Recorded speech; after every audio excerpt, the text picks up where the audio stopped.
you doing on this special day?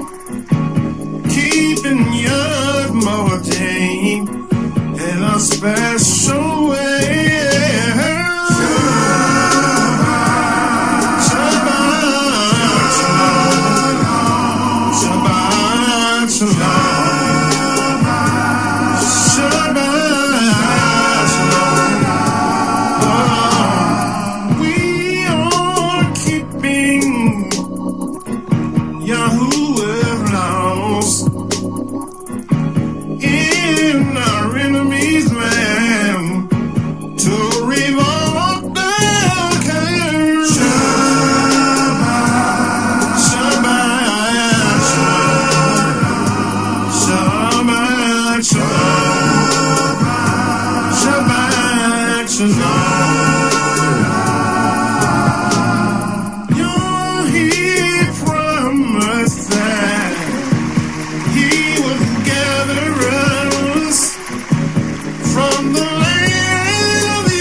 Yasharel were gone forth out of the land of Mizraim.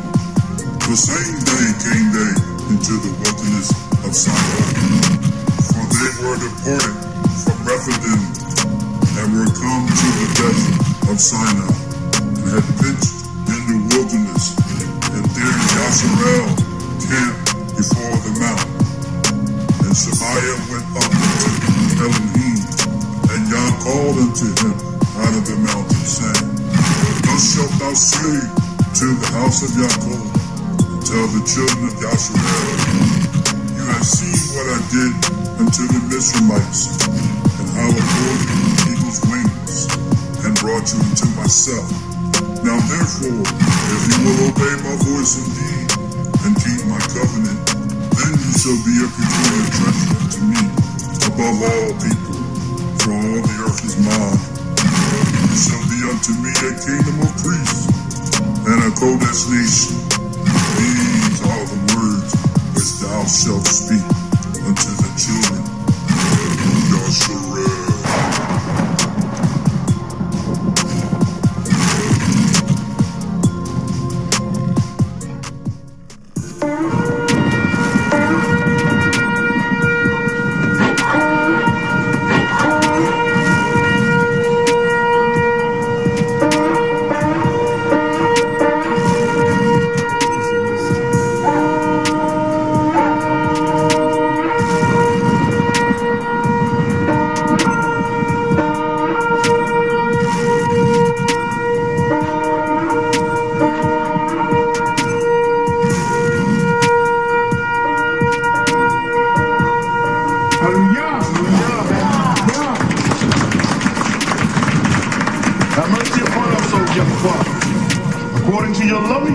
According to the multitude of your tender mercy, blot out our transgressions. Wash us thoroughly from our iniquity and cleanse us from our sins. For we acknowledge our transgressions, and our sins are ever before us. Against you and you alone, Yahweh, have we sinned and done this evil in your sight, that you might be justified when you speak and be clear when you judge. Behold, we were shapen in iniquity, and in sin did our evils conceive us. Behold, you desire truth in the inward part, and in the hidden part you shall make us to know wisdom. Purge us, Father Yah, with hyssop, and we shall be clean. Wash us, and we shall be whiter than snow. Make us to hear joy and gladness, that the bones which you have broken may rejoice. Hide your face from our sins and blot out all of our transgressions. Create in us a clean heart, O Yahweh, and renew a right spirit within us. Cast us not away from your presence, Father, and take not your Holy Spirit from us. Restore unto us the joy of your salvation, and uphold us with your free spirit. Then will we teach transgressors your ways, and sinners shall be converted unto you. Deliver us, O Yahweh, from blood guiltness, Yahweh of our salvation, and our tongues shall sing aloud of your righteousness. O Yahweh, open you our lips, and our mouths shall show forth your praise. For you desire not sacrifice, else we would give it. You delight not in burnt offering. The sacrifices of Yahweh are a broken spirit, are broken in a heart of contrition. Yahweh, you will not despise. Do good in your good pleasure unto Zion, and build you the walls of Yerushalayim. And let all those, Father Yah, who at the sound of my voice believe all that which was spoken, all that which we do this day to honor you, Father Yah. Say with a loud and clear voice, Hallelujah! Hallelujah! Hallelujah! Hallelujah! Hallelujah! Toda Yah! Amen. Amen.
lands of our captivity. When we return, he will give us liberty. Return back to our land of nativity. Kingdom of peace for the whole wide world to see.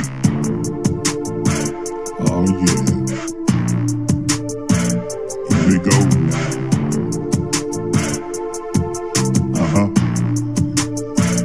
Here we go now.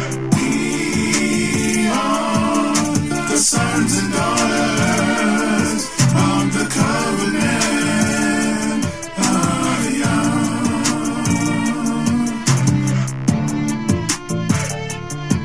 Yeah. Yeah. Yeah.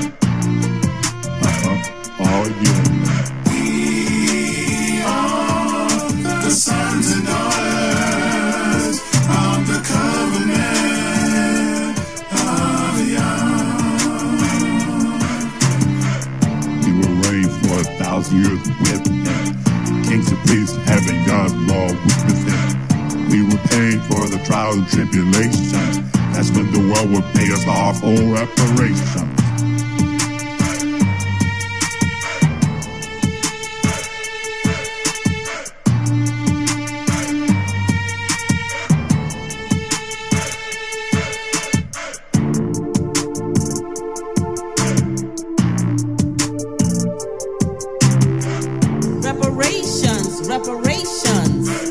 Reparations, reparations, Reparations, reparations, reparations, reparations, reparations, reparations, reparations, reparations. reparations, reparations.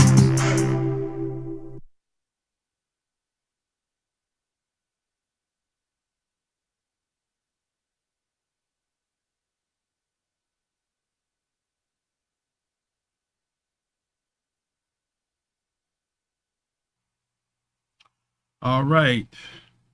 Shabbat Shalom. Baruch Shabbat. Blessed Shabbat. Happy Sabbath. Happy Shabbat. Peaceful Shabbat.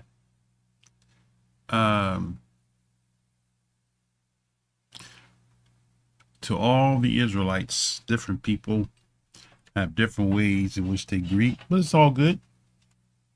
We all in the lands of captivity, so there's no sense of us fighting over somebody saying something different than what we say. So we greet you on this blessed Shabbat. To all my Christian viewers who tune in each week, want to say Shabbat Shalom to you as well. I went back to work this week, my update on me, then we're going to get into the lesson. And actually, I feel pretty good. Most High Spirit, my life, I feel stronger. Mentally, I feel strong. Some people wish I was dead. But I tell you one thing, I'm like a cat with 9 lives. And until the Most High says he's done with me, the world just got to deal with me in whatever form they catch me in. So we're going to go ahead and get into the lesson today. Somebody asked the question, brother, why are you doing these videos on what Christians think? Probably because you got Christian family and friends that think you are delusionalized, confused, bamboozled, tricked. You need salvation. You need somebody to evangelize you. So you find people on the internet doing videos and stuff like that to try to deter people from embracing what they call a cult, right? So in doing this, it's actually fruitful because it helps us to comprehend how we're viewed in the eyes of our Christian family. That in many cases, your Christian family, friends. Shabbat Shalom, Elias Stone. Shabbat Shalom. Who's that? Brother Dallas, Dookie Dallas, and Andre, and Octari. Good to see you, my brother. Shabbat Shalom, you and your household. Tresky, Coach Cynthia. Good to see y'all. Family down there in Jacksonville. And so many of us, like I said, many of us have family members that are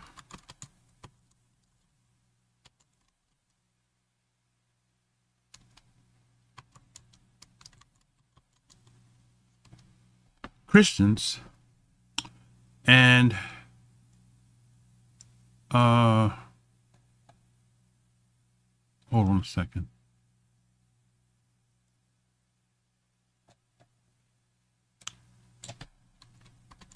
I'm being distracted for a second.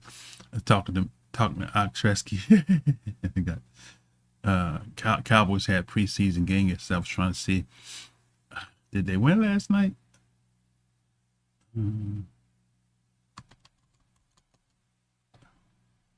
Not that the preseason really matters, but they actually did win. Okay. So I was going to say, how about them Cowboys? They actually won 31-13, according to the score here. But anyway, Tresky, you do it to me, man. When I think about you, I think about them Cowboys and this. All right, let me get back on track. Okay, man.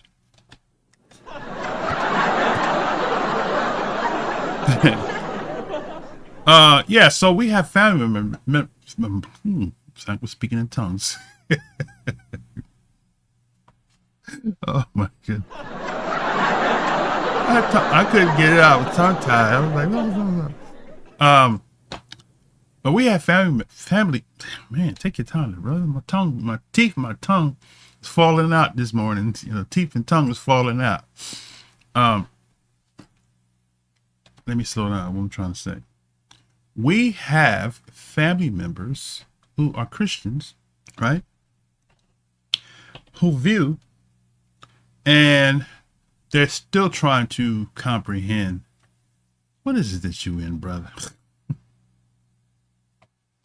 I get that look. I know some of y'all probably get that look when you go over to your family's house. It's Christmas and they say Merry Christmas, and you might, maybe you don't respond at all. Maybe you just say, I don't celebrate Christmas. Whatever your response is, they get this look on their face like, what are you in, brother? So the reason why I believe the Most High have me doing these videos responses is because it's going to help our Christian family to comprehend us better, right? Now, the sister on the screen, I think she's 41. I think on her TikTok she says 41. She could be my daughter, but anyway, she doesn't have a large channel. My focus is not on numbers, okay? My focus is on content, right? So if you got a small channel and you say something on your channel that pertains to the Israelite, the covenant, the sons and daughters of the covenant, the so-called Negroes, so-called blacks, whatever, I'm going to, and I've always done that, way back in 2006. On my original channel, I would go through YouTube and I would find different videos about people trying to speak to the so-called blacks and the conscious community, etc. Right? So that's my style. I've always done that, and I'm going to continue to do that because it's educational, right? So I'm not focused on numbers. You know, some people, that's all they'll do. They're not going to do a video if you don't have a large following. Because that's hits on their channel, right? So I'll handle the little guys, right? The big guys, every now and then, I might throw them in the plug. Okay, so That's why we're doing this series of videos, so you could see the thought process of those who attack the awakening and want to point the finger at one specific group, namely the ABC camps or the One West divisions, right? Not realizing that every Israelite that's in the awakening didn't come through the One West divisions.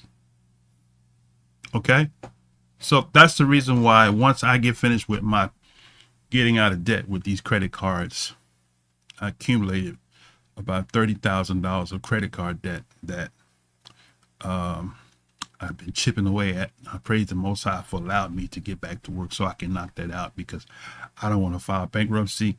I don't want to get a high interest loan, consolidation loan. I can work and knock it out. And the Most High is enabling me to do that. But once I get finished with that, I'll be able to focus 100% on finishing the book, Our Hebrew Israelite Story, which a lot of the stuff that people say points to people, talking points that people push at the so-called Negroes who happen to be the biblical Israelites will be covered in that book. So first things first, I do believe my target is by the spring to have it completed. So y'all keep me in your prayers.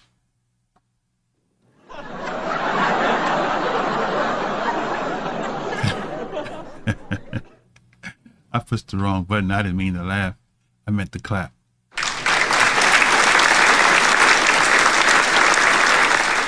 Okay, so with that said, this is the type of video that you want to invite your Christian friends, right? I don't attack Christians, right? I'm beyond the age or the time of attacking. I come from the form of education, right? So because people say things and they don't have receipts. One thing I like Dante Fortson says, right?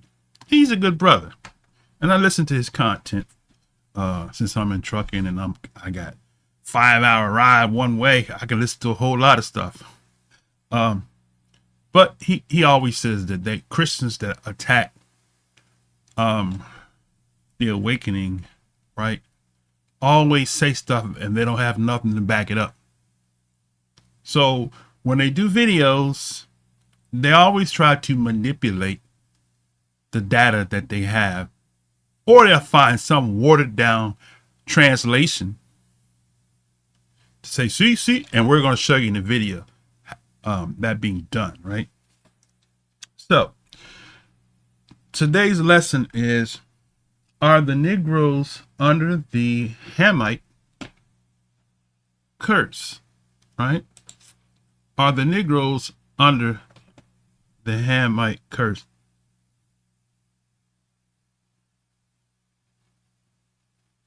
Maury Josiah messed with me about the Cowboys. He said, so what? Maury Josiah is a closet Cowboys fan. He just wears the Bulls jersey just because he's from Chicago. Come on over, brother. You know you belong with the silver and blue.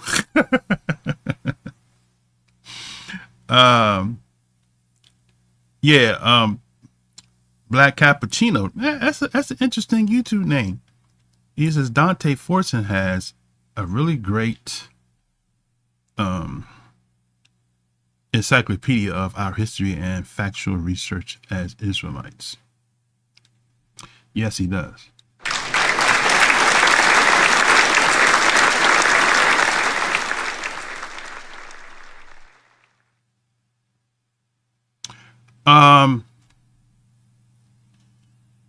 So let me see. Hold on a second.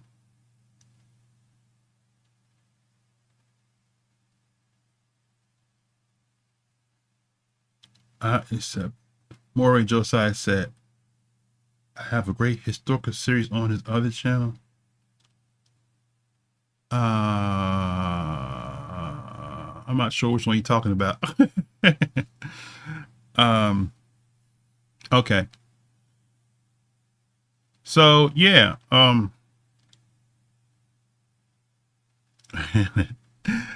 Tracy said exactly. We them boys.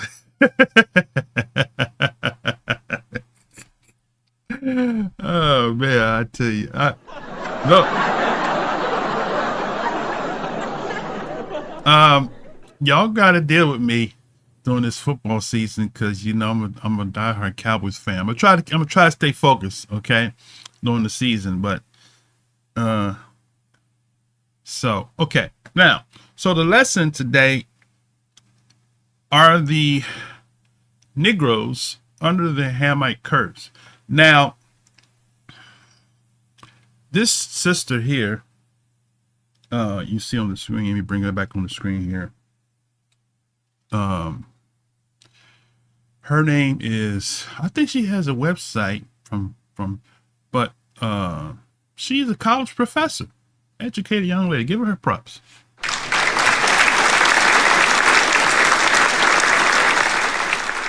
Now, I don't know what class she teaches, but we're going to show you that in this lesson that she teaches, she believes that the Negroes are Hamites and we're under the Hamite curse, right?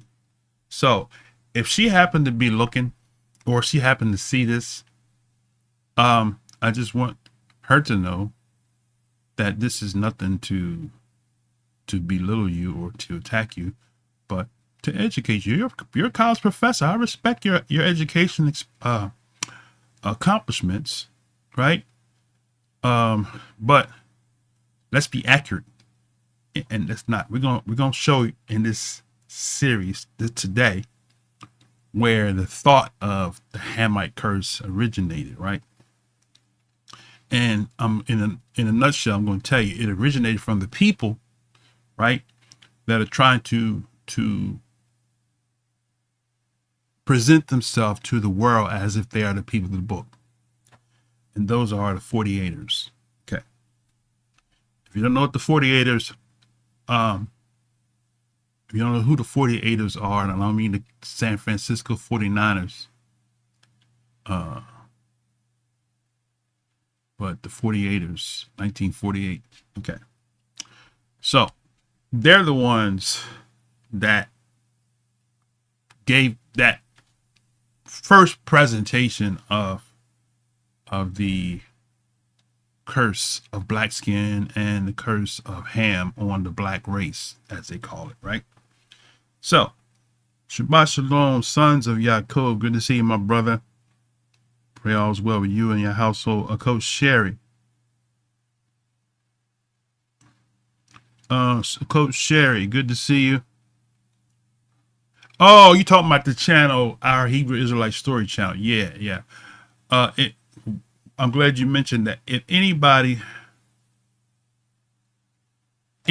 had a testimony of your coming into the knowledge of the covenant, and all of that includes you coming into the knowledge that you're Israel, that's all part of it. But I kind of tend to stay away from coming to the knowledge that you're Israel, because the reality of the matter is the scripture talks about returning to the covenant. That's what it is. We want to have the knowledge of the covenant, not just knowledge that we Israel, because that's not going to do it. Just us knowing we Israel, us being Israel. That's the difference, right? Okay. So with that said, so the sister has a channel. She actually had, now I went to her YouTube channel and I don't know why, but she took all of her videos down, but they remain on TikTok. So I had to go to TikTok to actually do this. So she happened to leave the TikTok video up. So we're going to go from the TikTok account and we're going to deal with this. So we're going to let her open up with, she did six parts, right? We're gonna open up with the sixth part. We're gonna give her bottom line. You know, the late Joe Madison used to always say, people call it on the phone, "What's your bottom line? What's your bottom line?" That brother was radical, boy. He rest in peace. He died from, I think he had prostate cancer, something like that. So, he was the reason why I kept my Sirius satellite subscription, because he was fuel for me in the morning when I would hear him on the radio. He would get upset at people, stuff like that. Well, he was strongly against the right wing evangelicals. But okay, so let's go to our dear sister here, and let's hear what she has to say in her final point. This is part 6, okay? And then we're gonna go back. All right, here we go. All right, we are now at part 6 of this discussion of Deuteronomy 28 and the Black Hebrew Israelites' claim to being the original Jews of Deuteronomy 28 in Old Testament. This is part 6, so if you're just now joining us, you need to go watch part 1 through 5 in order for you to catch up. Here are my final thoughts. Deuteronomy 28, verse 68 seals the deal. It's the final verse in chapter 28. This verse alone completely debunks the argument. Let's read it. This is probably where their confusion comes from, but I will explain it. Then the Lord will send you back to Egypt in ships, to a destination I promised you would never see again. There you will offer to sell yourselves to your enemies as slaves, but no one will buy you. What God is saying here when he makes reference to being shipped back to Egypt on ships has nothing to do with the transatlantic slave trade. As we know, slaves were transported to many nations of the Americas. They were not shipped to Egypt on ships.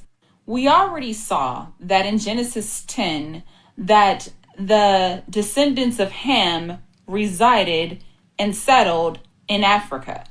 So that took place way back before Deuteronomy 28 even happened. So Africans were already settled in the entire continent of Africa before Deuteronomy. So in order for people to get shipped back to Egypt, that means that they had to reside outside of the continent of Africa.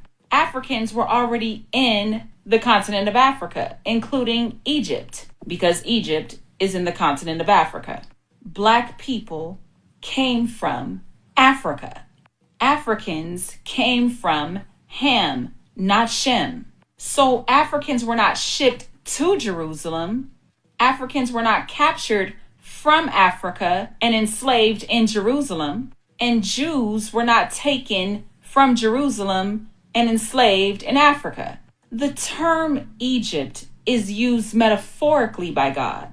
It wasn't used in a literal tense. Egypt is associated with their original enslavement and bondage starting back from Exodus, which is where the first time they were enslaved for 400 years. Jews were actually enslaved another 400 years, starting from when King Solomon died and they were divided, up until they were released from Babylon by the king of Persia. That's 400 years.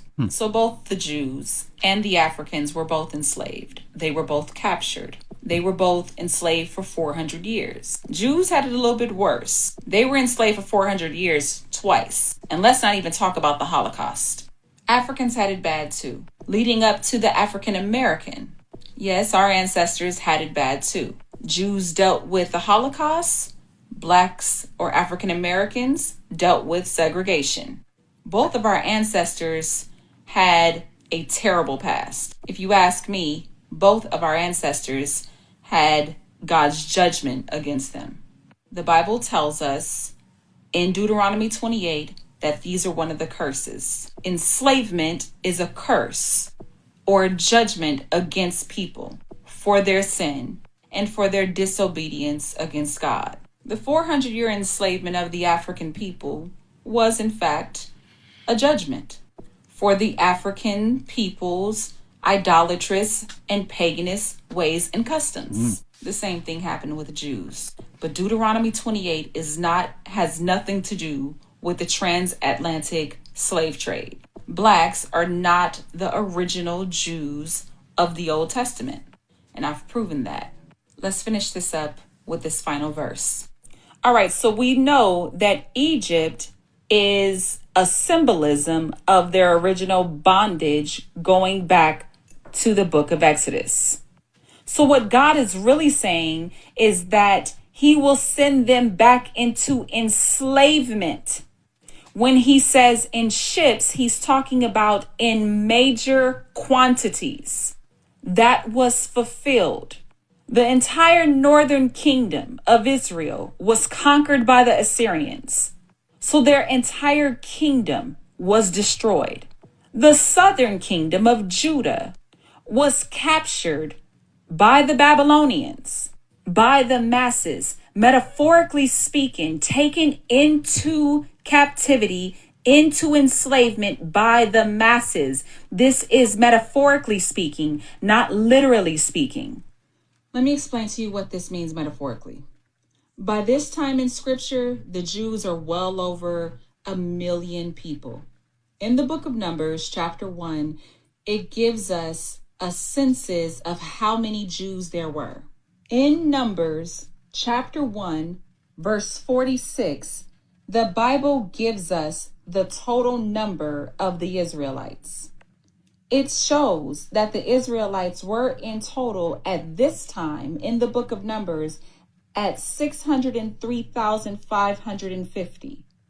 This was just of the fighting men, for it says right here, verse 45, they were registered by families, all the men of Israel who were 20 years old and older and able to go to war.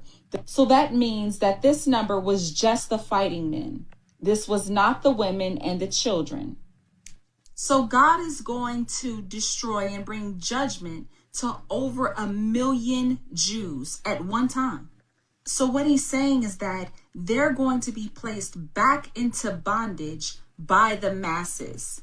Metaphorically, Egypt is bondage. Metaphorically, Egypt is enslavement. Metaphorically, ships are by the masses. Think about it, by the boatload. So God is saying, then the Lord will send you back into bondage by the masses to a distant nation I promised you would never see again. In Exodus 14:14, it says in Exodus verse 14, we'll actually go back to verse 13. It says right here, the Egyptians you see today, you will see no more, or you will never see again. Other translations say you will see no more. The Lord himself will fight for you. Just stay calm. In other translations, it says, just stand still. The Lord himself will fight for you. All you have to do is be still. So going back to Deuteronomy, chapter 28. You got a circle. What it's saying is, then the Lord will send you back to enslavement by the masses to a destination I promised you would never see again. He made the promise in Exodus 14:14 that the Egyptians, or the bondage that you see today, you will see no more. But it's here where it debunks the entire argument of the Hebrew Israelites. For this is the final judgment of Deuteronomy 28, where it says, there you will offer to sell yourselves to your enemies as slaves, but no one will buy you. When have you ever heard of the African being so free that they had the ability to negotiate their own slavery? When has the African ever been able to sell themselves to an enemy as a slave? When has the African ever offered themselves up to be a slave and did nobody want them? Nobody bought them. You can't pick and choose which verses you're going to say relates to you. You either pick all of it or you don't pick it at all. So I just showed you all of the curses and how it was fulfilled in scripture. But the most important verse is the final verse of the curse. There has never been a time that the Africans, during the African slave trade, during the transatlantic African slave trade, offered themselves up to their enemies as slaves. They didn't offer themselves, they were taken. And it says, and nobody would buy them. This right here proves that Deuteronomy 28 is not a direct prophecy to the transatlantic slave trade. And this right here debunks the entire argument. All right. So there you have it. You be blessed. All right. We are now at... What you talking about, Willis?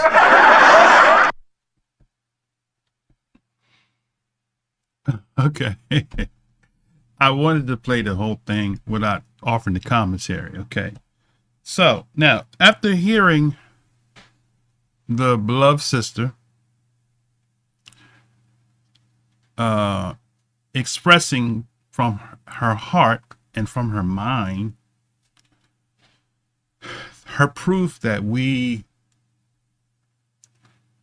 are not the Israelites, and her points that she said that we are not, or the Deuteronomy 28 has nothing to do with transatlantic slave trade.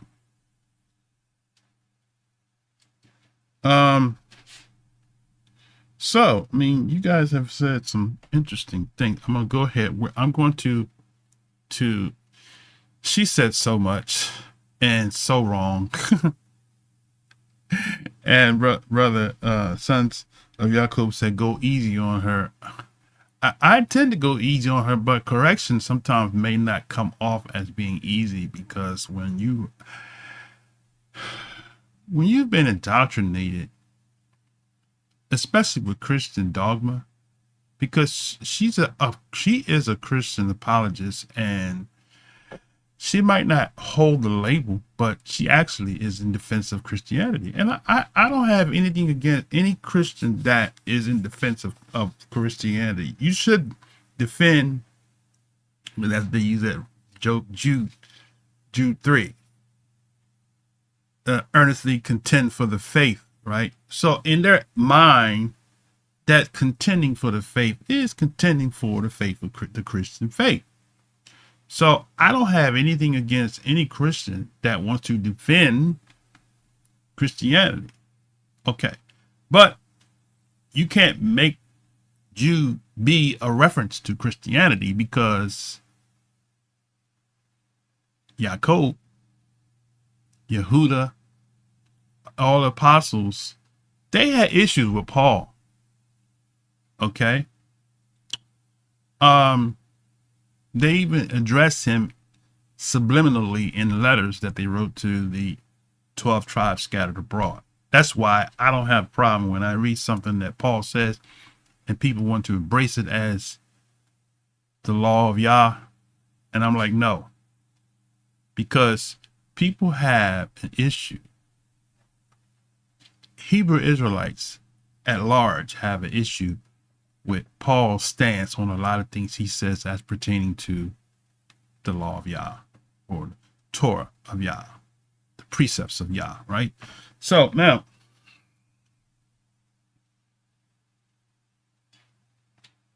yeah, I believe she believes that, because she mentioned, let me just go back here. Let me go to my comments, and then I'll go ahead and offer proof that the way she explained Deuteronomy 28 is way off. It's something that she may have gotten from, and I'm going to show you the beginning where she actually came from. Okay, where she got the idea from. Okay, matter of fact, I'm gonna start from the beginning. I'm gonna say the best for last.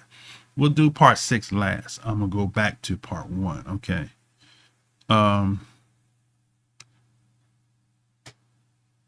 The sons of Yaakov said that's why Shaul was big on women being silent. Shaul had a lot of issues. All Hebrews are black. Yep, facts. Paul was right about that. Egyptians, American, okay, too bad she is beautiful and unlearned. You know, sons of Yaakov, I find it interesting that a lot of women And this is not a shot at women. I mean, but I'm just addressing to the point you made. A lot of women that, as you say, are beautiful physical on the exterior, they have internal issues. And it seems like that is something, I don't know the sister, but it seems like that is something undertone underneath of that. In addition to self-hate, right? Maury Josiah, yeah, that she said that was New Living Translation. That I went to Walmart in the Bible section looking for that version. I didn't see it in if Walmart don't sell it, you know it's a bad version. Walmart sell the NIV. Yeah, so Sons of Yaakov, she definitely is brainwashed. Well, you know, Brother Dollars, he said, who listens to this and thinks she's smart? I can relate to the spirit that she's coming in, because when I was in Christianity and I was a Pentecostal, man, I'm gonna tell you, I was in attack mode. A lot of Christians are in attack mode when they talk about the Hebrew Israelite. That's why they can easily say cult and think they said something that's really powerful. It's a cult. That's how they get over. Africans, Hamites, Negroes, Shemites, Holocaust, not even in the Bible. Hey, she's confused and misled. Yeah, that's right, Andre. Hey, I got your message. I just, brother, you just bear with me a little bit because I haven't had an opportunity to research for what you asked me for. You know, your brother, I'm doing 14 hours a day, 5 days a week. So I pretty much run and then come home and sleep and get up the next day. And some days my sleep time gets shorter and shorter because the count I'm on don't always have the loads ready at the time that I'm supposed to start. So sometimes I might be 2 hours and a half leaving out the terminal at my start time, which is not good, because if you're in trucking, time is important. So if your start time is 7, you should at least be out of there by no later than 8. Right? But so I'm gonna get to it.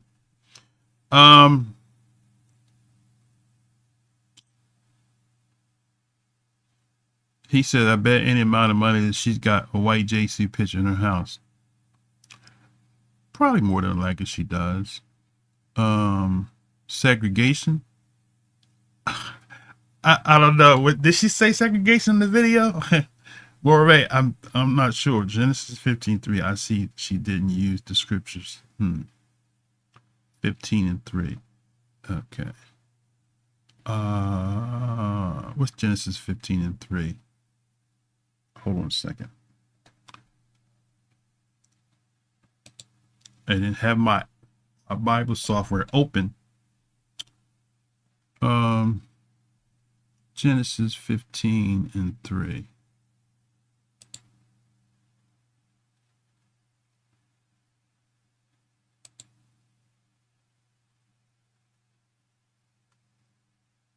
Okay.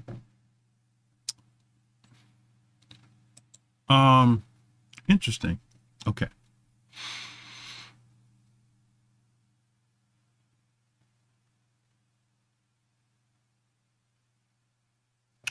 Let's see.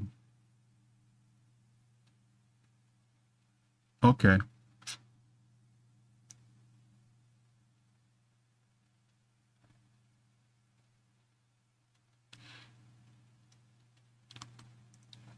She probably a Greek like most prove. Well, if she, I mean, what do you envision her as? AKA maybe? Or Zeta? I don't see her as a, man, she could be a Delta. I don't know, but she don't post that on her channel, but she may be in one of the divine nines, as they call it. She's proven herself wrong. Yes, she did. We're going to address that Okay, a woman is to remain, especially speaking like this.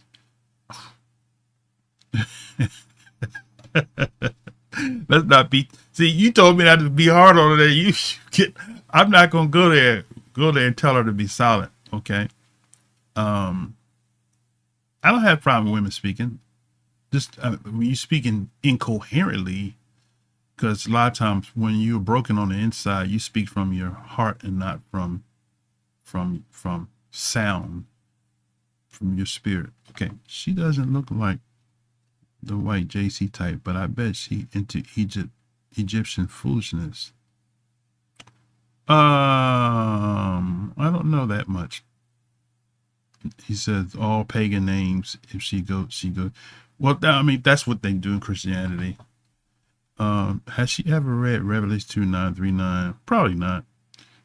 Shaking my head. This is ridiculous. Yes, she's being so biased with what she's choosing to read and interpret. Yeah, you're right about that one. And what of Deuteronomy 28 does she think represents the 48ers?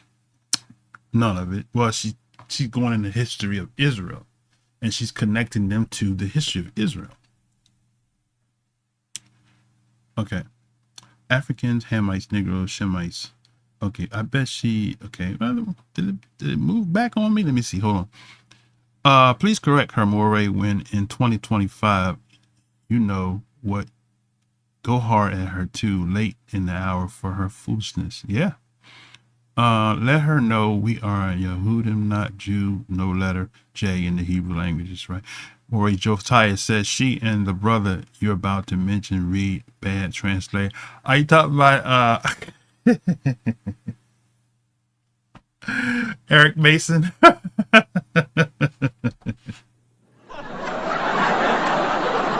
Oh, excuse me, Dr. Eric Mason. See, I don't carry a title. So, but when you carry a title and you say you doctor, you supposed to have some straight up knowledge that you can bring out some receipts and say, bam, there it is, right? We're gonna show you some receipts today. All right. You're gonna learn today.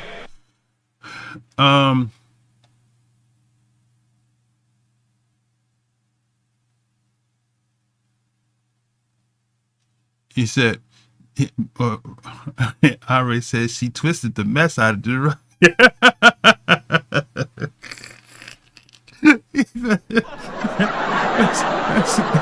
Let's be easy on the sister. I mean, hey, like I said, I'm sympathetic because I was a Christian and I was a Christian headhunter, right? So if anybody came against Christianity, brother, I'd chew you up and spit you out, right? So I respect that. Okay.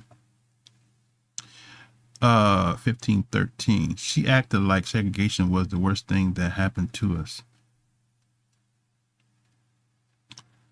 Okay. Her brain was segregated from her body, apparently. See, I don't want to do that, so I probably shouldn't have read that comment. A woman that teaches.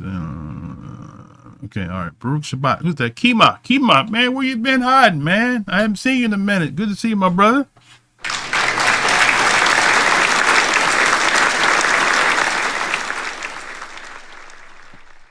Oh, you thought I was going to mention we woke now.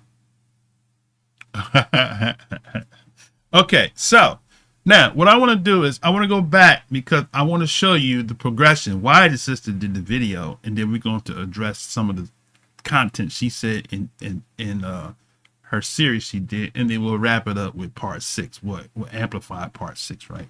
So we're going to walk through this right a little bit. So let's go for a nice little ride today. Okay, so I'm gonna go back to this is the actual first video, right? Okay, that she did in the series. So let's go. These videos I'm going to offer commentary. I'm going to pause. Okay. Given to Mo. Hold on a second. I got to get it back to the beginning. So this is the very beginning. Hello, men and women of God. I know. I owe you multiple videos. But I'm back, you guys. She's back. I know in my previous video that I said I would be uploading. I have been working diligently on this one person's request for this one video. Okay. Here is the request that was sent to my inbox maybe about 2 months ago. Today. So I don't know. It's interesting. This might have been somebody who's in the Hebraic covenant that's asked her this question. They wanted to see her thought. Okay, so she's telling you why she decided to do the series, the 6-part series. Okay, let's go back in. Today is May 1st, and I believe that this follower sent this request maybe like March. I was asked to break down Deuteronomy chapter 28 in regards to the blessing and the curses that were given to Moses to speak to the children of Israel in regards to their blessings and curses with regards to their obedience and disobedience. Okay. The purpose of the question for me to break down Deuteronomy 28 was in regards to the organization, the Black Israelites. The Black Israelites. According to- Okay, let me stop for a second. Let me ask y'all, give me some feedback. She said the organization Black Israelites. Are we an organization? She said the organization, right? I guess in her research, she somewhere along the line, somebody told her we were an organization, right? So, are we an organization?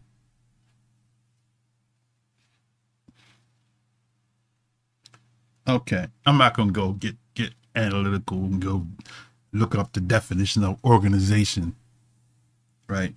But organization is from the root word organize, right? So when you look at us as the Hebraic awakening, we're not organized. That's why we had problems with so many different things about different people calculate feast days different. Different people have a different of when does the Shabbat begin?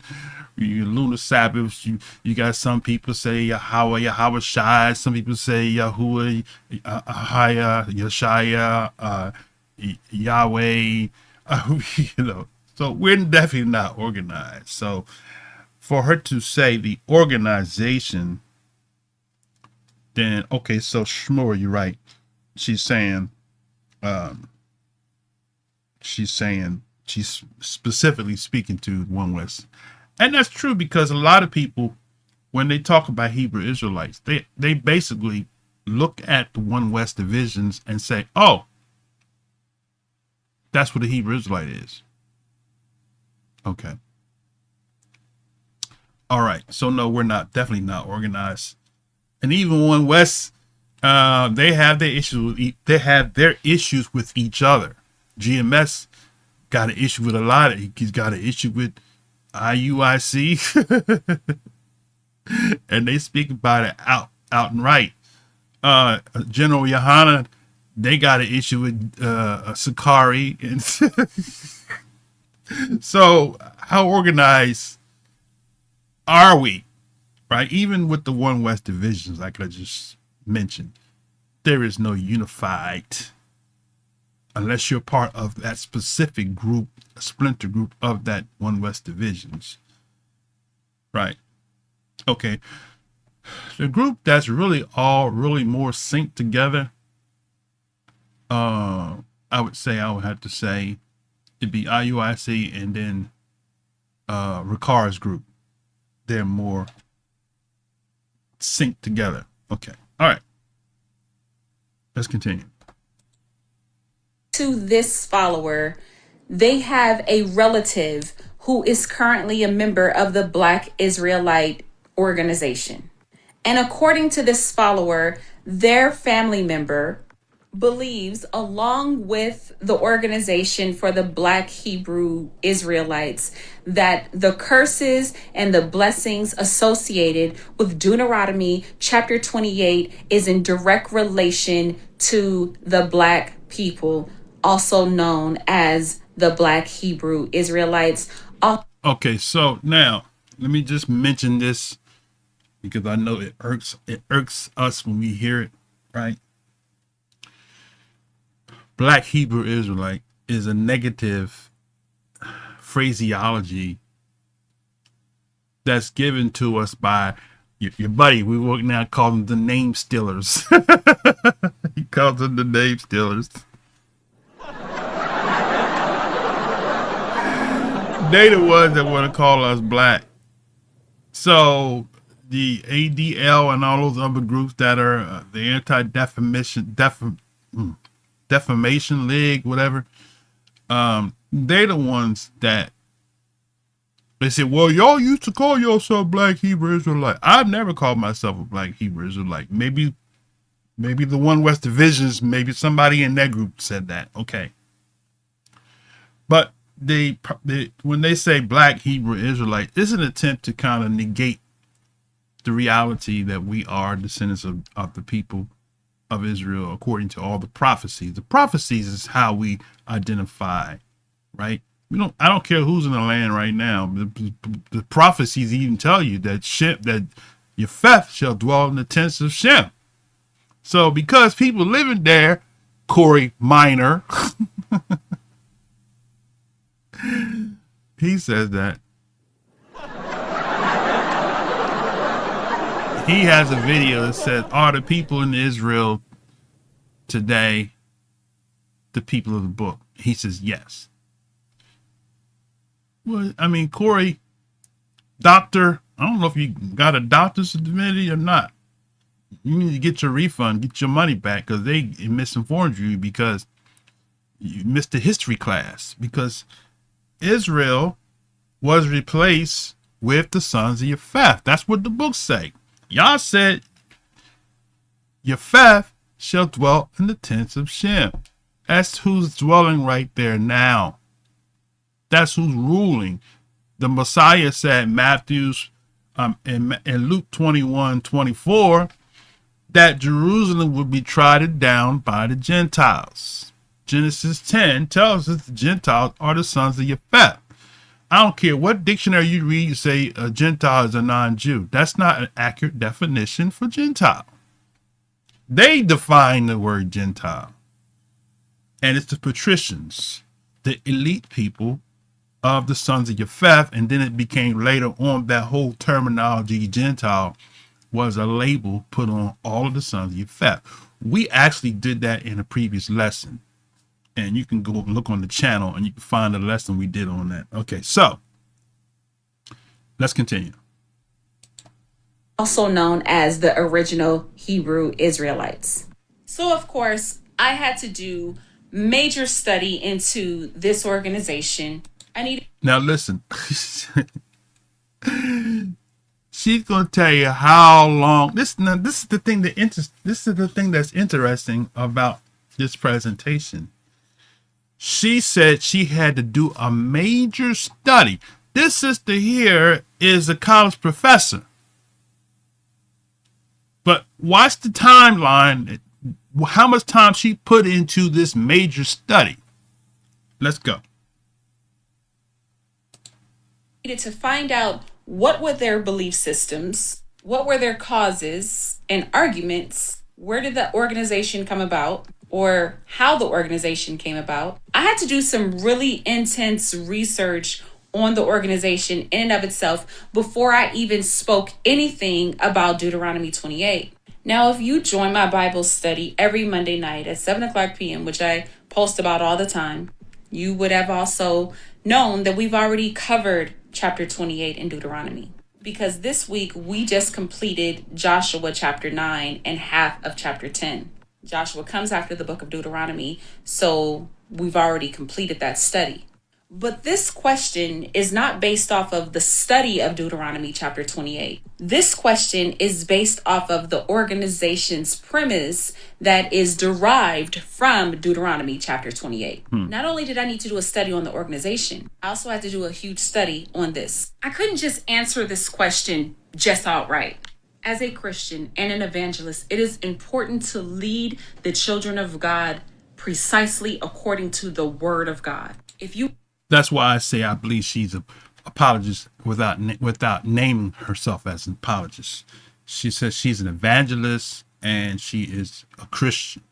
So anything that's anti, that's why I'm not against Christians that do that. But I like when they do stuff like this because we can address it. And we can prove, because they're not going to have a debate with people like Morey Josiah who can come on the channel and who can set the record straight. They're going to get somebody on there who they can clown with. And one of the One West divisions about this Esau being the white man, and then only Israel can be saved. And they'll take that and they'll run with that, right? So you got the brother Marcus Rogers, right? So she said that she's evangelist and a Christian. Okay, let's continue. You ask me a question. Right. I not only have to consult the Lord, I also need to pray about it. I need to do research on it, especially if it has to do with something so detailed as this question. I'm a Christian. I am not a Hebrew Israelite. And because I'm not a part of that organization, I had to research that organization and its content diligently. Right. And it took me a few months to really do this. As a Christian, it is very important for us to always be prepared to defend scripture. There you go. Yes, I know scripture. I study the word of God diligently and faithfully and daily. But if you guys ask me questions on certain organizations like the Hebrew Israelites or other religions, so we're organization. So that, but she gonna mention how long she studied in this part here. Let's continue. Seventh-day Adventists or Islam, Hinduism, other branches of Christianity like Catholicism, Lutheran, Jehovah's Witness, and so forth.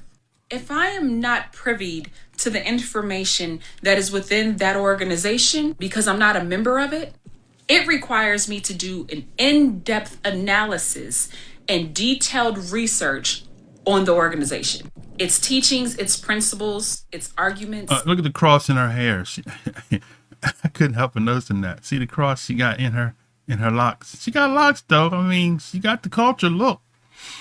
Kind of like Morey Josiah. I remember I was in Chicago when I saw the brother on the train. He had locks like that, and I went to talk to the brother because back then, if you had locks, it was kind of like a sign of almost that you was like into the culture or in the knowledge. And I started talking to the brother about us, different things, and he said, "I'm a Christian." That's what she kind of reminded me of. I look at her hair and I look at the cross, and she's telling you out of her mouth she's a Christian. Okay, continue. And its apologetics. This is a lot of work. On top of the fact, I work. I have a family. I run a household. So when I do these videos, this is outside of my time, of my personal time, that I have to go into in-depth, detailed study on anything that you might ask me. Right. Now, for the most part, I get questions all the time about certain things regarding the Bible. And because I study the Bible and read the Word of God and teach the Word of God, a lot of the times I'm able to just give you a quick video, whether if it's 1 minute, 3 minutes, 10 minutes, or a full series. But when you ask me questions in regards to other organizations or things that I am not involved in or a member of, it's going to require some research. Now, Deuteronomy 28, I can easily break that down. I can actually show you when this was actually fulfilled. Deuteronomy 28 is not a prophecy. It is actually a warning to the Israelites. Okay, let's address that real quick. So she said that Deuteronomy 28 is not a prophecy. Okay, now I'm going to ask you all to be interactive. How can you prove that statement is inaccurate? Because that is the talking point now that they're using. Deuteronomy 28 is not a prophecy. Okay. So, if anybody have anything that you want to offer I'm going to go and we're going to look at the word. We're going to define the word prophecy, because she said Deuteronomy 20 is not a prophecy, but it's just a warning. Okay. So if Deuteronomy 28, according to her, is not a prophecy, then she already started off with her presentation wrong, because she got from Eric Mason, I guarantee you, that was her source. And all of his sons and daughters say the same thing. What's the girl name? Titus. You got the other girl. What's her name? I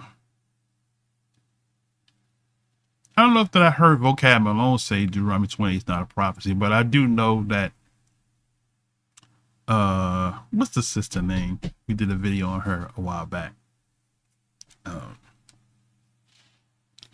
But they all got that from Eric Mason, who said Deuteronomy 28 is not a prophecy. But that's why I held that clip on the channel where he contradicts his own self, him and the other brother that was on there with him. So Deuteronomy 28, she said it's not a prophecy. So what I want to do is, let's see if that holds true in the definition of the word itself. My mouse is playing tricks on me. It's probably being impacted by my tablet. It's too close to the tablet. Okay.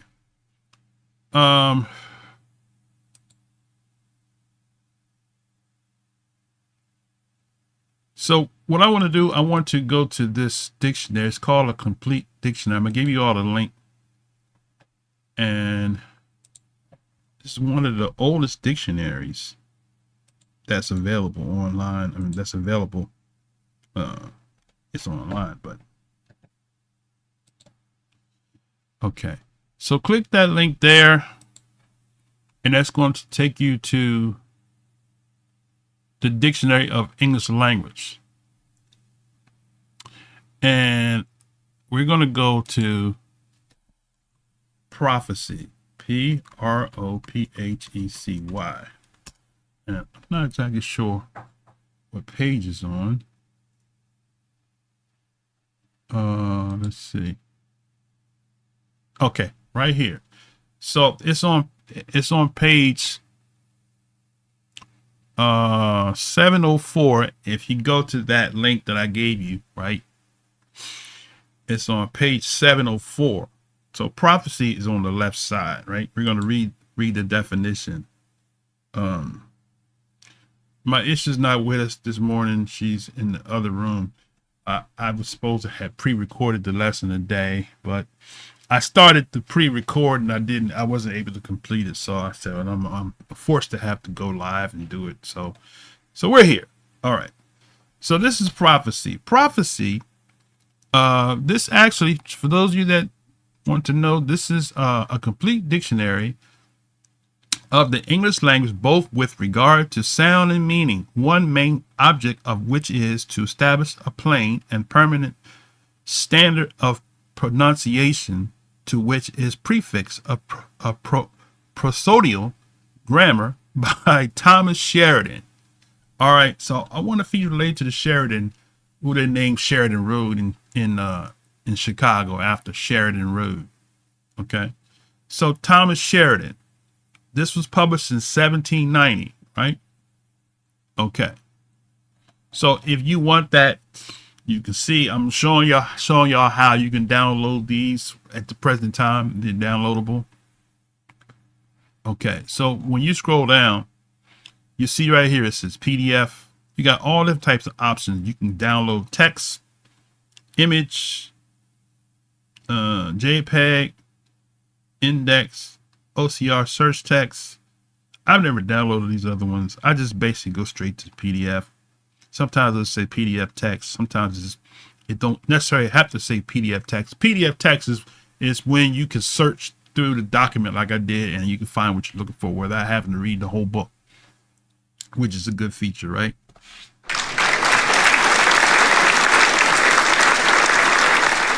So to get that,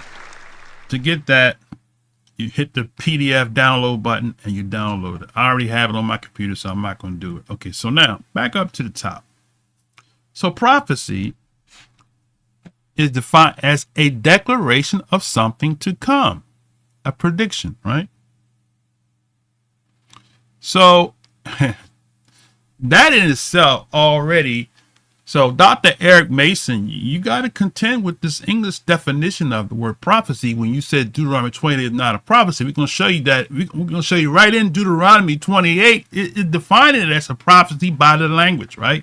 So when it says prophecy, a declaration of something to come, a prediction, right? So now let's go to Deuteronomy 28. Let's pull it up. And we're going to read where he says that where he defines that. So go to Deuteronomy 28. Okay, Deuteronomy 28. And he opens up in the very first verse with the phrase, and it shall come to pass.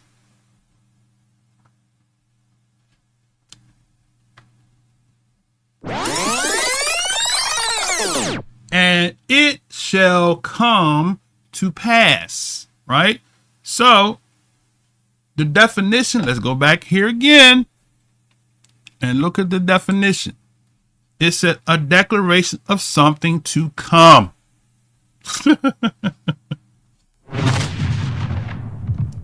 So you scholars, y'all got to stop lying to your people or misinforming your people by saying Deuteronomy 28 is not a prophecy.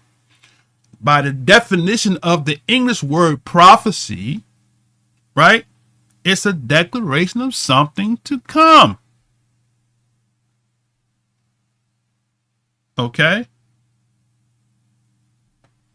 Now, then you have to prophesy is to predict or foretell prognosticate, to foreshow, right? So the things that, and I was looking right here just in case y'all missed it. Okay, a prediction. Okay, prophesying, the act of predicting the thing predicted. Prophet is one who tells future events, one that sacred writers empowered by Yah to foretell futurity. Okay. So, from the definition of the word prophecy, right, the sister and Dr. Eric Mason both have failed in making us emotional head and not spiritual discernment of the text to mislead the listeners by saying Deuteronomy 28 is not a prophecy when the definition says a declaration of something to come is a prophecy. Then you got to stop saying that, because if you are a scholar and you have a degree in theology, then you missed the English language class. Because the word prophecy, as we showed you on the screen, I'll do it again, to declare a declaration of something to come. And then when we go back to Deuteronomy 28, he says, and it shall come to pass. Okay. So now he goes through the blessings. If you hearken diligently unto the voice of Yah to observe to do all his commandments, which I command you this day, that Yah will set you high above all nations. So, did that happen? It happened under King Shlomo. Okay? Now, if you go back to Deuteronomy 28, and it says, verse 15. So this is another declaration of things to come. He said, but it shall come to pass, which means what? He is prophesying what's going to happen. if you will not hearken unto the voice of Yah, thy Elohim, to observe, that's the word shamar. See, the thing about it is that we have to break these words down because Hebrews trying to teach without knowing the roots of the words. It's easy to teach people because you don't do word study, right? So when you look at this word, right, go back in here. It shall come to pass, right? That's haya, right? If you will not do what? Hearken, shema. Shema means Shema Israel, right? It means to hear intelligently. So how many of y'all know that you can read Torah but not read it intelligently? You don't comprehend what it's saying. So when you don't comprehend Torah, you have fallen short of the word Shema. That's why there's so many divisions amongst the Israelite groups and camps. It's because we don't Shema Torah. We're programmed. We rehearse the same methodology of Torah that we learn from our teachers. Instead of us getting in the book, instead of us diligently searching to comprehend what Torah is actually saying, right? Case in point, when we say Torah and law, that basically lets us know that you don't comprehend what Torah is. Because Torah is not just law. She was right in the sense where she said instruction. I think she did say instruction. No, she said warning. So Torah is an instruction for life, right? Torah is not, if you don't do this, you're gonna die. There are parts of Torah that there are certain violations of certain laws that don't require you to be unalived. But there are specific judgments. When a person transgresses against Torah, there are specific judgments. That's why we say we need to do a series on that. Laws, statutes, commandments, judgments, right? All of them are not the same, but they all work together like five fingers on one hand, right? All right. So Shema means to, when Yah gives a command, right, or a instruction, right, it's for us to know what it means and why it was given, right? That's why when a person say, well, what's wrong with me doing this on the Shabbat? You don't comprehend what the Shabbat is. Right? Okay. So he says, it shall come to pass if you will not hearken, hear intelligently, the call, the sound, the voice of Yah, and observe, right? See, because there's two things in that. How could you observe something that you don't know, you have not intelligently, right, heard? So when we do Torah, a lot of times we don't know the meaning of a thing, so we rehearse it the way we was taught from somebody else. But we haven't really researched, studied it out to find out what does it mean and why do we do this way, right? That's where teachers like Morey Josiah come into play. Go into amplify these feasts of Yah. Amplify these savas, or sawa. Right? Okay. Sawa, wa means to give life. Right? Instructions for life. That's what Torah is. Which also has commands, which means you do this. You don't have an option. But if you do it, then if you don't do it, then there is a judgment behind you not doing. That's what this is here. Deuteronomy 28 is basically all that. He's saying this is a command. It shall come to pass if you will not hear intelligently the voice of Yah and observe, which means to protect, to hedge, to guard. Nowhere in the definition of the word shamar doesn't mean that you're not going to fall short. So when Christianity used the term, now you don't keep all 613 laws. That's the dumbest argument, because Yah already gave us, right, a system of judgments. Huh? Am I right? That's right. So we talked about that in the previous lesson. And Paul even mentioned there is a sin that's not unto death. There is a transgression. There are transgressions that we do that doesn't require you to be stoned. But there's a judgment for that, right? So when we comprehend, when we hear intelligent what Yah says, we guard and protect that which, because we comprehend why and what Yah was saying, and we don't teach stupid doctrines like you can't shave your beard or shave your head. Because we comprehend what Yah was saying in the book of instruction. He wasn't telling the average person you can't shave your beard or shave your head.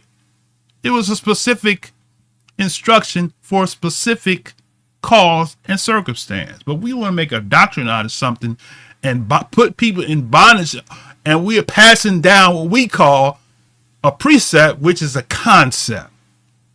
Am I right? Am I right? That's right. So when we hear intelligently what Yah is saying, then we'll stop putting bondage on people, making people live a life that we think that Yah said. For example, a woman covering her head, that's not a law. That's not a command. It looks nice to be culturally. It's a cultural thing. I questioned the brother years ago about that. He telling the sisters, I said, could you please point out in Torah where it says a woman have to have a head cover on her head? And don't give me Paul. So you don't go to Paul. Show me in Torah where it says a woman have to have her head covered. And I'll wait. Right? So that's the thing. When we comprehend, right? And then we can observe, right? Because going back in here, it says, if you hearken to the voice of Yah, to observe, right? To hedge, to guard, to protect, to attend to, right? It's just like a police officer, right? So in other words, when it comes to Torah, we become the Torah police. Right? Am I right? That's right. You can't tell me that a police officer does everything right within the law. A police officer will run through a red light because he's a police officer. He can do it. But you better not run through that light because he can pull you over and give you a ticket for running that light. Same light that he ran. Police officer will speed because he's in a hurry to go somewhere. His shift is about to end, and he'll put his lights on and everybody boots aside so he can get to that police barracks so he can sign out. He broke the law, right? But because he's given the rights to enforce the law and nobody else can come against him because he's the law, they do what they do because why? Who's going to challenge him? Right? They got to deal with the Most High, of course. It's like with us. We got to deal with the Most High. If we handle Yah's instructions, Yah's Torah wrong, we got to deal with Yah. You get by. You can get past your Knesset, your members of your camp, but you can't get past Yah. Can I get an amen? Amen. All right. So the sister and Dr. Eric Mason have missed it. Deuteronomy 28, by definition of the word prophecy, is a prophecy. Boom. So stop saying it's not a prophecy, because it is. It's a prophecy. In a city near you.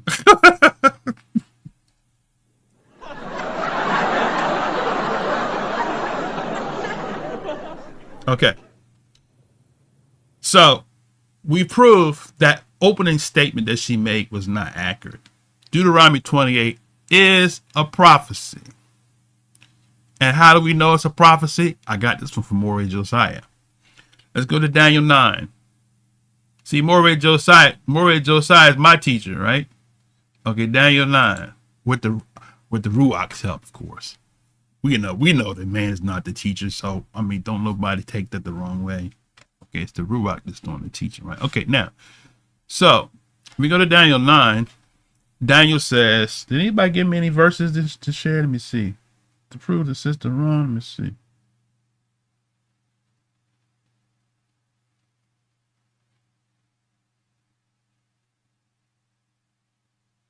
I'm gonna look at the comments in a minute. Let me go here to Daniel 9. Okay, so I was peeking at the comments on my tablet here. Okay. So this is Daniel 9 and 4 and 5. Daniel 9, 4 and 5. It reads on this way. And I prayed unto Yah, my Elohim, and made confession and said, O Yah, the great and dreadful Yah, that's that word, Yareh. The dreadful is a bad word. That's why they say dreadlocks. It's not dreadful. Anyway, English is such a bastardized language. But anyway, the great and reverential fear. Let me see, what is that? This is the great and reverence. Okay, reverence. The great and reverence Elohim, keeping the covenant, keeping Shamar, hedging the covenant. How about that? The Most High keeps the covenant. Now check this out, right? Because I got some brothers that call the second half of the book from Matthew the Barif Ha-Dashah. Did I say that right? Barif Kadash, Barif Ha-Dashah. Some people say it differently, right? Okay. No, Matthew's on is not the Barif Ha-Dashah. Because I'm showing you, that's why word study is so important. So when you look at this, it says, I prayed to Yah who made, I prayed to Yah, my Elohim, who made my confession, that's the word Yada, and said, O Yah, the great Gadol, the great and reverence Elohim, keeping, right, Shamar, keeping, protecting, hedging, guarding the Berith. The Berith. That's where they get the word Brit from. Covenant. Berith is Berith. Berith means cutting a compact because made by passing between pieces of flesh. Berith. So what Yah has made with us is a covenant. So everywhere we go, right, he sees covenant, right? In ignorance, in a lot of cases, the Hebrews that had been scattered among the nations kept the circumcision largely. Okay? You can ask Leo Africanus. There's another book, I forget the name of it. They talk about how that circumcision was a practice. I think it was what's his name? The historian. I'm drawing blanks with names this morning, but y'all know I know what I'm talking about. Herodotus. Herodotus talks about circumcision was a practice of the so-called black nations, right? they all talk about that, right? One of the Inquisition books talks about circumcision. Judaism was a religion of the Negroes. Okay, so, but anyway, so the dreadful Elohim keeping covenant, Barit, the circumcision, that's what this is about, and mercy, Kesed, to them that love him and do what? Keep heads, guard, protect, attend to his what? Mitzvah. Boom. The mitzvah is what? It is the command, right? Collective, it says collectively the law, right? So when you say keeping the commands, that's mitzvah, right? So that's mitzvah, which is from sawa. See, these words are so important because when you go into the mind, the Hebraic mind of the word, it actually is pictorial. The Hebrew language is pictorial. It's self-explanatory. You don't have to get a dictionary to read it because it basically tells you, right? So mitzvah comes from sawa, which is 6680, right? So we go to 6680, right? Just bear with me a second here while I do this here. Okay. So if you go to 6680, 6680, it's the word sawa. Sawa, not V. Somebody said, brother, it's a V. V was given to us by Yiddish. So the Hebrew that we read today is it's a watered down version of the ancient but it's close enough to where you can get clarity of the original root word, right? So sawa, it says to constitute, to enjoin, right? That's it. To constitute, to enjoin, right? That's what the commandment says. In other words, it's the Constitution.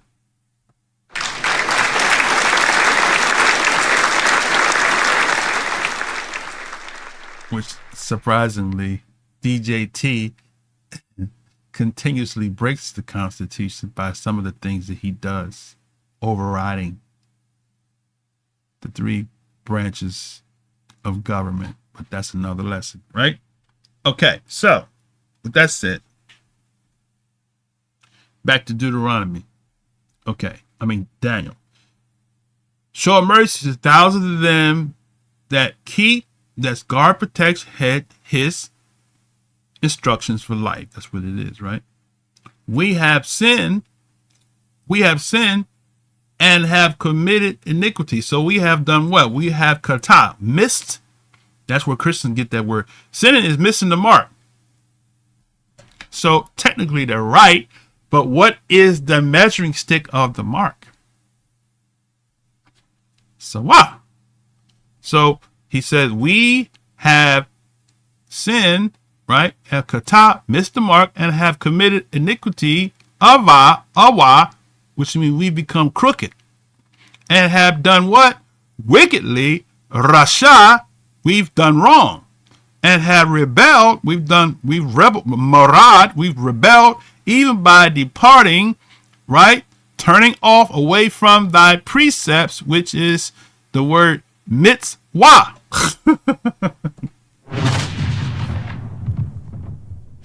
So mitzvah is the word command for life. So when you go to Deuteronomy 30, right, the commands, he said, I put before you death and life, cursings and blessings. Choose life, right? Mitzvah or Torah is what gives life. When we follow, that's what Deuteronomy 28 is saying. So in proving the point that where she says not prophecy, she's wrong, because where there is no there is no law, there is no Torah. Sin is not imputed where there is no Torah, so there can be no transgression. So if that transgression, if Yah spoke that this would happen if you break this covenant, then it is a prophecy. All right. So Daniel says we have sinned, we have kata, have committed awa, and have done wickedly, right, and have rebelled, marad, and have departed from the precepts, the mitzvah, and from thy judgments, misfat. Right? So there you go. Laws, statutes, commandments, judgments. Right? All the people say, we don't keep the law, we don't enforce the law because we're not in Israel. That's not completely 100% accurate. Because there's certain judgments that we still do. When a person transgresses against, there are certain protocols, right? So I said all that to prove the point that the sister is wrong. Deuteronomy 28 is a prophecy. It's a prophecy. All that Yah said, right? You go back to Exodus 19, when he told the Israelite, he told them to come up to the mountain as we do in our introduction. And if you observe, if you hear and do Shema and Shamar, I will make you a kingdom of priests, right? Well, what happened? We did Shema and Shamar. So we did what? We forfeited our priesthood. So Yah said, I got a dilemma now. The poor people that I chose to be the priests, to be the Kohen to the nations, need a Kohen for them.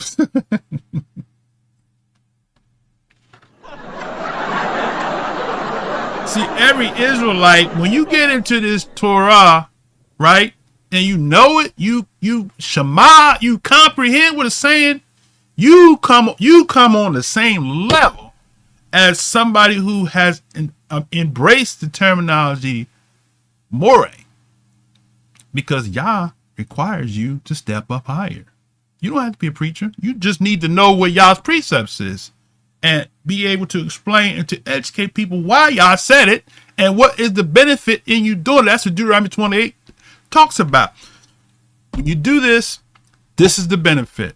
If you do this, this is the judgment. Right?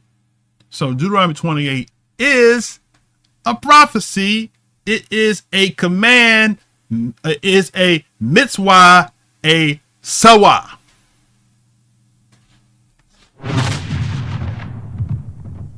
All right.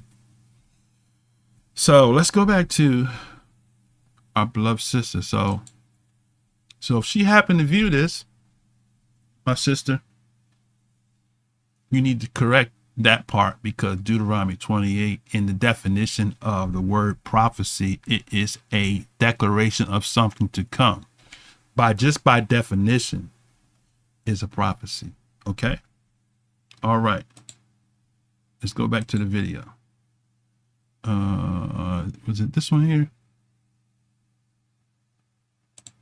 So this video that I'm going to be uploading today, I am going to teach you everything that you need to know in regards to Deuteronomy 28, but I'm going to bring it all the way back to the beginning, all the way back to Noah. I'm going to also break down and make an argument against this organization and its teachings, and I'm going to give it to you in Bible form. Everything that I say will be directly from the Bible. Stay tuned. Now, my inbox and notification center is flooded with requests. For those of you that sent me requests to break down certain scriptures or to teach on a certain subject, I implore you to send me a message again.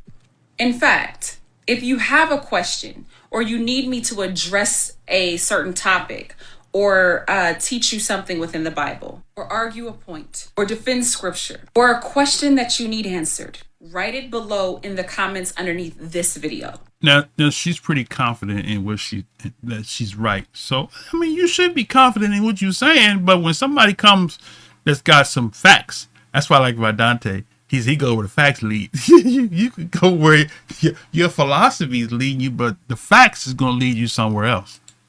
I will try my best to answer every See if I can speed this single up. request. There's another person that sent me a question, even actually around the time or before this Deuteronomy question. And if you're seeing this video, please send it again. You and I have been in contact in my DMs before, and I gave you my word that I would do that video, and I still stand on that word. Over the last few months, I have been completely busy, overwhelmed and inundated with responsibilities, work and home life. I want to get to the part where car repairs. I'm looking for the part where she says how long she studied this particular topic, but it might not be on this part. This one's almost done. House repairs, volunteering, community service projects, and the list goes on. I sit as a board president for an organization. I'm also a member of another board, so I'm very busy. A single mother of 3 as well, who keep me very busy. But I ask of you, if you have any more questions, leave it in the comments underneath this video. If we've already been in communication and you happen to have my ministry cell phone number, or you actually have DM'd me before and you feel more comfortable contacting me on my DMs rather than putting to answer this question. And let me tell you guys something. I actually called off from work today so that I can do these videos. Now, granted, I work remote. Be on my other platforms to get my attention, such as Instagram, maybe even Facebook. My Instagram link is on my profile. Click it and DM me. You can find me on all social media websites under Heather Ella Rise. I'm the only one. The real one. The only one in the world. After this video, there's somebody else that asked me to break down the Trinity. Here's the second video that I will be doing today, recording to answer the word of God and spread the gospel. So when you have a question in regards to God's let's go to word, the next video. in regards to your walk with Christ, you're confused or I know a lot of you know this already. Wait a minute. That's not it. Hello, men and... Okay, wait a minute. I got to get to the right one. Okay. Part 6. Part 5. Welcome to... Part 4. Welcome to... Part 3. Welcome to... Part 2. All right, so we are now at... Part 1. All right, let's get into it. The Hebrew Israelites in relation to Deuteronomy 28. Okay, I'm just going to share... Let's study this word. I'm just going to share the first part of this video. I'm not going to go through the whole thing because she's going to read the whole chapter. But I just wanted to share with you how long she says she studied the subject, right? Asked to do this video by a follower. Here's the question that they presented. To give you some insight on the particular question, the follower wanted me to break down Deuteronomy 28 and its blessings and its curses and relate it to the Hebrew Israelites' claim to being the original Israelites. Let me give you some background. Creating this video took a lot of research. It took me about a month to truly investigate and study this organization. So it took her a month. 1 month, and she's a scholar now on the subject. Did y'all hear me? Backed it up again. She said it took her a month. And its blessings and its curses, and related to the Hebrew Israelites' claim to being the original Israelites. Let me give you some background. Creating this video took a lot of research. It took me about a month to truly investigate and study this organization. I broke all of this down in my previous video. She said it took her about a month. So you studied the Black Hebrew Israelite for 30 days and you now are a scholar?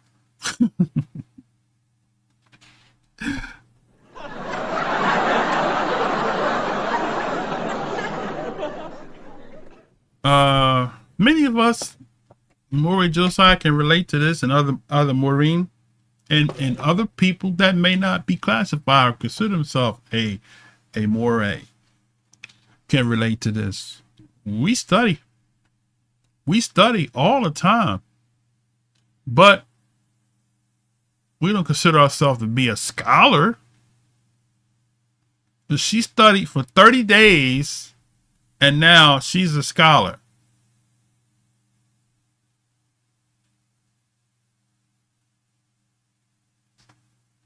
Okay, let me see something here. Hold on. I did say I was going to go look at the comments here, so let's see. Before we go further. She has to do way more than just study a Bible if she really wants to gain the most accurate knowledge. Even we as students of Yah know we need to use other reading sources. Right? That was Real King. Sister Shamura says, Truth Unedited put a cute video last night called, I actually saved that to watch later. I do watch him. He put up a cute video last night called The Difference Between What Christianity Says versus What the Bible Actually Says. I've noticed with Christians, they need short snippets.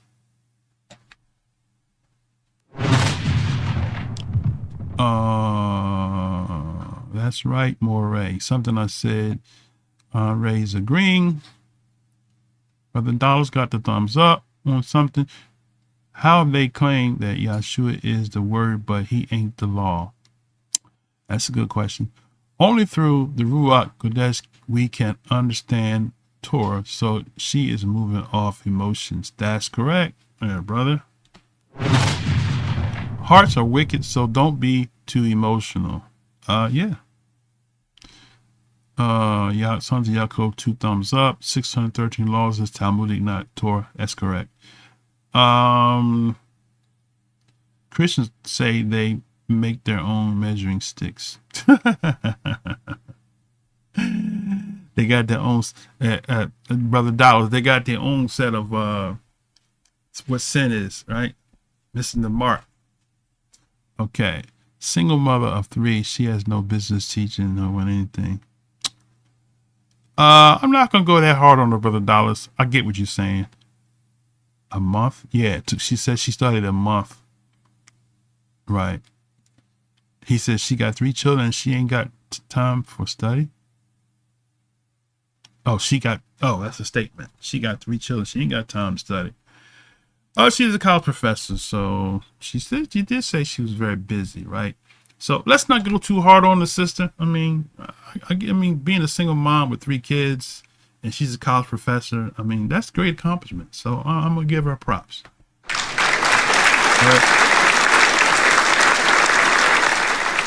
But at the same time, we got to show that this is wrong what she's saying. So we showed you the first thing she said was wrong, right? Okay, now let's go a little further into our dear beloved sister Heather.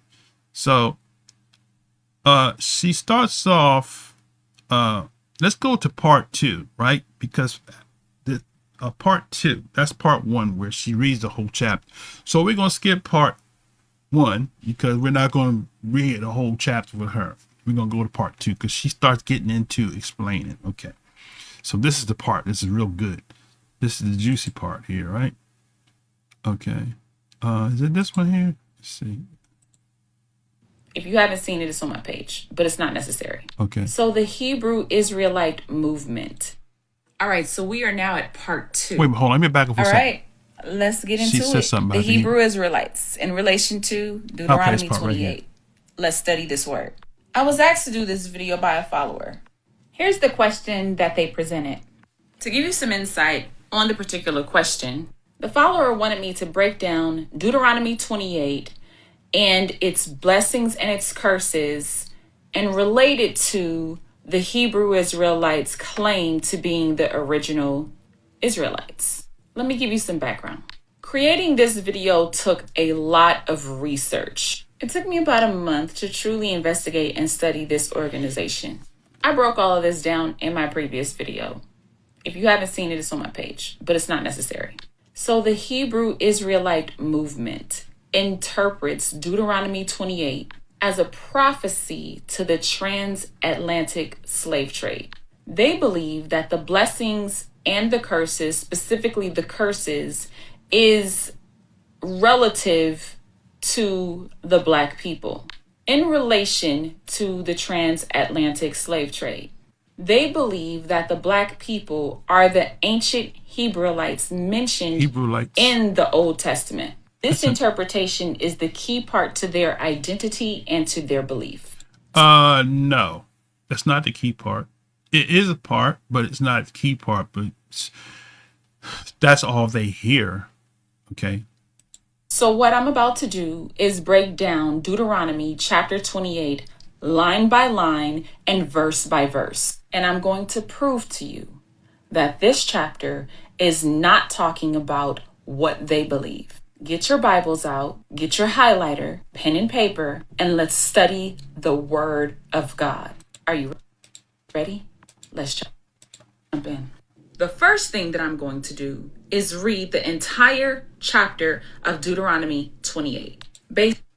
Okay, so we're not going to do that. So we're going to go to the next video. So you can read the entire chapter. All right, so we are now at part 2 on this discussion in regards to Deuteronomy 28 and the Hebrew Israelites' claim to being the original.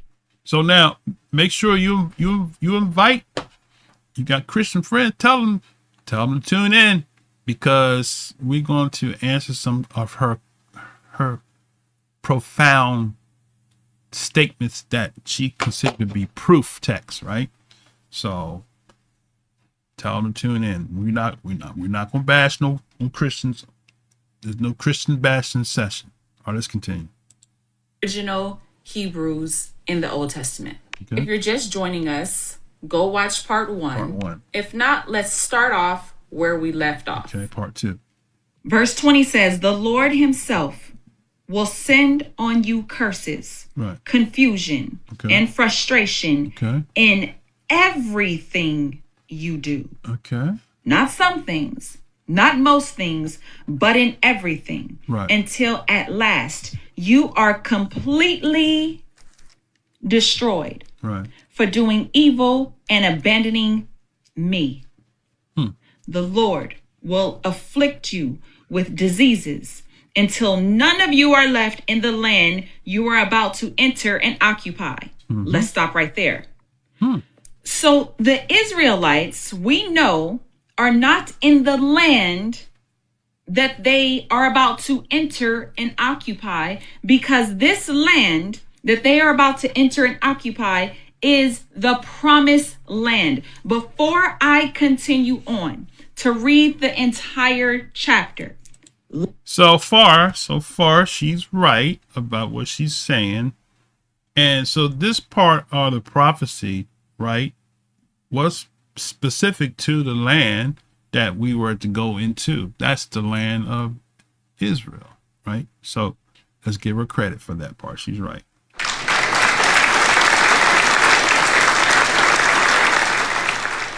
All right, let's continue. Let me take you to the beginning. To the beginning. And when I say to the beginning, I'm Now here's the part. Here's the part you got to get. She gonna take you to the table of nations. I love it. not talking about to Adam and Eve. We're going to start with Noah. Why is it important with Noah? Because in Genesis chapter 10, it gives us the table of nations. Now, why is this important? Because the table of nations tells us exactly where the three sons of Noah, where their descendants settled. So Noah, you know, the man that built the ark for the flood, civilization started all over again after Adam and Eve. God was displeased with man. So he called on a man named Noah to build an ark. Noah had three sons, Japheth, Ham, and Shem. This is very important. Now, Abraham... It's not Japheth. Japheth. It's Japheth. Okay. But that's okay. Who is the father of Isaac, who is the father of Jacob, also known as Israel, who is the forefather of Moses and David, all the way down to the line of Jesus Christ, is from the line of the son Shem, S-H-E-M. And Shem is the son of Noah. Shem has a brother named Ham, H-A-M. The third brother, Japheth. It's actually Ham.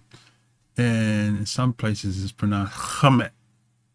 That's where you get the word Kemet from. They say Kemet, right? Or some people say Kemet, but it's Kemet. That's how you pronounce it. But that's neither here nor there. Let's continue. We're not going to worry about him right now. We're just going to worry about Shem and Ham. This is very important. Now, I already told you that Shem is the forefather of Abraham, Isaac. Have you ever heard somebody say, ham is the father of black people because black people like eating ham, like eat pork? I heard that years ago. I was like, huh? There is no truth in that. Where did that come from? All right, let's go back. And so forth, all the way down to Jesus Christ. Okay. Now, the Bible gives us 3 times a genealogical record. Okay. First one being in the book of Genesis, Right. chapter 5, Right. and also in chapter 10. Right. So that's one book. The second book that it does that in is in Chronicles. Right. That's going to be in First Chronicles, specifically chapters 1 through 9. Right. The third time that the genealogical record is given is in the book of Matthew, Uh-oh. Wait a chapter minute. 1. Okay. This She said that. Hold on. is important. I need. So now let's do that real quick. Okay, so Matthew's 1. I'm glad she said that. So to her point, and we're gonna get back to the video, but she just basically sealed her doom right there because she talked about Matthew. So let's go to Matthew chapter 1. We're gonna look at the tape, the genealogies of the Mashiach. So Matthew's 1, right? And we're gonna go. And we'll translate this into the let's matter of fact, let's do the restore names version so I won't mess up. Okay, here we go. This is Matthew's 1, the book and the generation of Yeshua the Messiah, the son of David. Stop there. David, son of David. David was the son of Abraham, right? Now, Abraham was called a Negro. So, how do we know that Abraham was called a Negro? Let's go to the book called The Jew, a Negro. I'm gonna give you a link real quick, right? Okay. So let's go to The Jew, a Negro. I want to say it's page 55.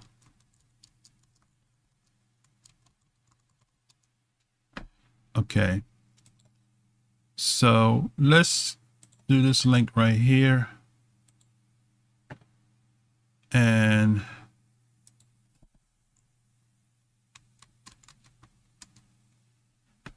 okay, yes, page 55. So let's go to page 55. I'm going to give you this link here.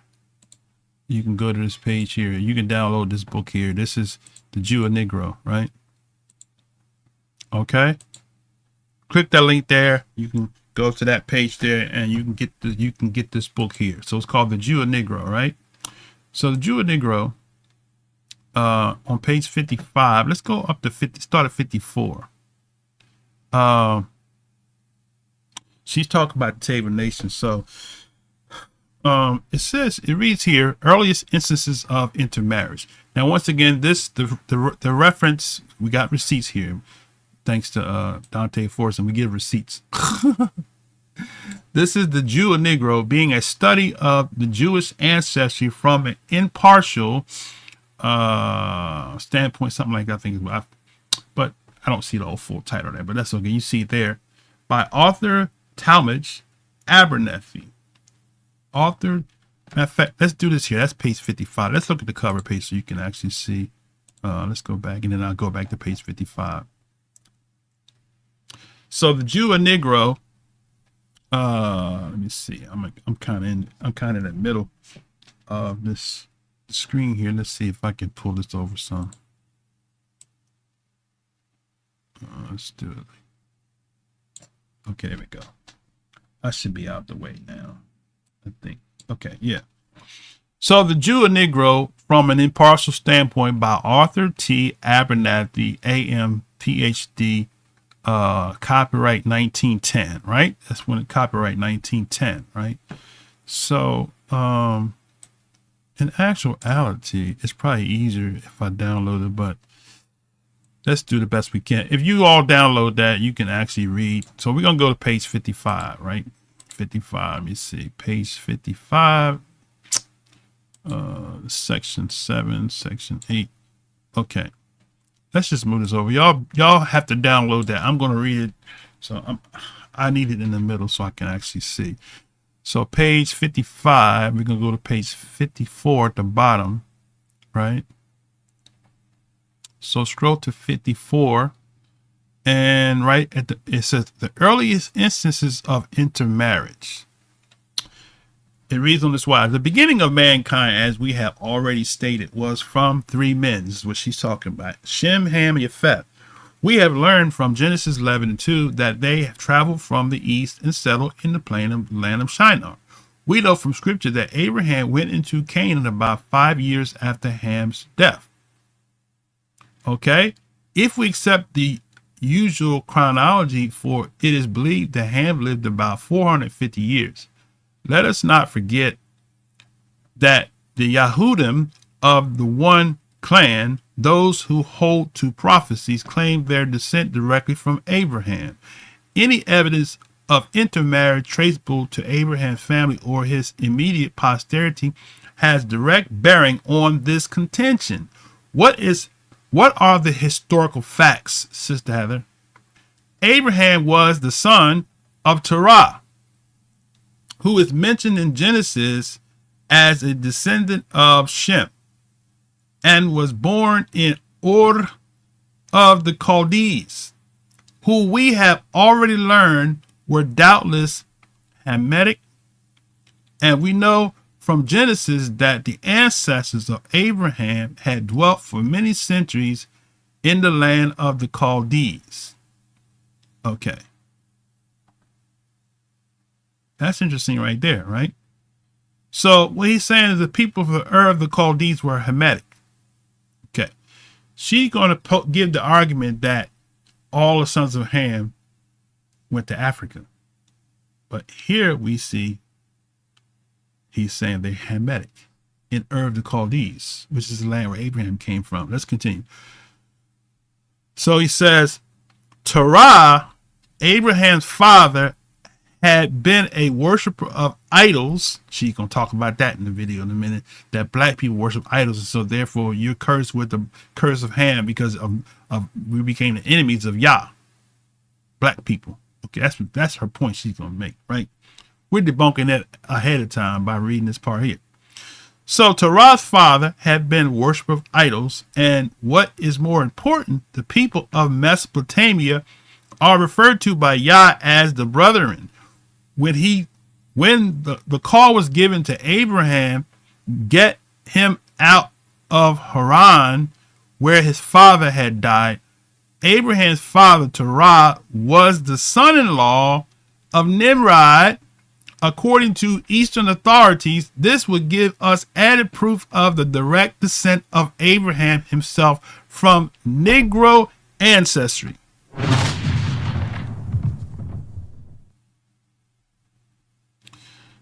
How about that? So, wait a minute.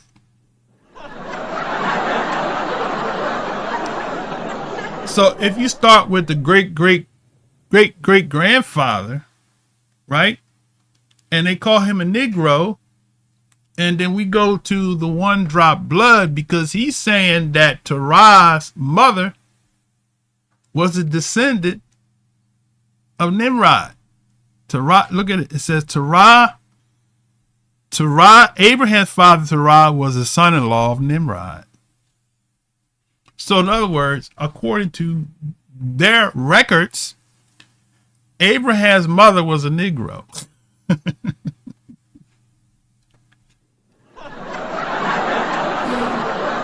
So that now brings me to another point I want to make is, you heard of the one drop rule?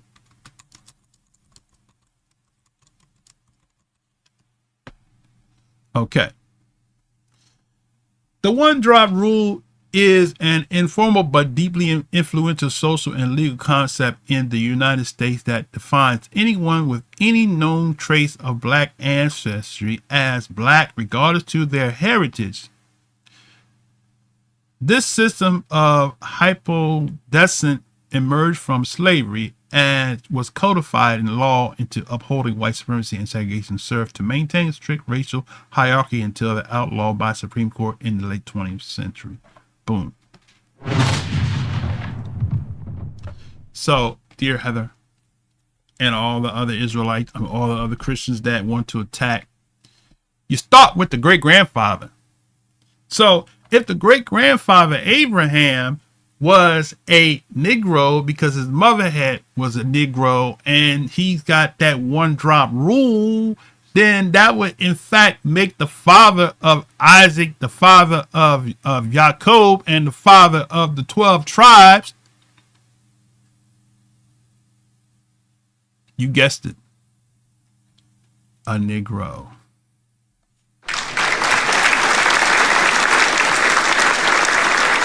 So you can't start with the 12 tribes. You got to start with the native land. So if Abraham originated in the native land, then of Hamites, and his mother was a Hamite, and he's got Hamite DNA, regardless of what you might think Terah had in his DNA, but then the writer told us that they were Terah's people. Abraham, get from your kindred. Well, who was the kinfolks he had? Huh? That's my question. Who was the kinfolks that he was getting away from? So apparently, at his family reunion, he had some Hamites. You had the Shemite Hamite family reunion. They had their t-shirts. It said Hamite Shemite family reunion.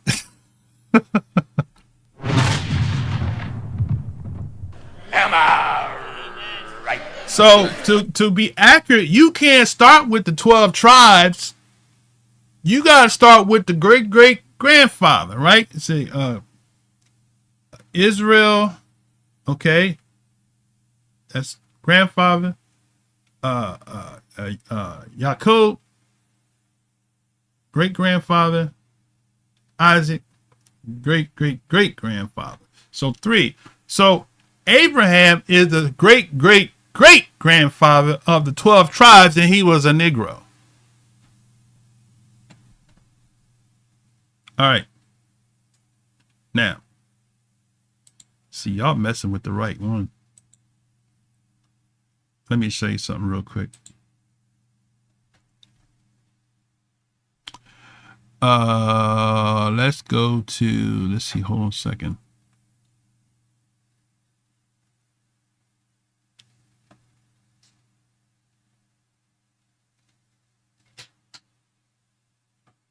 I'm going to give you another reference.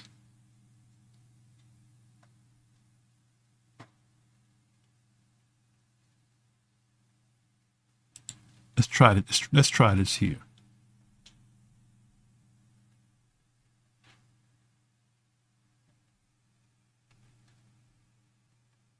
That's not the one I want. Hold on a second. I want to go to another source.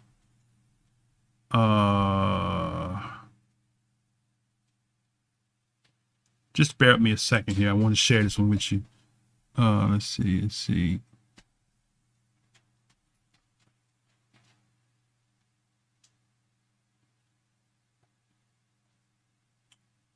Let's try this one here. It began in Babel. It began in Babel. Okay, let's do this one here.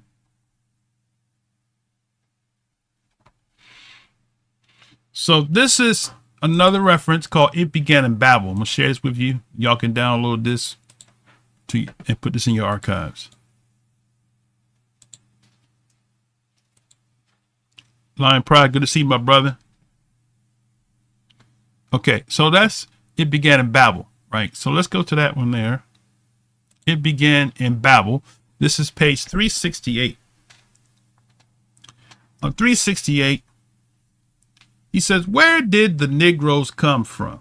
Okay, dear Sister Heather, you asked the question, or you made a statement. Actually, we're going to help you out here. We're going to correct that statement. There's one thing that cannot be denied. The West will be judged by what comes to pass in Africa. Richard Wright, 1954. Where did the Negroes come from? Even in the wisest and most detailed anthropological and ethological works, no answer will be found to this question.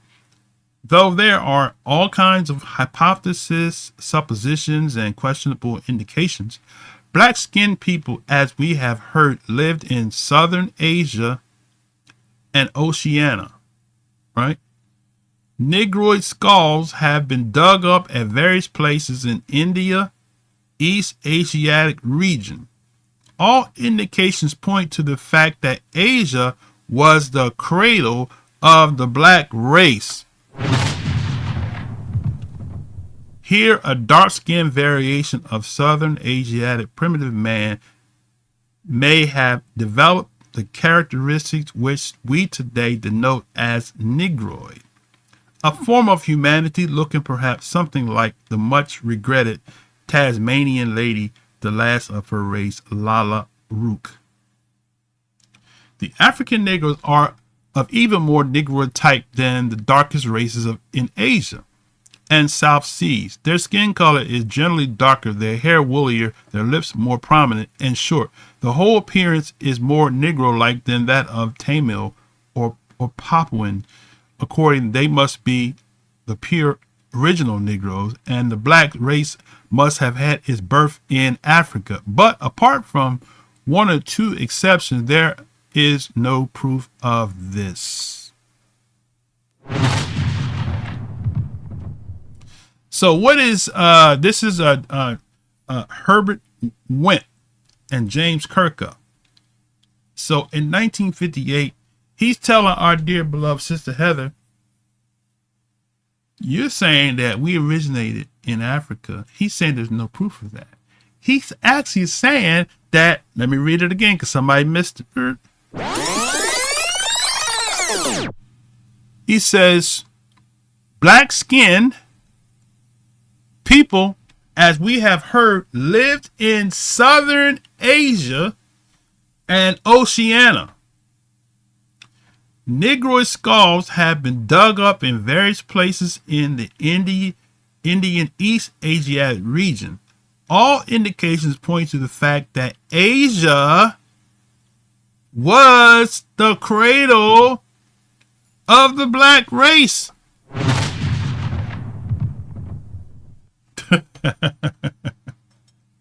But you convinced in your 30-day research that we came from Ham. And when Compact Zondervan under Ham, we often read it. I'll read it again. All right. So Zondervan tells us under Ham that he was the youngest son of Noah, born probably 96 years before the flood, and one of the 8 persons to live through the flood. He became the progenitor of the dark races, not the Negroes. Right? Now, that's not to say that he's saying we came from Shem. But they're actually saying that the blacks, there's a book called The Black in the Image of God, the Negro, a Beast, or in the Image of God, where they actually try to say black people came from monkeys. So that theologian belief system is there. Okay. But here we see in 1958, Herbert Went and James Kirkup together agree that Asia is the cradle of the black man, right? Now, I'm going to give you another reference here, and then we're going to get back. So, let's go to, do I want to do a critical review or annals of literature? Let's do that. Okay, sure. Let's do that. Okay, now.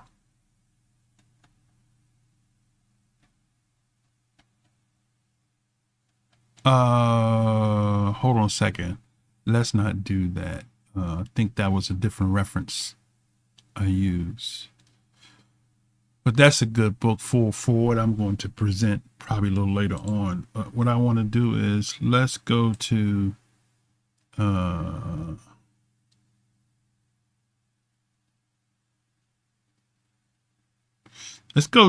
Johnston's The Negro in the New World. And I want to, let's see, what page is that on? I got to find the page record. Hold on a second.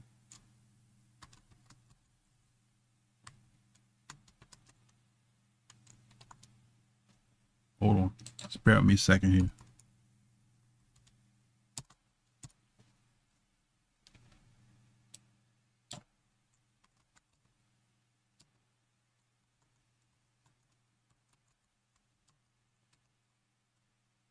Huh.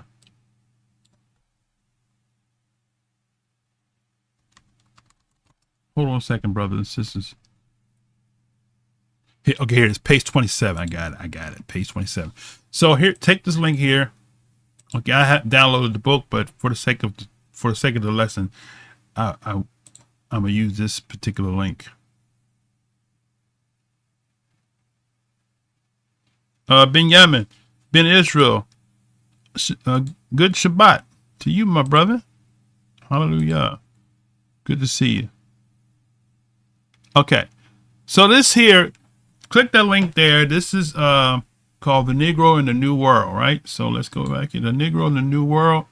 That's on page 27. Let's just show you the cover real quick so you can see what the book looks like on the cover. Okay, then we can go back to page 27. Okay. Okay, hold on a second. I messed up here some kind of way. Okay.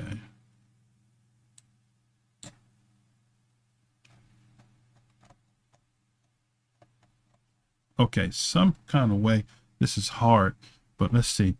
Okay, so this is the book. Let me slide this over just a little bit. It's kind of complicated to do it this way, but I want you all to see that I'm not just... So the book is entitled The Negro in the New World by Sir Harry H. Johnston. Now, I found this book. I don't know if I got it from Dante or if I found it before him, but because we kind of researched it, so I think I might have found it before him, but he did a lesson on it. But I actually was reading from this as part of the sources for our book called Our Hebrew Israelite Story. So anyway, so Harry Johnston, right? And this was published by The Negro in the New World was published. Let's see the date here.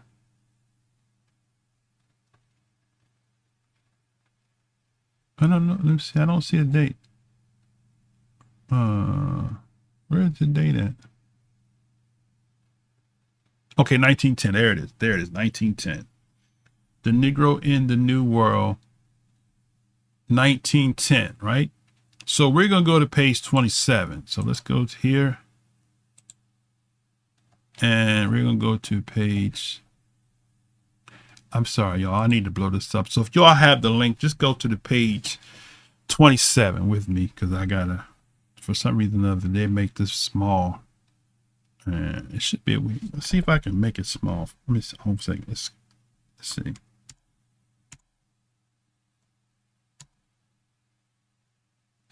Okay, here we go. I think that's better. Okay, let's go to 27.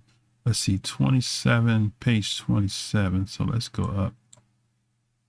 Okay, 23, 24, 25, 6, 27. Okay, right here. It says here, let's start where it says the existing population of Solomon's Island, of New Ireland, and of the New Hebrides are much more Negro-like in physical characteristics.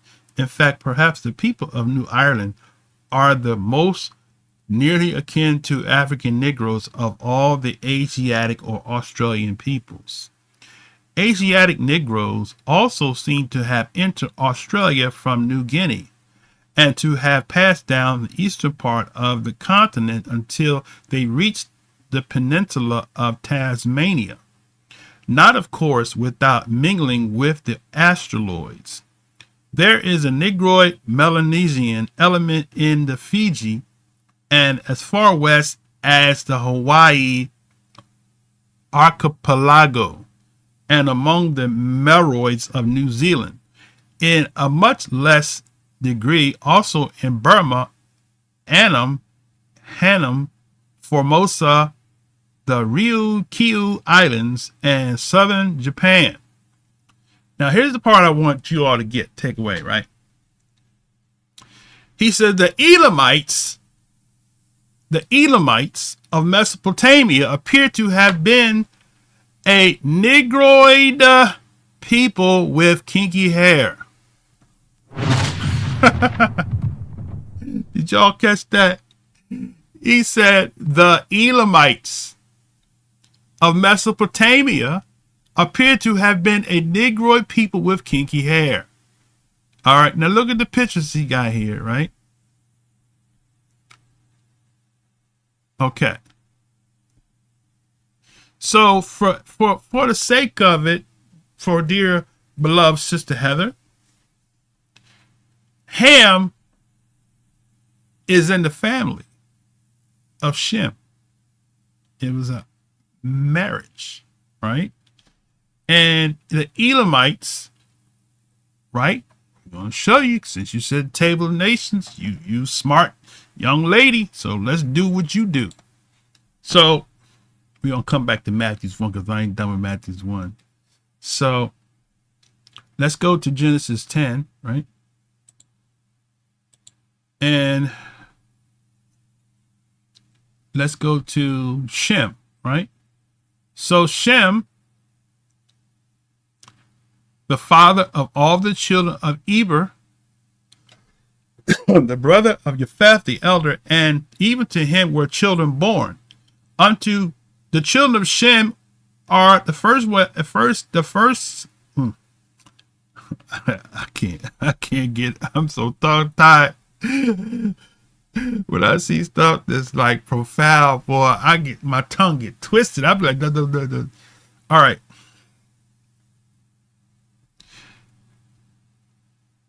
The children of Shem, first on the list is who? Elam,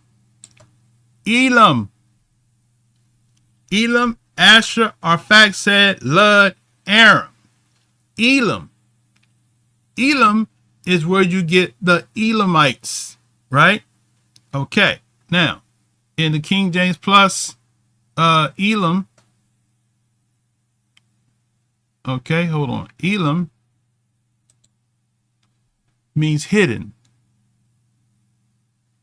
distant. Elam. Oh, hidden ones, hidden. Interesting, right? Is there a connection between the hidden ones and the name Elam? That's an interesting thought. Never looked at that from that angle. That's some food for thought right there. Elam. Now go back to the Negro of the New World. Okay. So he says the Elamites of Mesopotamia. Just in case you're not quite clear who the Elamites is, Sister Heather, and all those that want to oppose us being the Israelites.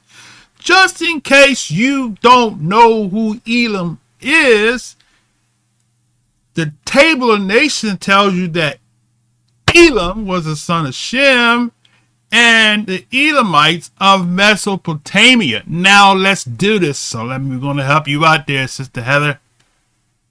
Wait a minute. All right, we're going to help you out. So let's go back to the scriptures, right? Okay. So, the word Mesopotamia, let's look it up real quick. Just so somebody needs to know.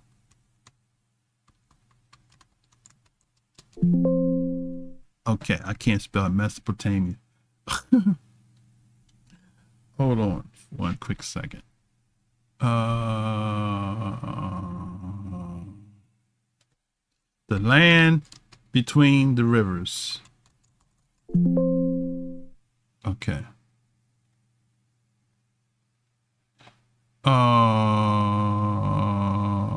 Land between Aram. Okay. Hold on a second, y'all. I'm going somewhere with this. Just bear with me a second here. Okay, hold on. I'm trying to get somebody help me out here. I'm trying to spell Mesopotamia. Wait a minute. Hold on a second. Give me a second. I gotta get my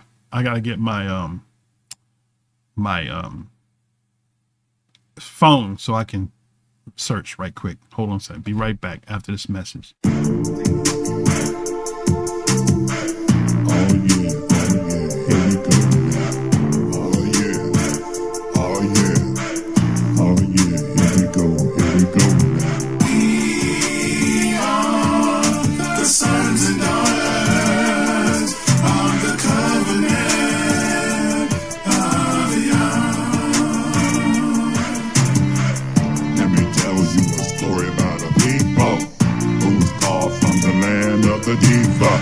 God promised he would give us a kingdom. We disobeyed and fell into a syndrome. We are the sons and daughters of the covenant of Yah. God said in the lands of our captivity, when we return, he will give us liberty. Return back to a land of nativity, kingdom of peace for the whole wide world to see. Oh yeah. Here we go now. Here we go now. We are the sons and daughters of the covenant of Yah.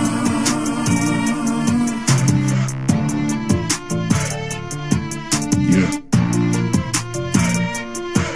Yeah. Yeah. Oh yeah. We are the sons and daughters of the covenant of Yah. We will reign for 1,000 years with him. Kings and priests having God's law with him. We were paid for the trials and tribulations.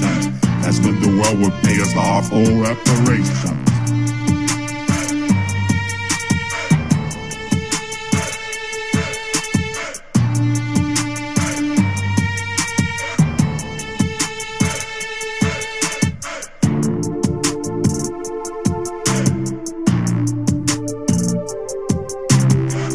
Reparations, reparations, Reparations, reparations, reparations, reparations, reparations, reparations, reparations, reparations.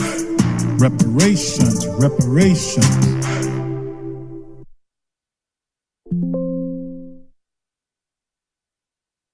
All right, sorry about that. Okay, now, all right.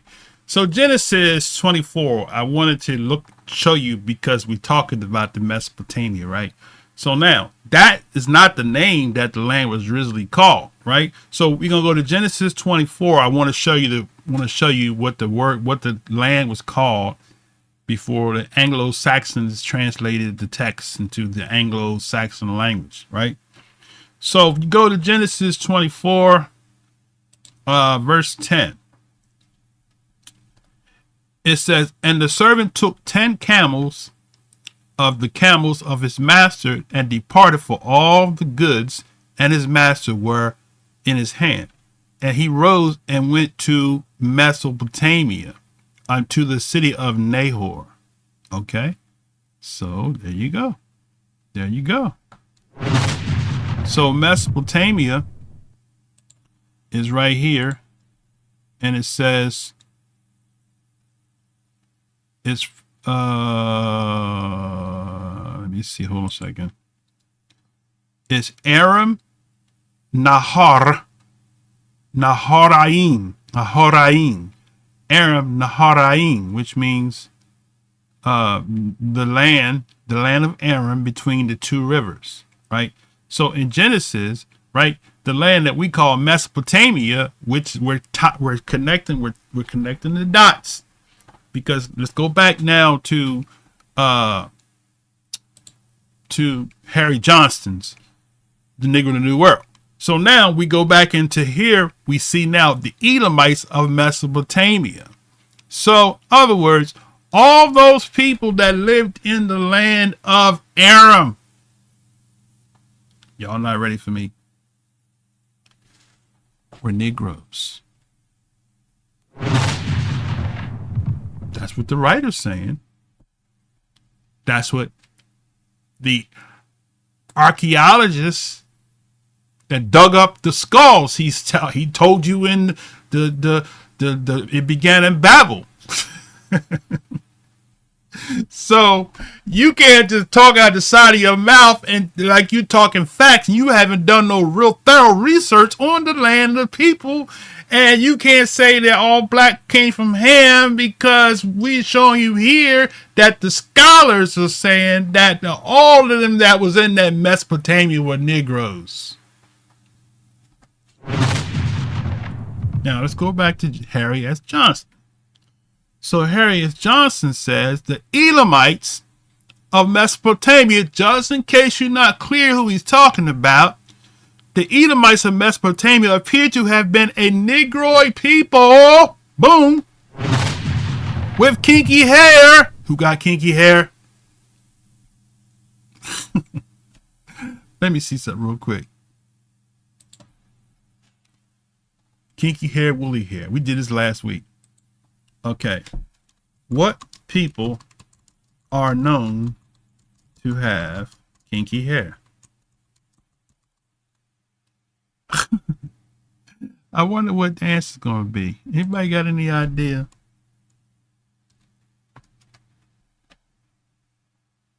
Look at the answer, y'all.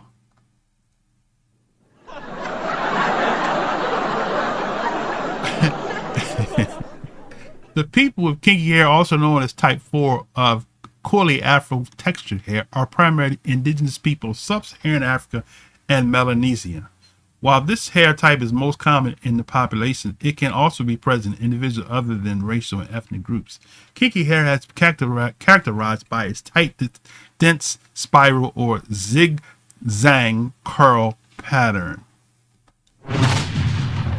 So, Harry S. Johnston is telling you, right, that the people in the Mesopotamia in the land of Aramites were Negroes. So when the Jew or Negro tells you that Abraham left from his kindred, the people that was his kindred were Negroes. Boom. Not Hamites. Although you did have Hamites there. So the people that was in the Mesopotamia look like the people that were Hamites. That's the reason why, doggone it, Terah married Nimrod's daughter, because she was kindred. So you can't get to the 12 tribes before you get to the great-great-grandfather who was a Negro. So therefore, you have, by default, you got one drop of blood. You have a man who had a father who was a Shemite, who was a Negro. And he had a mother who was a Hamite, who was a Negro, which made him a full-fledged Negro man. Boom. My question is, when did they become white?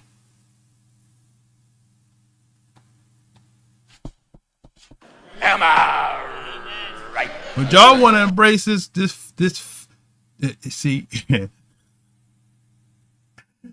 the Europeans have stole everything. and claimed it for themselves. They even got that in the book of Esdras, or was it Maccabees, where they sought to paint the images in the book of the law, to paint the images after their own people. The name stealers, the identity stealers, culture stealers, they stealing everything, and you bit into their deception. We call them Decepticons. You bit into their deception. They're telling you that the people of the book look like the people that came from the Caucasus Mountains. And we bit into it. We bought it. But here the scholars telling you, how can they become white when the father, the great-great-grandfather, was one drop blood Negro? And he had a whole lot more than one drop blood. All right, let's go back to Harry Johnston again. All right. So he said the Edomites of Mesopotamia appear to have been a Negro people with kinky hair and have been transmitted this racial type to the Jews and Syrians. Boom! Oh my goodness, he went that. He's anti-Semitic. He's anti-Semitic, brother. Did y'all hear what he just said? Did y'all hear what he just said? Let's back it up and say it again. Oh my goodness. He said the Edomites of Mesopotamia appeared to have been a Negro people with kinky hair and to have transmitted this racial type to the Jews and Syrians. He has a footnote number 1 down here.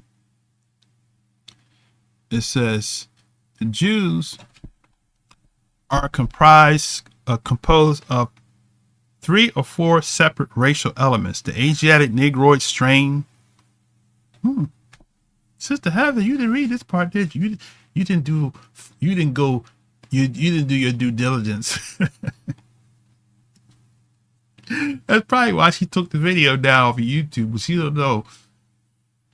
I'm a techie. I know where to go get my stuff. Am I right? That's right. So he says the Jews are composed of 3 or 4 separate racial elements. Asiatic Negroid strain shows itself occasionally in the curly hair, the long eye, and proportions of the skull. The Jewish hybrids with the Negro in Jamaica and Guyana reproduce most strikingly the Assyrian type Supra. Wow, did you see that? Did y'all hear what he just said? Well, wait a minute. Sister Heather Ella Rise told us that we come from Ham. But a scholar older than her begged to differ. He says, Let's read it again. I say to you, my sister, you need to throw that Bible. You need to do a Greg Locke, have a book burn that book. get you KJV straight up with a strong concordance. But here he says, again, the Jews, and I'm quoting from the footnote. The Jews are composed of 3 or 4 separate racial elements. 3 or 4. Asiatic Negro, 1. Asiatic Negro strains itself occasionally in the curly hair, long eye, and portions of the skull. The Jewish hybrids with the Negro in Jamaica, Guyana, and Assyria. So there you go. So he's bringing on the Jews hybrids with the Negro in Jamaica, Guyana, reproduce most strikingly the Assyrian type Supra. Okay. So let's go back up here. So that's footnote 1. There is a curliness of hair together with the Negro eye and full lips. How about that? in the portraiture of the Assyrian, which conveys the idea of an evident Negro element in where? Babylonia! Quite probably the very ancient Negro invasion of Mediterranean Europe, of which the skeletons of the Alps Maritimes are vestiges, came from Syria and Asia Minor on its way to Central and Western Europe. How about that? How about that? It is possible that in or on the verge of Arabia, the ancient basal stock of the generalized Negro parted, divided into two great streams of divergent immigration, one to proceed to Europe via Syria, and the other to pass through Arabia to Egypt and tropical Africa. In Arabia or in Egypt, it may be arose the difference between the long-headed African Negro and the round, shorter-headed Bushman, and the last name becoming more habituated than his cogners to a life in arid deserts or scrubby open country. So, man. You gonna learn today. It's not looking good for you, Sister Heather. Your statement doesn't hold no water, according to Scott. I could go dig deeper on that, but I wanted to bring it home because when you said Matthew, you nailed it. Oh, did you nail it? So let's go back to Matthew, because we started in Matthew. So now we got a whole nother comprehension, whole nother level of comprehension, because now we was under the impression that only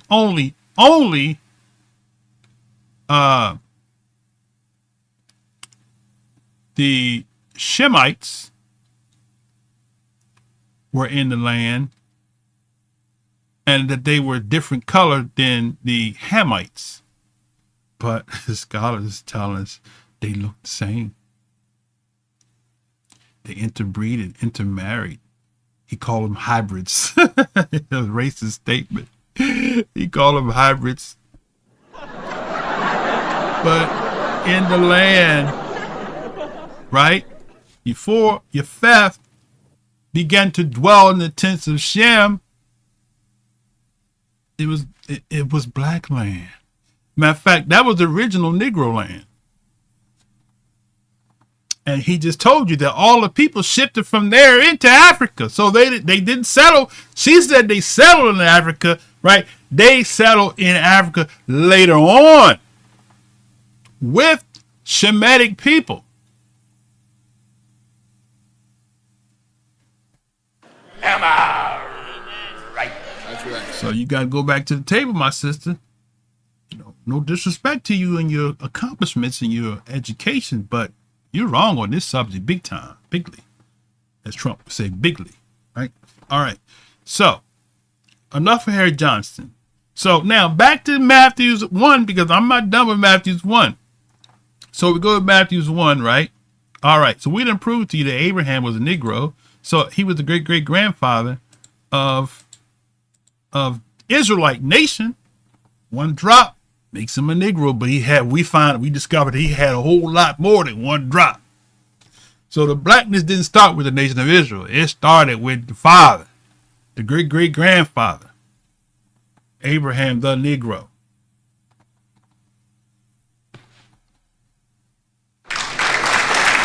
All right.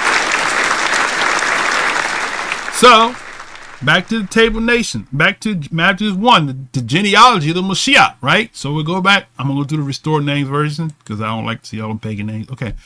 So the book generation of Yahshua the Messiah, the son of David. We're gonna get there in a minute. The son of Abram, right? Now, Abram begat Isaac. Isaac begat Yaakov. Yaakov begat Yehuda. So let's underline Yehuda right here, right? And his brethren, right? So we're gonna walk the dog, right? You gonna learn today. All right. So Yehuda, Yaakov begat Yehuda and his brother. Yehuda begat Pharez of Tamar. Boom. They got Thamar. And we're not talking about Tamar Braxton. We talking about Tamar the Canaanite, right? So Yehuda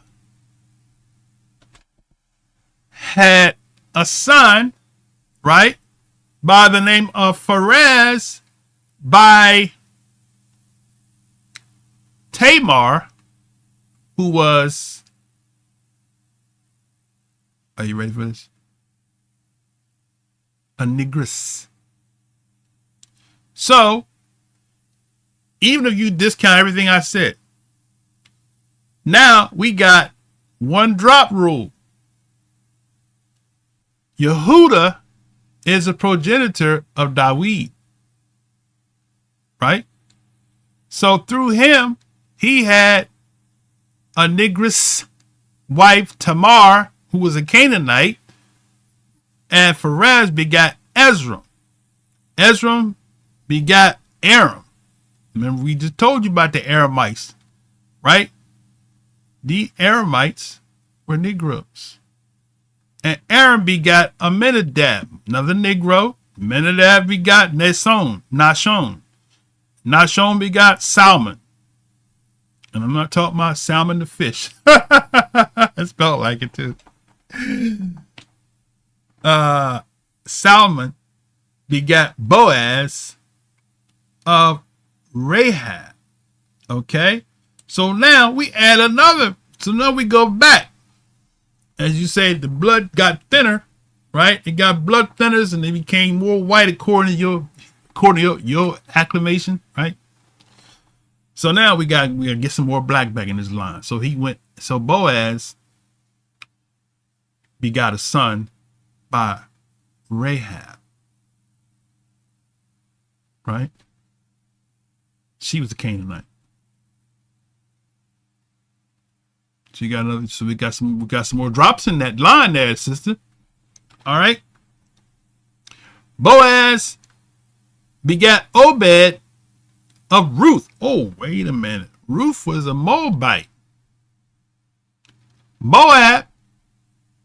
Matter of fact, I could show you. If you Google Moabites, modern Moabites, you're gonna see people that's still Negro. Moabites became known as the Moors.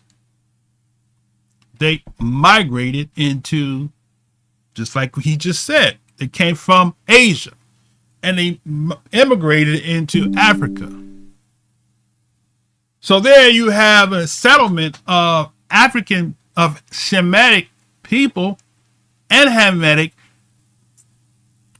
conjoined together in unity and matrimony, if you will, and they both shifted into the land that became later known as Africa. According to Leo Africanus, the name was named after Abraham's son through Keturah, who was a Cushite. Y'all don't like me. Y'all do not like me. I hate to bust your bubble and break it down to you the way a T.I. tis. Like Bernie Mac used to say, may you rest in peace. But you got Ruth. So let's go back in here. So Salmon begat Boaz of Rahab, and Boaz begat Obed of Ruth, right? Ruth. So you got a black mother. So we keep bringing all these colored women in the picture. If you don't believe the Shemites were colored, you should by now. But just in case you don't believe, we still keep seeing these Negro women in the lineage of the Mashiach. So you got Obed, Boaz begat Obed of Ruth, right? Ruth was David's grandmother. Boom.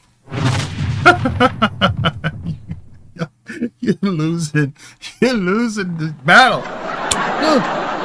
You're losing the battle, dear sister. You're losing the battle. You're losing the battle. Okay.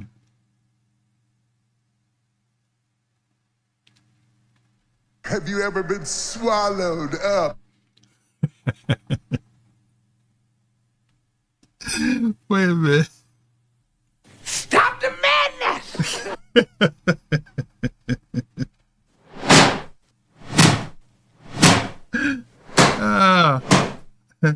Huh?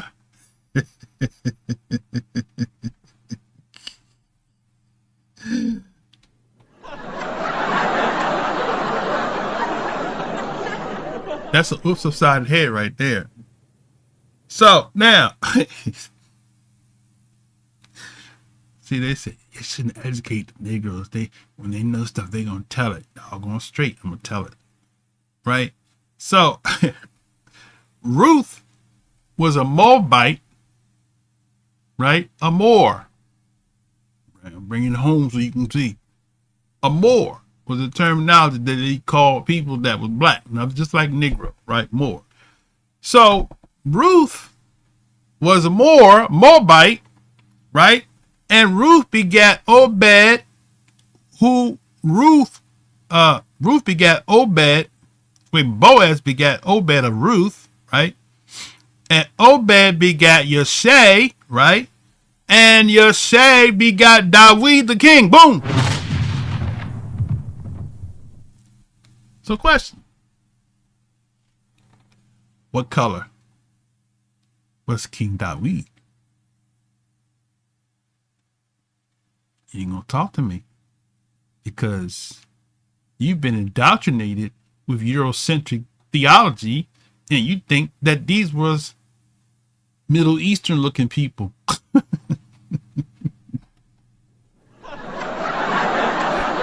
think they Middle Eastern looking people when the scholars are telling you that they was Negro people with kinky hair.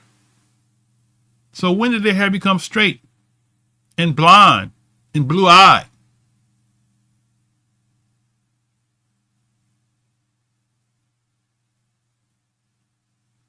To whitewash the whole the prophecy. See, you a scholar, you evangelist, you ought to know the Genesis 9. You read it in the other video that we didn't get to, where you said that Yefeth shall dwell in the tents of Shem. So who's dwelling in the tents of Shem now? It's Yefeth. Ain't nobody in that's ruling over there. This is the times of the Gentiles. The Messiah said that they shall be led captive into all nations, and Jerusalem will be trodden down by the Gentiles. And by your definition, if a Gentile is a non-Jew, then they can't be the Jews. Boom. It's trodden down by the Gentiles. It makes sense, right? Don't that make sense? You make it complicated by saying you're indoctrinated teaching that doesn't hold water, right? But so Ruth was David's grandmother. I ain't done yet. We're not done with the lineage of the Messiah. All right, so Yeshai begat David the king, and David king begat Shalomo of her that had been the wife of Uriah. So she was a Canaanite / Hittite. So King Solomon's mother was a Negro. So one drop in the bucket. Am I right? That's right. So Shalomo was a Negro. Shalomo had a son by a Negro woman.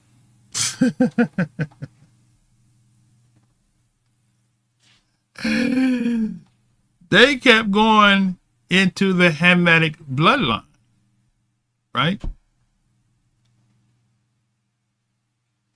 So You got to go back to the table, my sister, because you missed it. All right, now let's go back to you now, and I already did explain it, so I don't have to pause you now. Okay.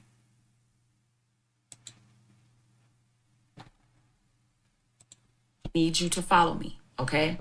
Now, Shem, I've already said, is the forefather to Jesus Christ.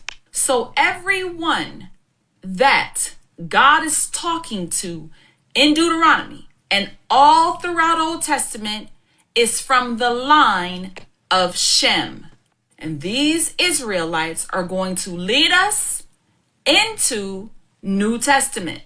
Old Testament, God is talking specifically to the line of Shem, which...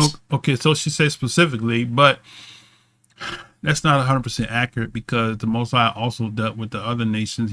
Matter of fact, when Jonah, right, told Jonah to go to Nineveh, right? They weren't Israelites, right? They were a combination. We just showed you. In Nineveh, they were a combination of Hamites and Shemites. Let's continue. He calls his own people. In New Testament, God is talking to all of us. Now, we got that clear, right? Paul was talking to the Gentiles. The other 12 was talking to the Israelites scattered abroad. So primarily, so she's incorrect on that statement. But let's continue. Now, Ham, on the other hand, is the Matter brother. of fact, I can prove the point. I can prove the point that, so if you go to, she said he's talking to everybody. So if you want to include Israelites and everybody, let's see, First Peter, I think it is First Peter, where he says, where's First Peter at? Right here.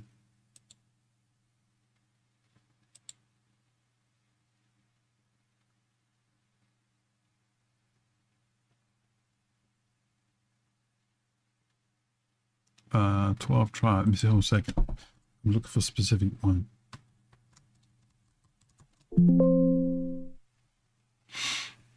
I thought it was Hebrews. I could be right.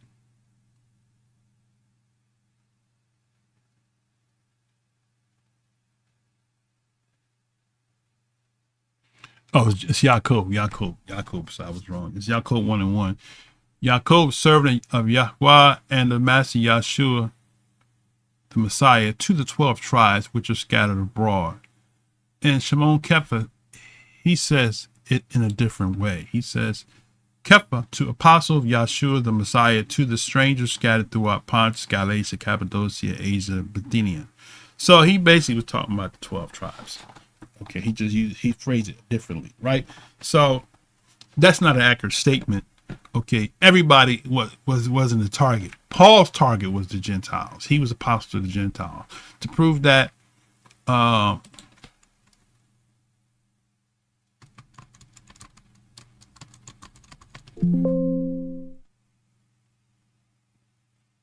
so Paul says in Romans 11:3, he says this here: "For I speak unto you Gentiles, inasmuch as I am the apostle of the Gentiles, I magnify my office." Right? So the Gentiles that Paul spoke to was the sons of Japheth. Right? So that's the reason why even the Hamitic people, because there was so much intermarriage between Hamitic and Shemitic people, they were never really classified as Gentiles. Okay? Other nations, yes, but not as Gentiles, because Gentiles is, once again, it is a word that came from the Eurocentric people to define the patricians, right? So, or the ruling class. It's kind of like today, the 1%, the ruling elite are the Gentiles that's running things, right? They're not Edomites as the One West Division's teaches, okay?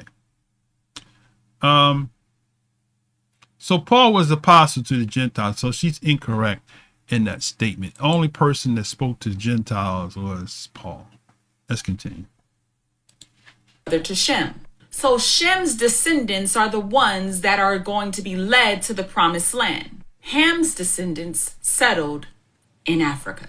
God. And we just proved that what she just said is incorrect because we showed you that it was intermarried between, and then the scholars let us know that they shifted from Asia into Africa. So the settlement happened later on as a part of a combined marriage. So you can even see that even with Yosef when he went into Egypt, right? And Yosef got him a wife. She was the daughter, right? Those of you that follow me know I break this down, but let me just give it to you so you can read it. Okay. So I want to say Genesis 36 maybe. No, not 36. 38 maybe. No, that's Judah and Tamar. Okay.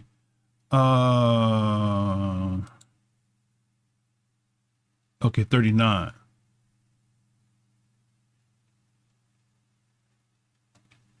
Okay, so after he got favor with the Pharaoh, he interpreted a dream. I want to say maybe it's chapter 40. Hold on. Let me do it like this.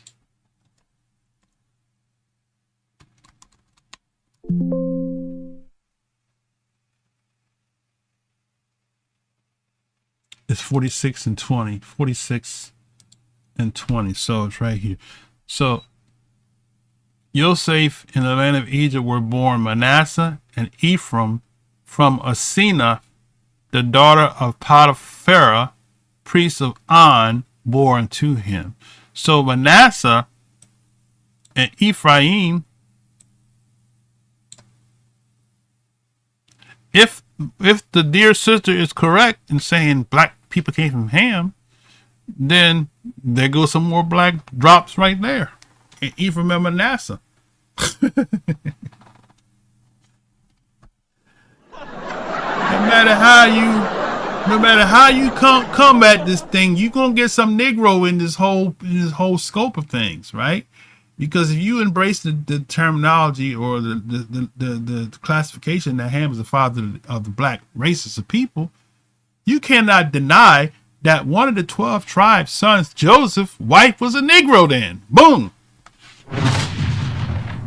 And gave him 2 sons, right? Ephraim and Manasseh. What you gonna do with that? Am I right? That's right. So, and then to top it off, you go to Judges chapter 3, and we can wrap it right here, and we can call this whole thing over. You go to Judges chapter 3, and then you see that the children of Israel dwelt among the Canaanites, right? It said the children dwelt among, verse 5, they dwelt among the Canaanites, Hivites, Amorites, Perizzites, Hivites, Jebusites. They took their daughters to be their wives and gave their daughters to their sons and served their Elohim. So there, I mean, you got a Canaanite Israelite family reunion right there. You can't get no other way. You can't. And no matter what angle you come at this thing, you're going to find the truth. So what you see right now, you think, oh, this is the reality. No, it's not. It's the narrative that's been pushed down your throat. Okay? You got immigrants that's in the land, posing as the indigenous people. Can I get amen? Amen. So, wrong on so many levels. All right. Let's go back to our beloved sister. I wasn't talking to Ham's descendants, he was talking to Shem's. So if all existence starts off from Noah, leading on to his 3 sons, and we know that Shem's sons are the relatives to Abraham, Isaac, and Jacob, Moses and Solomon, all the way down to Jesus Christ. So she got to go back now, because I showed her that all of them had Negro wives. and their father was a Negro from his mother. You got a lot of work to do on that one. Let's continue. Then that means that the Israelites of the Old Testament are from Shem's line, which means that Africans and blacks today would need to be from Shem's line. What does the Bible say? Genesis chapter 10. Okay, so we can skip this part because I already covered all of that, right? I want to get to the part where she connects it to the curse. Okay, so what part is that where she does that?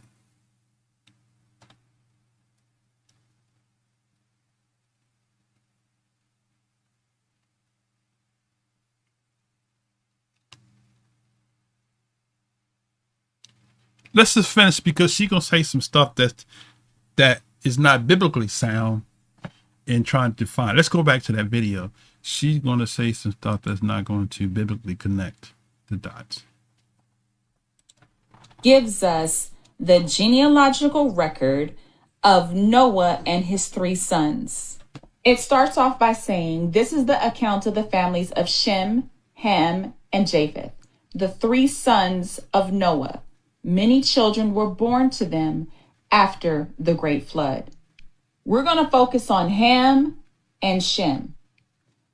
Now it says, now follow me here. The descendants of Ham were Cush, Mizraim, Put, and Canaan. Okay. And the Bible tells us that the descendants of Cush were Seba, Havilah, Sabbath, Rama, and Sabteka. The descendants of Rama were Sheba and Dedan. Cush was the ancestor of Nimrod. Now, Nimrod was the man that built Babylon. And he was. So as you see, we see. And he was Abraham's grandfather.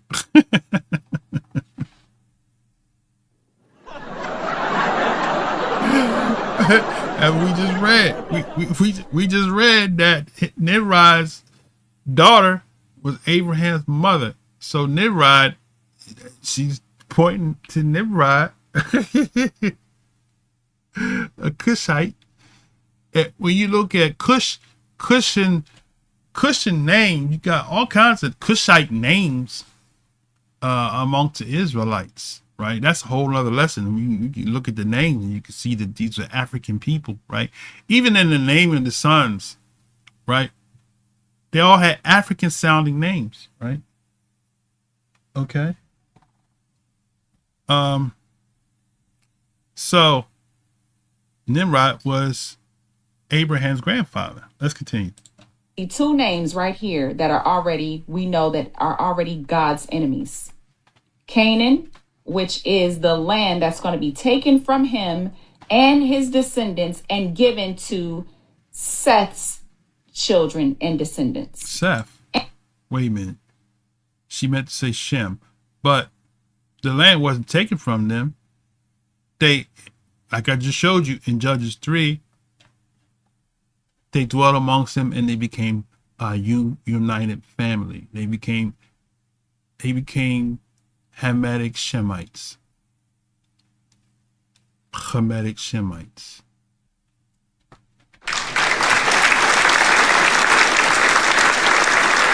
So for my Hebrew brothers, especially Truth Unedited, he mentions it. He's wrong. You could be from Ham. It's not wrong with that because we're showing you that your great multiplicity of great grandfather Abraham, mother was from Ham. So it's inaccurate to say that you didn't come from Ham because there's a possibility that somewhere up that tree somebody came through the paternal line of Ham. As we see in Judges chapter 3, the sons took the daughters of Israel and they became one people. So from the Israelite nation, you could be the Israelite on your mother's side, but a Hamite on your father's side. Am I right? Am I right? That's right. Okay. Let's continue. And we also see Babylonia. Nimrod and his offspring are going to become enemies of God because he built the city of Babylon. And we just told you in that the Jew or Negro that they were Abraham's people. That's why he said, get from your kindred. We also see Nineveh right here. He is responsible, and his offspring are responsible for Nineveh. We read about Nineveh in the book of Jonah. That's a completely different study, and so is Babylon. We already covered Nineveh. We talked about so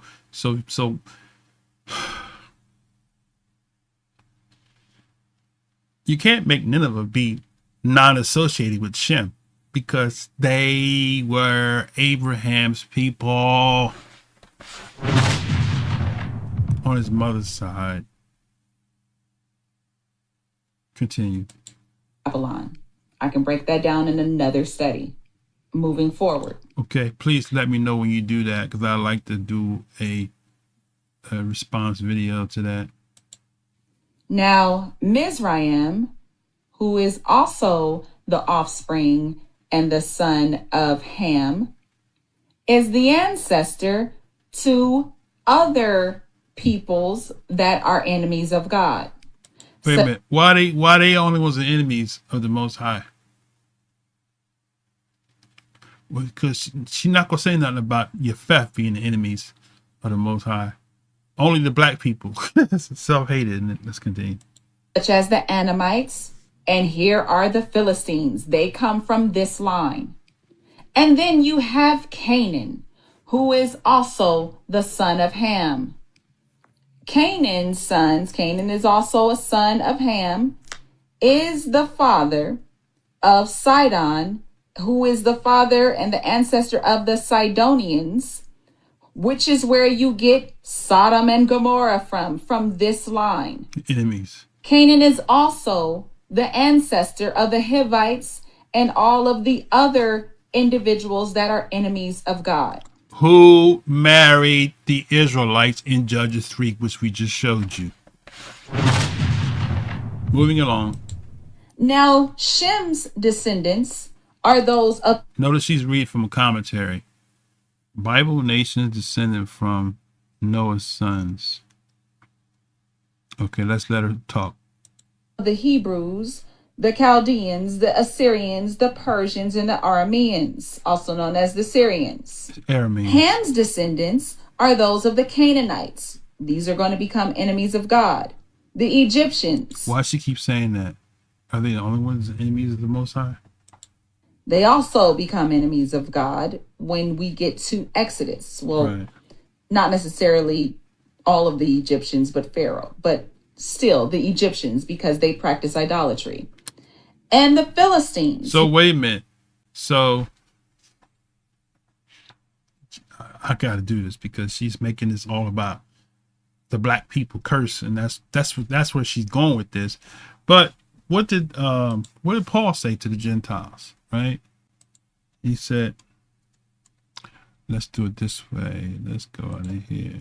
Let's go back to my KJV. Okay.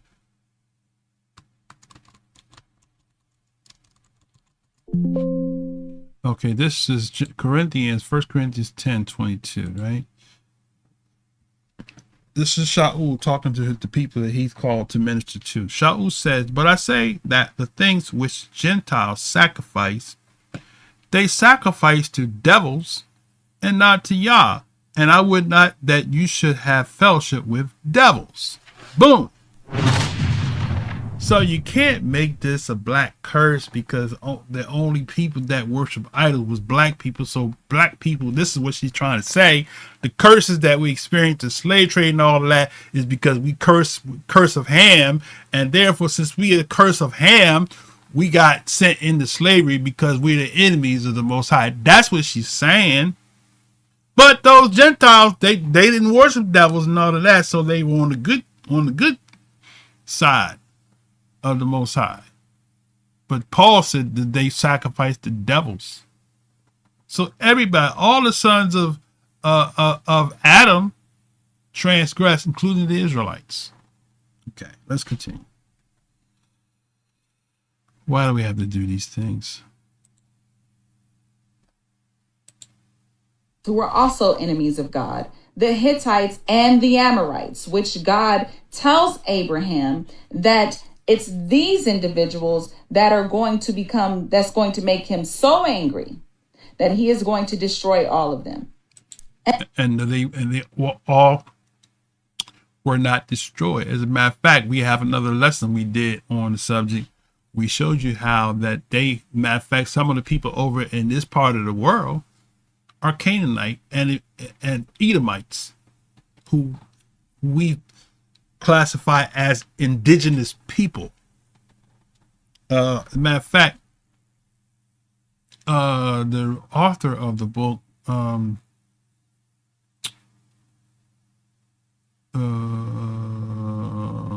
R.B. Lewis, The Light, his book called The Light, he said that the Indians or natives here are Edomites. He said it. I would pull it up, but I want to add to the time of this video. Let's continue. And these are the descendants of Japheth. We're not worried about them. Not worried about them. Now Shem's descendants, because they were good people. They didn't do nothing wrong. The Greeks who worshiped Zeus didn't do nothing wrong. They came in the land of Israel and they put an altar of Zeus into the temple of Yah, but they didn't do nothing wrong.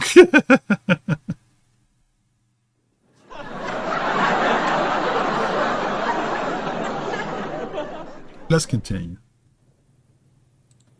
were called the Semites. Abraham, David, and Jesus descended from Shem. Ham's descendants settled in Canaan, the land that's going to be given to Shem's descendants. Ham's descendants settled in Canaan, Egypt, and the rest of Africa.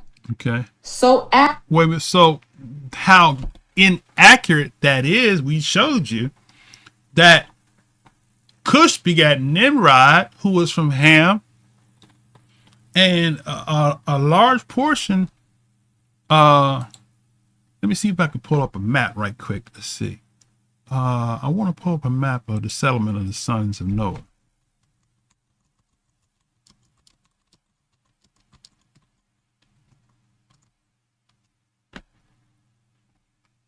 Okay, here's the.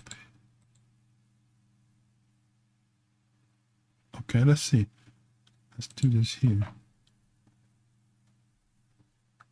We're not going to sign in. Okay, let's see if I can blow this up here. Okay, let's look at this map here right quick. Okay, so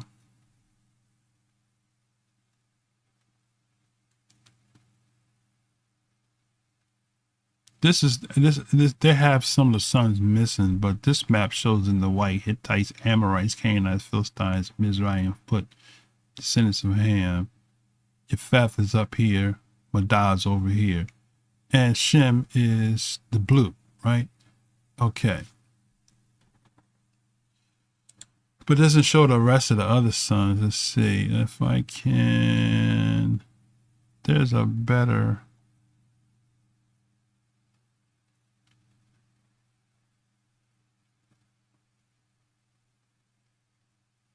Okay, let's look at this one here.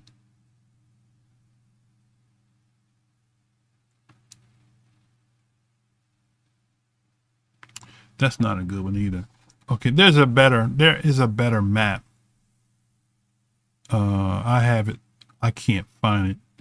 I'd have to look for it, and I don't want to prolong the video, but let me see if I can. I did see something that looked similar to what I was looking for.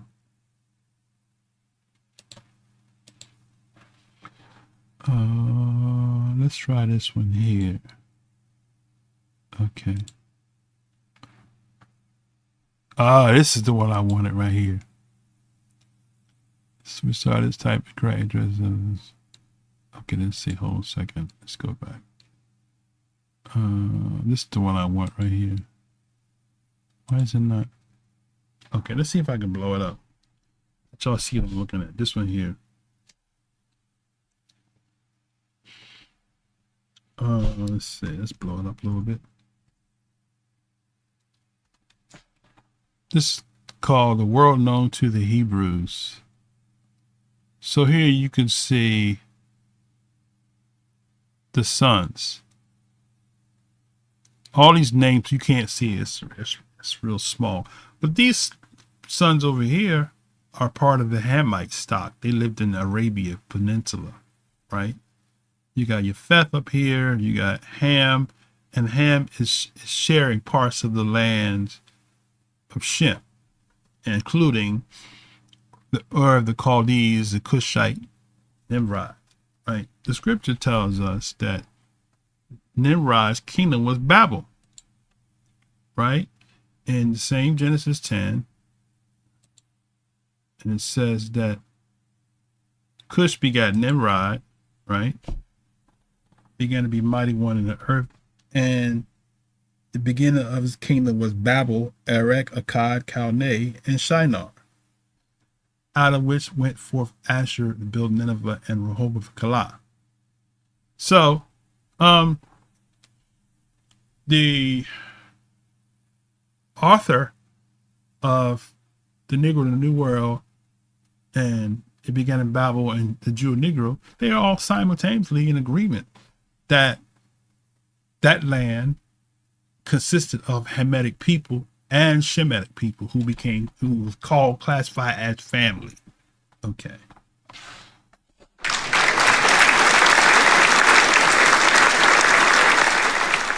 Okay, let's go back to the video.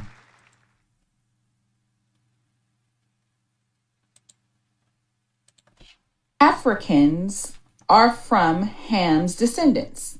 You guys following me here? So what she said was she's showing you on her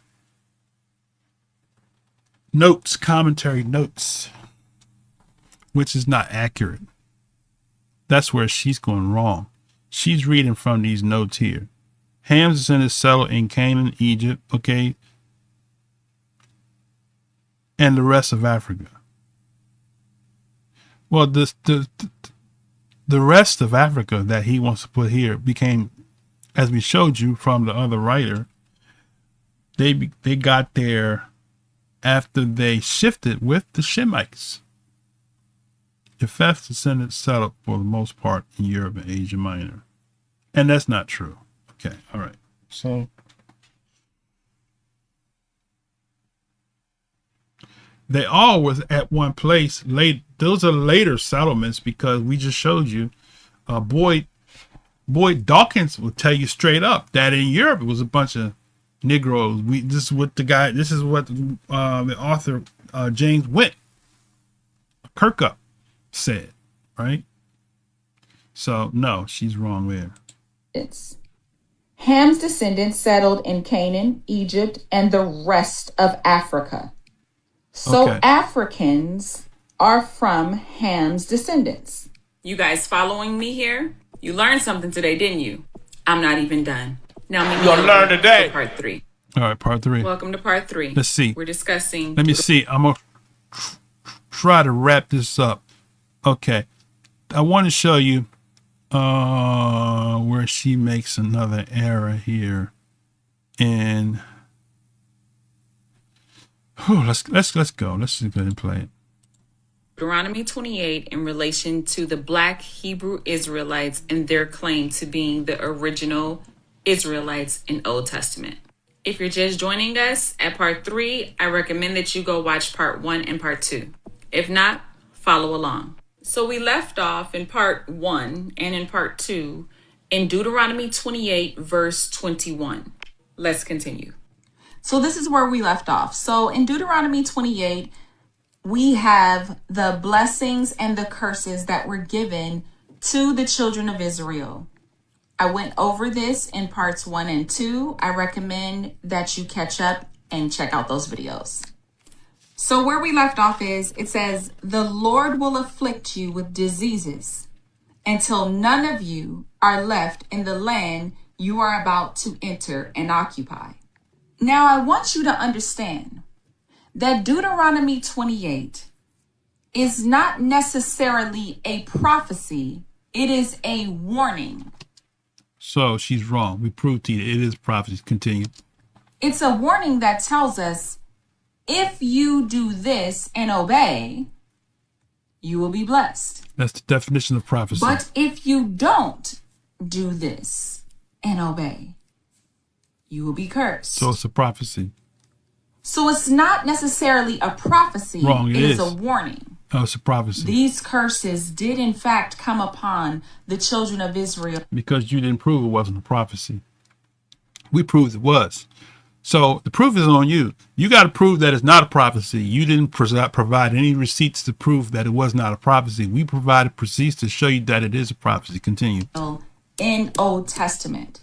In part 2, I pointed out that the 3 sons of Noah, Shem, which is this line of Israelites, and Ham's descendants, which is the brother of Shem, and Japheth, which is the brother of the other 2 sons, we know that from that understanding in Genesis 10, that these people that God was talking to, that I broke down in part 2, is from the line of Shem. So, with that being said, we know where Ham's people ended up descending. They resided, according to Genesis 10, in Africa. It says right here in the Table of Nations, Genesis 10, that Ham's offspring, they are the offspring of the Canaanites, Egyptians, Philistines, Hittites, and Amorites. The Bible also tells us that the offspring of Ham's descendants settled in. Well, sure, you're right. She's self-hating. She is. I mean, everybody that's black is an enemy to y'all. That's bad. Go ahead. In these nations and the rest of Africa. So the commentaries is where she's getting misled. She's reading. She need to throw that Bible in the trash can. Somebody said, "Bro, you shouldn't tell her though." If it's a corrupt translation, it belongs in the trash can or as tissue paper. So if blacks are from Africa, then blacks are from the line of Ham. So the commentary is wrong because it doesn't say that blacks are from Africa. The commentary says that, and the racist commentary is the one that says that, right? Let me help you out real quick here. Let's see. Hold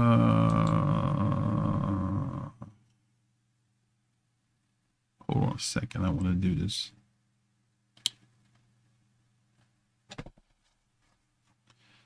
Okay, so here's what we're going to do. In Genesis Rabbah 36:2. Let me show you this. Those of you that are new, you never heard of Genesis Rabbah. So I gotta get you a link here right quick. Genesis Rabbah 36. So let's do this here.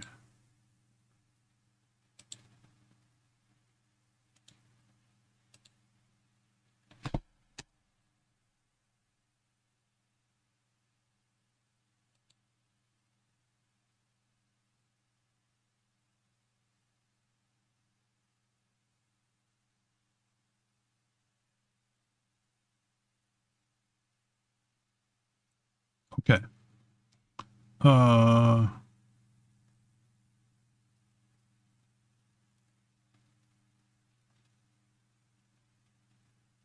Let's see, 36:2.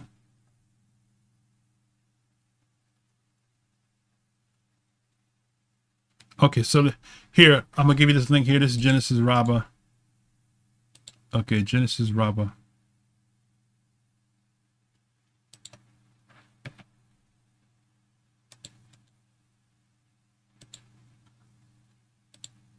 Okay, that's Genesis Rabbah. Click on that link there. Genesis Rabbah, right? Called Bereshit Rabbah. It says the sons of Noah who emerged from the ark were Shem, Ham, and Yafet. He got Yafet. And Ham was the father of Canaan. The sons of Noah who emerged from the ark, he is silent. And who can condemn? He conceals his face. Who can see him? Okay, now I want to get to the part where it says, it talks about Ham.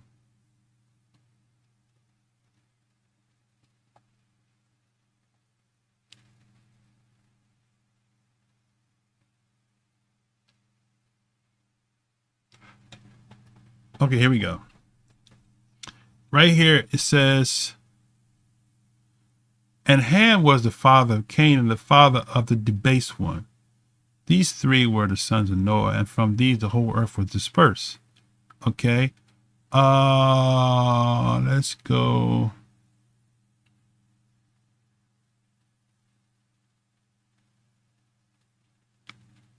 I'm looking for the part about the degradation. Okay, wait a minute, hold on a second.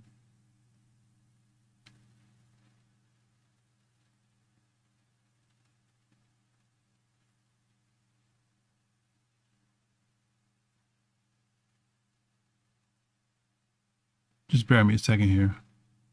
I'm speed reading. Okay, so here it says, they faced backwards and they did not see the nakedness of their father. Noah awakened. He knew what he had done and said, cursed be Canaan as slave of slaves. Ham the father, Canaan saw the nakedness of his father and told his two brothers outside. Ham the father, Canaan saw and told, he said it to them and spoke persuasively to them. He said to them, Adam, the first man, had only 2 sons, and one of them arose and killed the other. This one, Noah, has 3 sons and seeks to make them 4. He said to them and spoke persuasively to them. Rabbi Yaakov Bar Zava said, what is reason that a slave is liberated by losing a tooth or an eye? It is from here he saw, and he told Shem, and Yafeth took the garment. Okay, wait a minute. I'm looking for the part where it,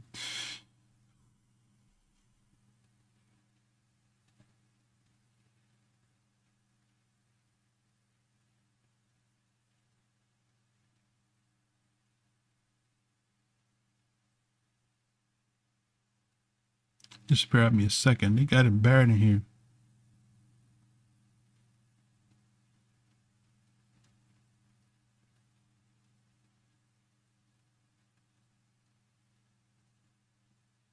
Oh, here we go, right here. Here we go. All right, here's right here. Okay, all right. Under 42, he said, you prevented me from producing a young son. So what the Genesis rabbi is saying that Ham did some act to Noah, prevented him from having a 4th son. This is what they're saying. He said, you prevented me from producing a young son to attend to me. Therefore, that man, your son Canaan, will be a slave to his brothers who are servants to me. It said, Rav Huna said, in the name Rab Yusef, Noah said, you prevented me from performing an act that is done in darkness. Therefore, the man Canaan will be ugly and darkened.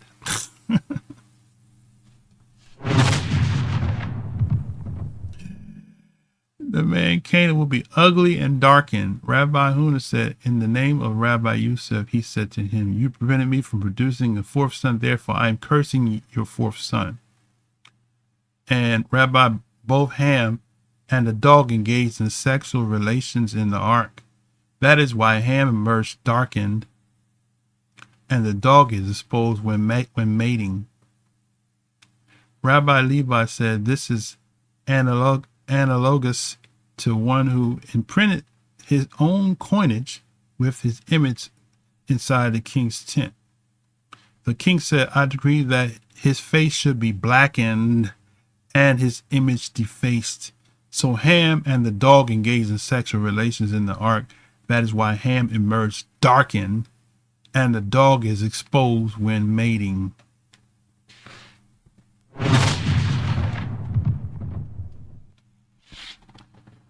So she has bitten into Talmudic racism. So Ham was darkened, made black. So that's why the narrative says Ham is the father of the dark races of people. It's not because of any other reason that the curse, right? So the Talmudists look at black people as being cursed descendants of Ham, not looking at the reality of the fact that the Shemites and Hamites intermarried. So if Ham was cursed with black skin and the Israelites married Hamitic sons and daughters, duh, this Rabbi 36 need to be thrown in the trash can because this is foolishness. And it is through this foolishness that the Christian church embraced it. Right? The Christian church embraced it. Matter of fact, I had actually had the page on there. Let's see. How did I miss it? I actually had the page. I just didn't have a link. Okay. All right. So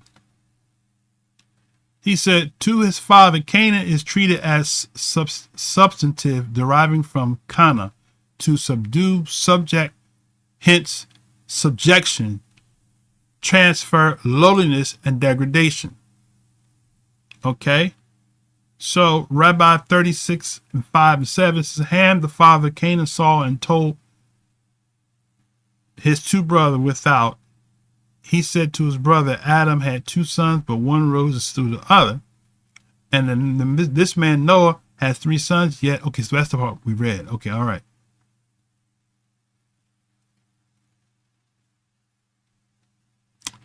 Then there's another source, which I'm not going to read. It's called Pirkei de Rabbi Eliezer. It says in the Oxford, it reads, among slaves, in the midst of the children of Ham, right? Let's just see my notes. Where there is no fear of heaven among them. First editions and M, page 303. Rabbi Akerba said, they cast off kingdom of heaven from themselves, appointed Nimrod king over themselves, a slave, son of a slave. Are not all the sons of Ham slaves?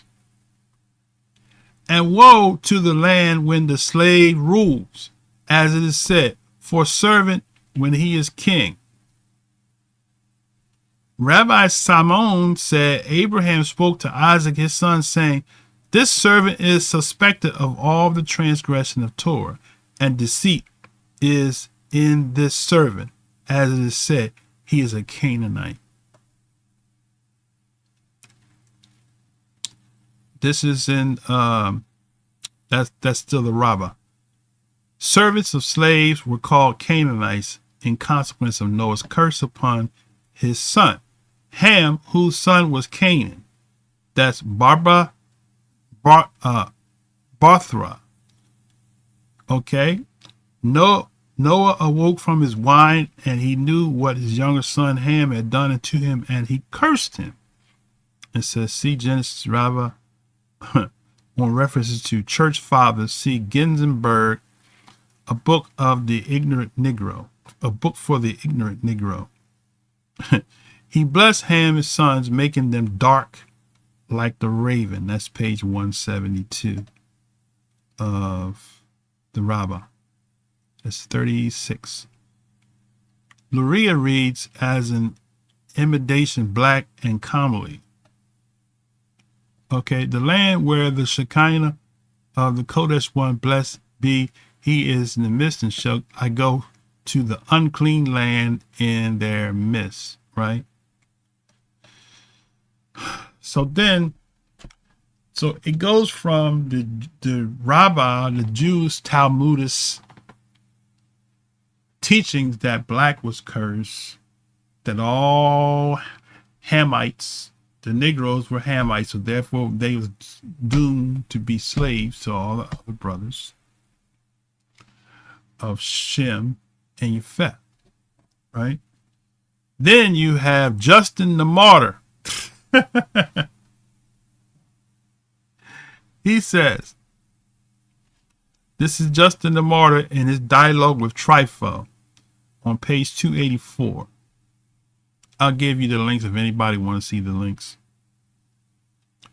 He says, now, in what he said, he foretold that the posterity of Shem should hold the possession and dwellings of Canaan, and again that the posterity of Yefet should hold those which the posterity of Shem had received from the sons of Canaan, and had held, spoiling the posterity of Shem, even as they themselves had taken them from the sons of Canaan and had held them. 3. Now learn that this has indeed taken place for you who derive from the race of Shem, entered into the will of God and the lands of the sons of Canaan, and held in possession. And it's clear that the sons of Yefet, in accordance with the judgment of Yah, themselves came upon you and took away your land and held in possession. Now all this is written as follows. But Noah became sober after his wine and knew what his younger son had done to him. He said, cursed be Canaan, the servant, he and his house servants, to his brother. And he said, blessed be Yah, the Elohim of Shem, and Canaan shall be his servant. Yah shall enlarge Yefet, and he shall dwell in the house of Shem, and let Canaan be his servant. That's Justin the Martyr. Okay, Josiah Priest said the first tents of Noah, early settlements at the foot of the mountain plate of the family of Noah, showing the different complexions of his sons.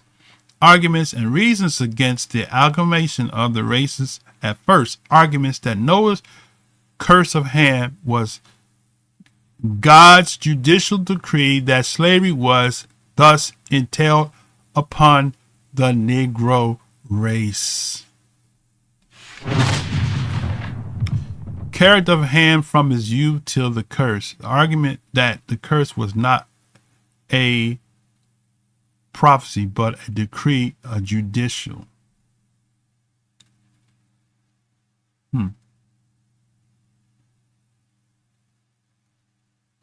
That's Josiah Priest. Okay. You see my notes, I got a whole lot more. I'm going to do a book on the curse of Ham. I got too much information on that to do it in one lesson. Look at all this stuff I got. Okay, we'll do that in another lesson in a whole book. But, our beloved sister, she bit into that curse of Ham that goes back to the Talmudists. Whites and Europeans and those of Asia Minor are from the line of Japheth, and those of the Jews, and only the Jews, are from the line of Shem. Blacks, Africans, You hear what she said? and the offspring of Let me back up for a these second. nations, Okay, and listen to the what she rest said. of Africa. So if blacks are from Africa, Right. So based on her commentary, blacks are from Africa, which is incorrect. Okay, let's continue. then blacks are from the line of Ham. Wait a minute. So blacks are from the line of Ham, okay, but which one of Ham? Because she's pointing out that Ham has Canaan, Egypt, Philistines, Hittites, Amorites, but which one of the sons of Ham we come from? Every black person came from each one of the sons? It makes no sense, right? All right, continue. Whites and Europeans and those of Asia Minor So she read the commentary. are from the line of Japheth, and those of the Jews, and only the Jews, are from the line of Shem. So that's incorrect, because we just showed you Shem had other sons. So she said only. That's what she said. That's not correct at all, my sister. Because if you go back to your table that you read from, that proves that what you just said is not accurate. Because if you said Shem, you can go down to 21, Shem, Eber, right? Elam, Asher, Arphaxad, Lud, Aram, right? You got those sons. All those sons there that live in that Mesopotamia are Shemites. And they intermingle and intermarried amongst the Hamites. So they have a dual lineage from the two separate sons, which would make them Arabs, right? Okay. So not just the Yehudim, Israelites are not the only ones from Shem, but she said that's what she said. But that's not accurate at all. Listen what she said. Let's back it up again. That the offspring of Ham's descendants settled in these nations and the rest of Africa. So if blacks are from Africa, then blacks are from the line of Ham. Whites and Europeans and those of Asia Minor. So wait a minute. So why I see she got a line drawn from Ham to Canaan. Why not Egyptians? Right? Why not Philistines? Okay. She said the Hittites and Amorites were wiped out, and that's not true because they intermarried amongst the Israelites. We showed you in Judges chapter 3. Are from the line of Japheth. And those of the Jews, and only the Jews, are from the line of Shem. So she's messing up even on her own commentary because she said only the Jews, but it says Hebrews, right? So each one of those Hebrews, let me help you all out here. Each one of those Hebrews come through Eber. So anybody that come through Eber, and Dr. Michael Brown tried to debunk that, but if you come from Eber, you're a Hebrew, regardless of whether you are from Abraham's seed or not, because it says that's where the word Hebrew comes from Eber, Ibri, right? So Shem, the father of the children of Eber. So when you go through the line, you see Shem, Elam, Asher, Arphaxad, Lud, Aram, right? Then the children of Aram, Uz, Hul, Gether, Maash, Arphaxad, Salah, and Eber. So Arphaxad, which is the brother of Asher, Elam, and Lud, and Aram, Arphaxad is the father of Salah, who begat Eber. So Eber, so when you get to Eber, you got Eber, who's the Hebrew, because that's what his name is. Let's look at it in the Strong's number so you can see.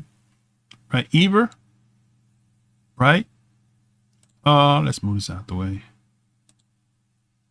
Eber, 5067. Okay. It says from 5676. Okay. It's Eber from, it says across, opposite, and then Abar, transition, right? So Eber had two sons, Peleg and Joktan. So Joktan begat Almadad, Saleth, Hazarmaveth, Yerah, Hadaram, Uzal, Dikla, Obal, Abimael, Sheba, Ophir, Havilah, Obab, and all the sons of Joktan. Now, these sons, and we'll do this in a future lesson, lived in what we call today Saudi Arabia. Okay? And they intermingled amongst the Cushite people who was living in that region as well. That's where you get the Moabites from. I mean, Moabites. Okay? So you got Joktan, and then from Joktan, so they were twins. So you got Joktan. Were they twins? Eber were born two sons, Peleg and Joktan. So Peleg, you go to Peleg, right? So look what it says here. The dwelling of the place was from Misha as thou go toward Sephar, a mountain of the east. These are the sons of Shem after their families. So now if you go to chapter 11, it goes and amplifies Shem. Okay. So Shem, you go to Shem lived, we got Arphaxad. So we got Eber, and then Eber lived, begat Peleg and Joktan. Peleg lived and begot Ru. So there you got, that's the brother to Joktan. So Joktan, all those are Shemites. Peleg, Shemite, right? So these sons, right? Sarug, all of them. Nahor, right? Nahor was a Hebrew. He's a father of Terah. Terah was Abraham's father. He was a Hebrew, right? So you can't just say that the Yehudim, or as you said, Jew, are only ones from Shem, because that's not correct. These are all descendants of Shem, right? Arphaxad, right? Salah, all of them. So we got to be accurate if you're going to teach a table of nations. That you talking to this, that's my talk right there. Let's continue. Blacks, Africans, and the offspring of Africans, along with the Middle Easterns. Wait a minute. So now she's saying Middle Easterners? Wait a minute. Back up a second here. Hold up. Wait a minute. From the line of Japheth, and those of the Jews, and only the Jews, well, she's wrong are on from that. the line of Shem. Right, she's wrong on that. Blacks, Africans, and the offspring of Africans, along with the Middle Easterns, are from this line. Moving forward, coming back to Deuteronomy 28, if blacks settled in Africa after the flood from the line of Ham, how is it that God was telling Shem's line, this line, we know that this is Shem's line because it gave us the genealogical record from Adam to Noah, and then from Noah to Abraham, and from Abraham to Isaac and Israel, down to the 12 tribes to where we are now. The word says that all of these things, these blessings and these curses, will be put upon. Okay, so just reiterate on what she just said. We already debunked all that already. Blacks were not settled in Africa. Them if they obey or if they don't obey. And it's going to be done until none of you are left in the land you are about to enter and occupy. About to enter and occupy. So in Genesis, we know that they settled already. They were already settled in Africa. No, they were not. That's incorrect. We just proved that. They were not settled there. They migrated, as the scholar said, right? So they didn't settle until later on. So let's continue. They weren't on a journey to get to Africa. They were already there. No, they were not. There's no way that Africans... And you didn't prove that. You just read from a commentary. They told you that they settled in Africa.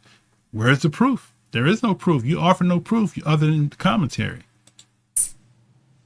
Were the Israelites that God was talking to. If black people came from Africa. No proof.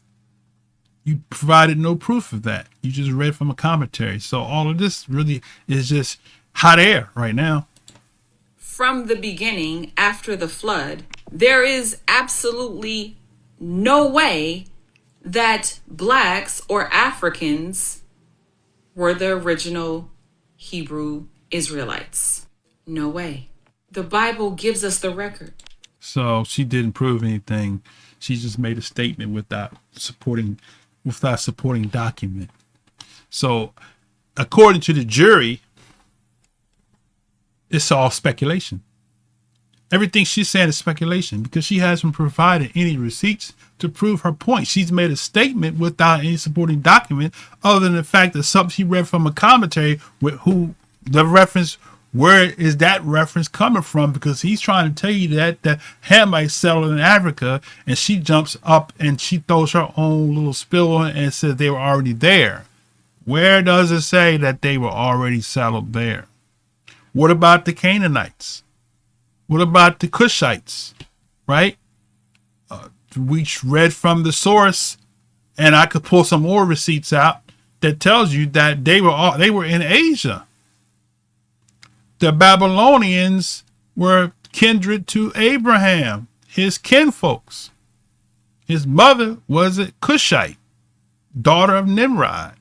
So to say that they are already settled in Africa is incorrect. You got to explain the whole civilization of Babylon to say that they already settled in Africa. Okay.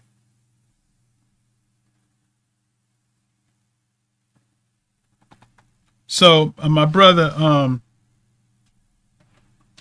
is it no sound? Hello? Somebody said no sound. Is it no sound? Okay. Is anybody else having problems hearing? Brother Lamar said no sound.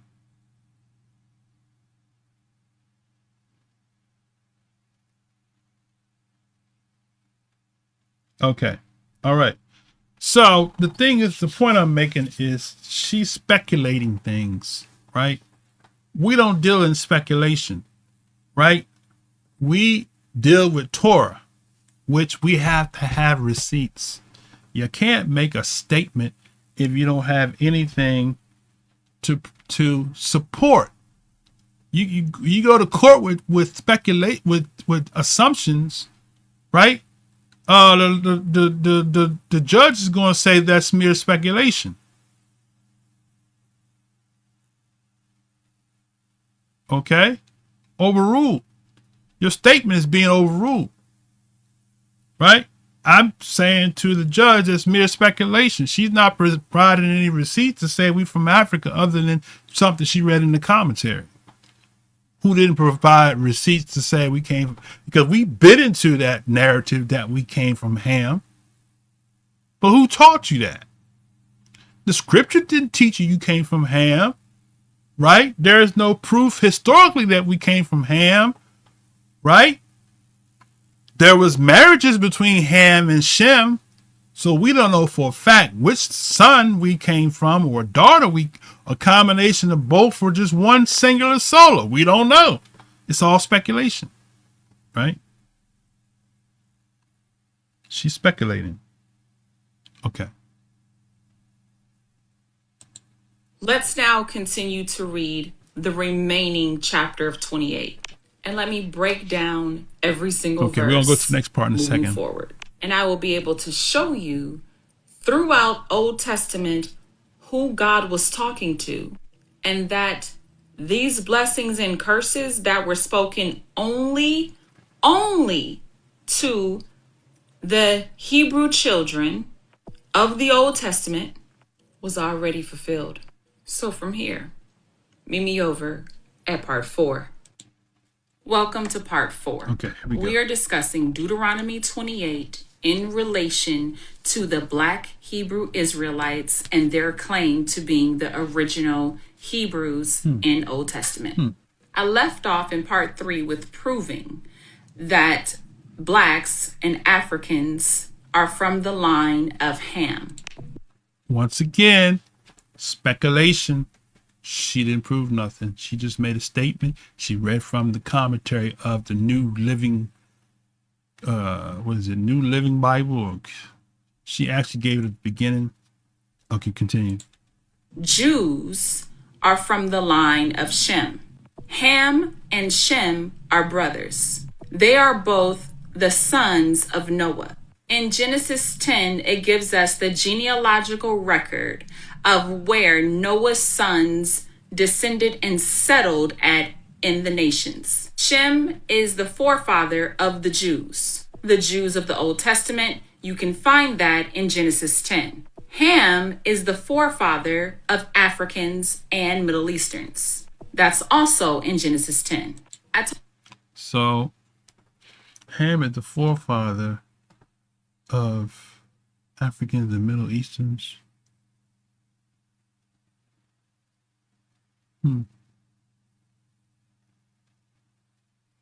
Well, this term Middle Eastern is a new term, right? So that was created. So, okay, let's go. Talked about in part 3 that the descendants of Ham became enemies of God. So now let me. So black people are the reason. So I'm jumping the gun. We're gonna see what she's gonna say, but that's what that's where she's leading to. Black people were enemies of the Most High so bad that he caused every nation to come against the blacks that she's saying, and we were enslaved and we become the tail because of what she's saying, because of the curse of Ham. Explain to you why. They became enemies of God for one reason: their practice of idolatry, false gods. So stop. So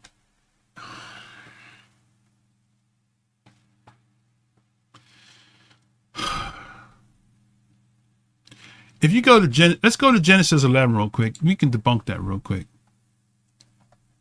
Genesis 11, she stated that they were already settled in Africa. That's what she said after the flood.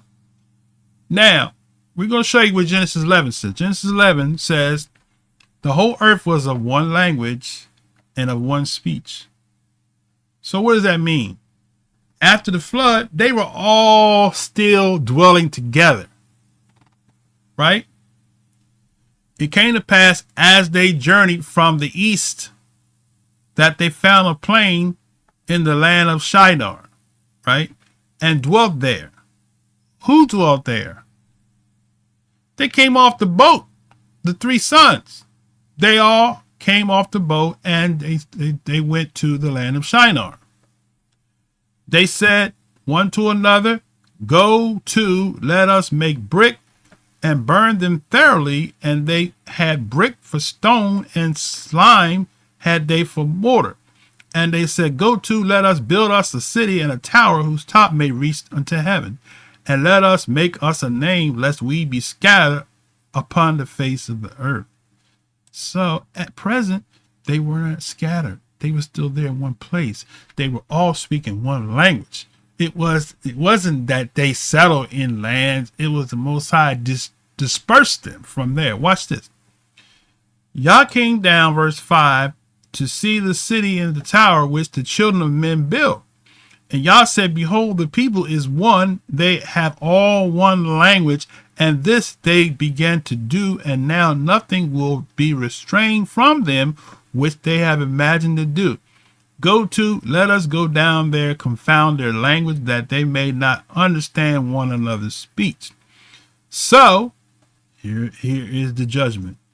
Yah scattered them abroad from the face upon all the earth, and they left off to build the city. Therefore, the name is called Babel, because Yah did there confound the language of all the earth, and from thence did Yah scatter them abroad upon all the face of the earth. Right. So, they were not already settled in Africa. It was the dividing of languages that caused them to be dispersed. So much so that when you go down into the story of Abraham, the Negro, we just showed you, his mother was Nimrod's daughter, right? Why is it that if Ham was not connected to Shem, that Abraham could go to Egypt and have conversations with the Egyptians?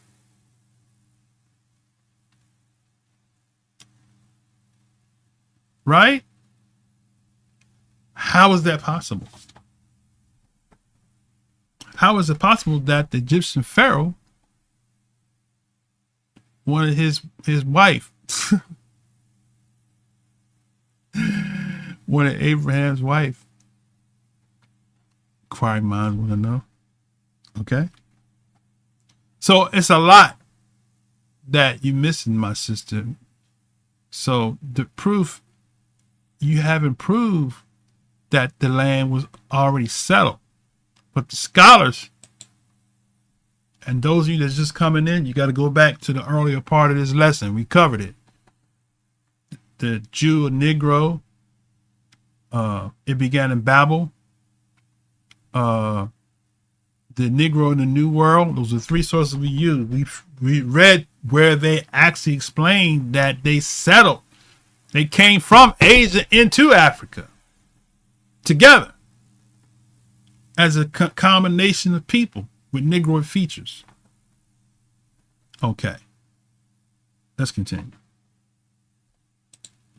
But it also was a curse against them. The curse is discussed in Genesis 9, verse 20 through 27. So she's connecting black people because they were idolaters according to her. And so therefore the Deuteronomy, the curse that Noah pronounced on Canaan is now the curse on black people. And so blacks were cursed to be subservient. That explains why you black people were slaves, and that's why you have the low-end jobs. Okay.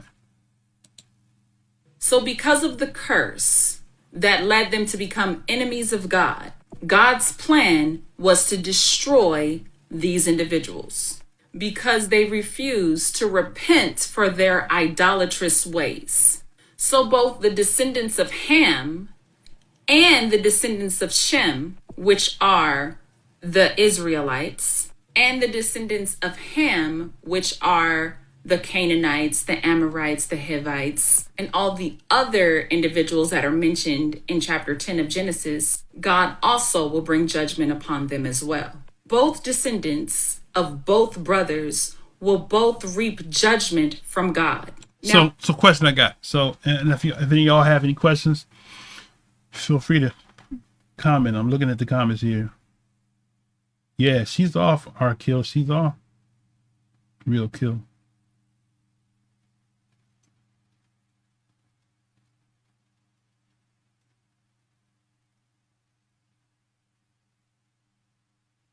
Right. Shmuel says she doesn't consider mythology and paganism idolatry. Apparently not.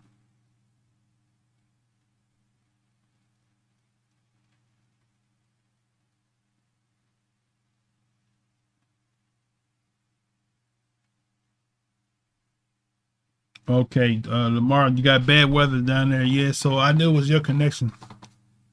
So if you can hear, you'll have to when your weather gets better down there and your system is working, you have to go back in. All right.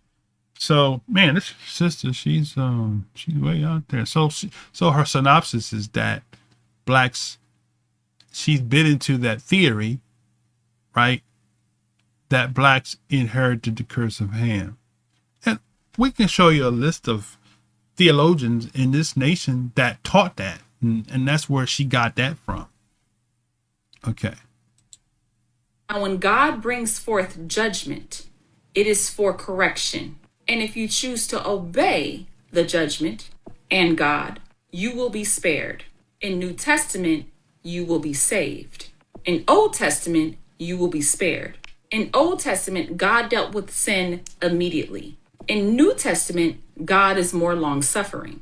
Both in Old Testament and New Testament, the wages of sin are both death. But in Old Testament, your wages were paid immediately. In New Testament, your wages are paid through a series of grace. Both. Look at the comment. I'm sorry. Look at the comment. The brother said, also, did you know the curse Genesis 10 is on Ham's grandson? Well, it wasn't Ham's grandson, it was Ham's son, Canaan. He said grandson. Only Canaan was cursed, not Ham. That's correct. This brother says, thank you, Heather, for helping me to understand this part of the Bible much better. Well, I mean, your understanding of what she just shared is inaccurate.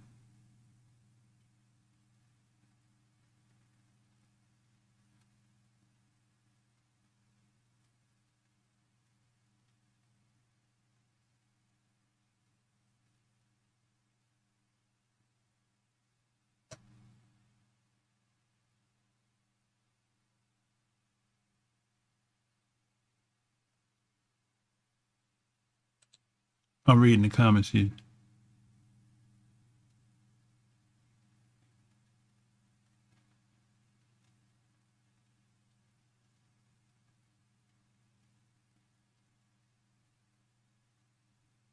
So, I mean, she's contradicting herself right here because the brother's asking her about, she said she mentioned that it's a curse of Cain. So then, but she's contradicting her own self because she's saying the curse of Ham and Canaan. So, but then we just showed you that if the Canaanites was cursed, then they married amongst the Edomites and the Israelites. How do you explain that?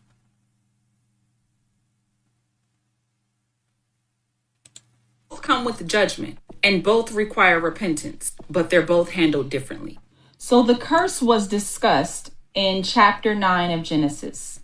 Starting at verse 20, after the flood, Noah, he was cultivating his land, and then in verse 21, he drank some wine that he had made, and he became drunk, and he was laying naked inside his tent.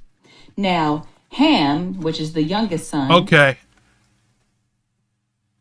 I'm thinking Noah kept the feast days. Maybe it was one of the feasts. He had a little bit too much to drink. Because, you know, we do that. During the feast days, the brothers be having a yayin and you know, it could have been, we generally don't do too much during the Pesach as far as to yayin, wine, drinks, but the year-end feast, the feast of Sukkah, tabernacles, booths. You know, what I drinking then, it might have been the Feast of Tabernacles. He was drunk. He had too much of that strong yayin for the feast. That's probably what it was. But I'm just in my imagination trying to see what would he have been, because he did offer sacrifice after they came out the boat, so he knew about the sacrificial offerings and stuff like that. So maybe he was celebrating one of the feast days. But let's continue. Who's the father of Canaan, saw that his father was naked and drunk inside of his tent. He went outside and told his brothers, sort of like mocking him or making fun of him. So the older brothers, Shem and Japheth, took a robe and they covered Noah. They covered their father. Right. Starting at verse 24 of chapter 9 of Genesis, when Noah woke up from his drunkenness, he had learned about what Ham did, and he cursed Ham.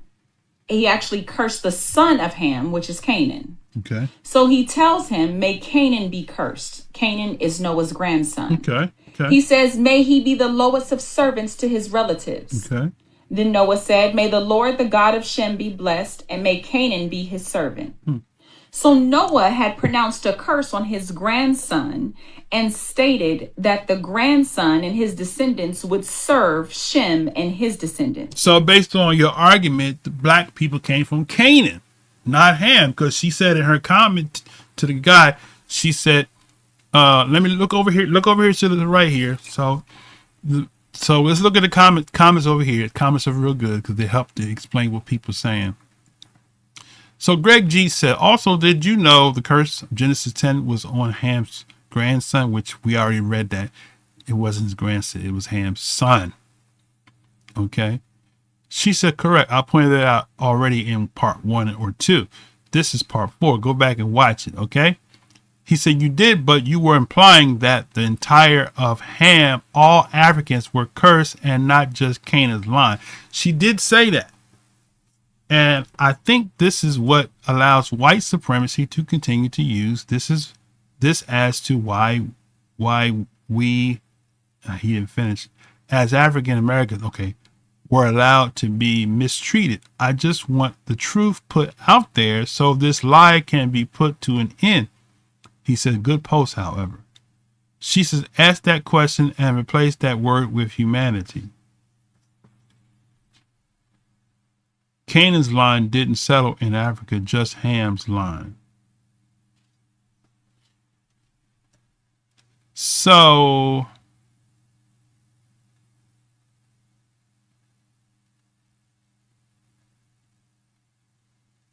it's confusion because she's saying over here that she's saying Canaan's land didn't settle in Africa. So what are you saying? We and her, let's let her finish. I'm trying to make some sense out of what this video she's saying, because she keeps saying the curse of Ham, but then she means the curse of Canaan. But if we came from Africa, if Ham wasn't cursed, it was Canaan. So how is that applied to black people if we come from Africa? That's the question I have for her. Because she's making a statement that Ham, because they were idolatrous, they were cursed. And she connects that to the curse that Noah pronounced on Canaan. So I'm confused. So how is it that the curse of Canaan applies to Ham if it was Canaan's curses, which she's trying to say, but yet she's grouping all black people. We came from Africa and we are cursed because we're under the curse of Ham. Ham wasn't cursed. So the argument she's making is very weak, because you can't say it's the curse of Ham if it actually, in fact, is the curse of Canaan. And we are showing you that according to the scriptures, the Canaanites intermarried amongst the Israelites. So if Canaanites were cursed, then that will merge the same people together under the same curse.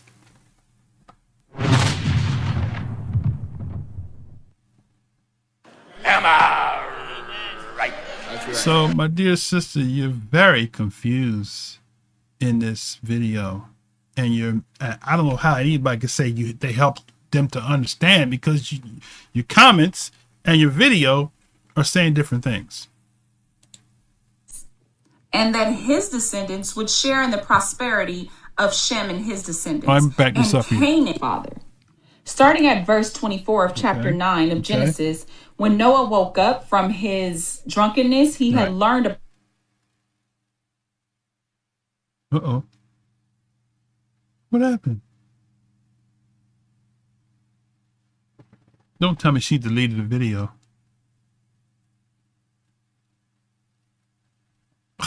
Wait, bitch. Oh, she didn't delete the video while we doing the stream.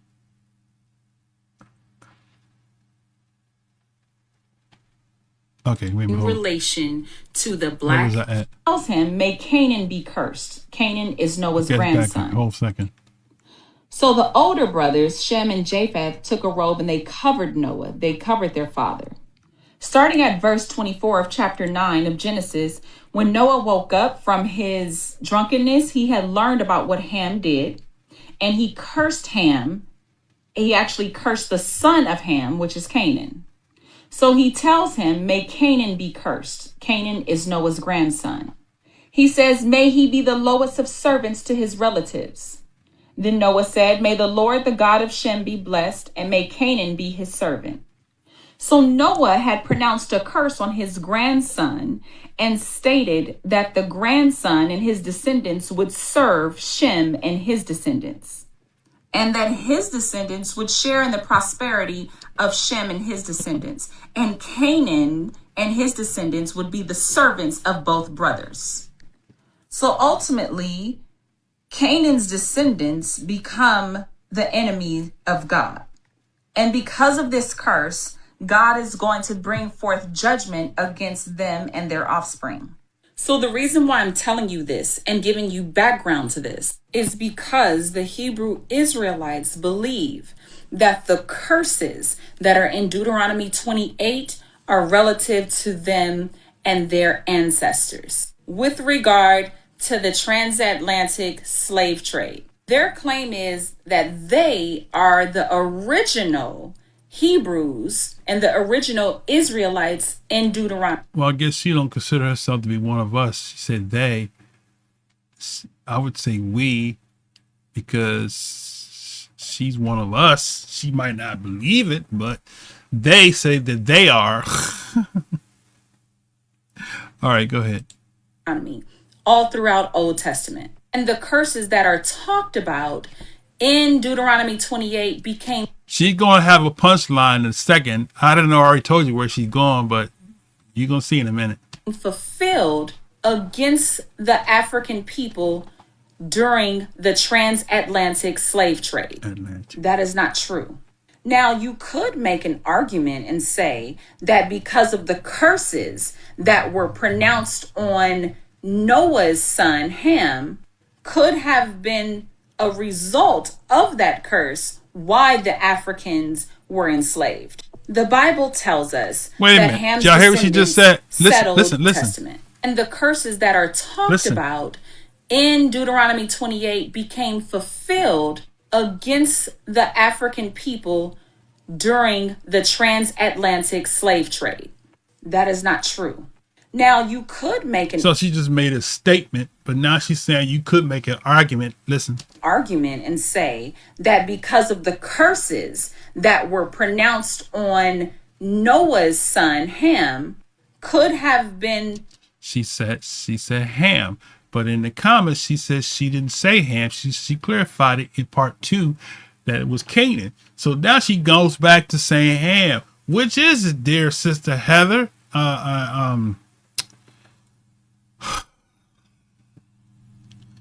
Is it the curse of Canaan or is it the curse of Ham? Because you keep saying the curse of Ham.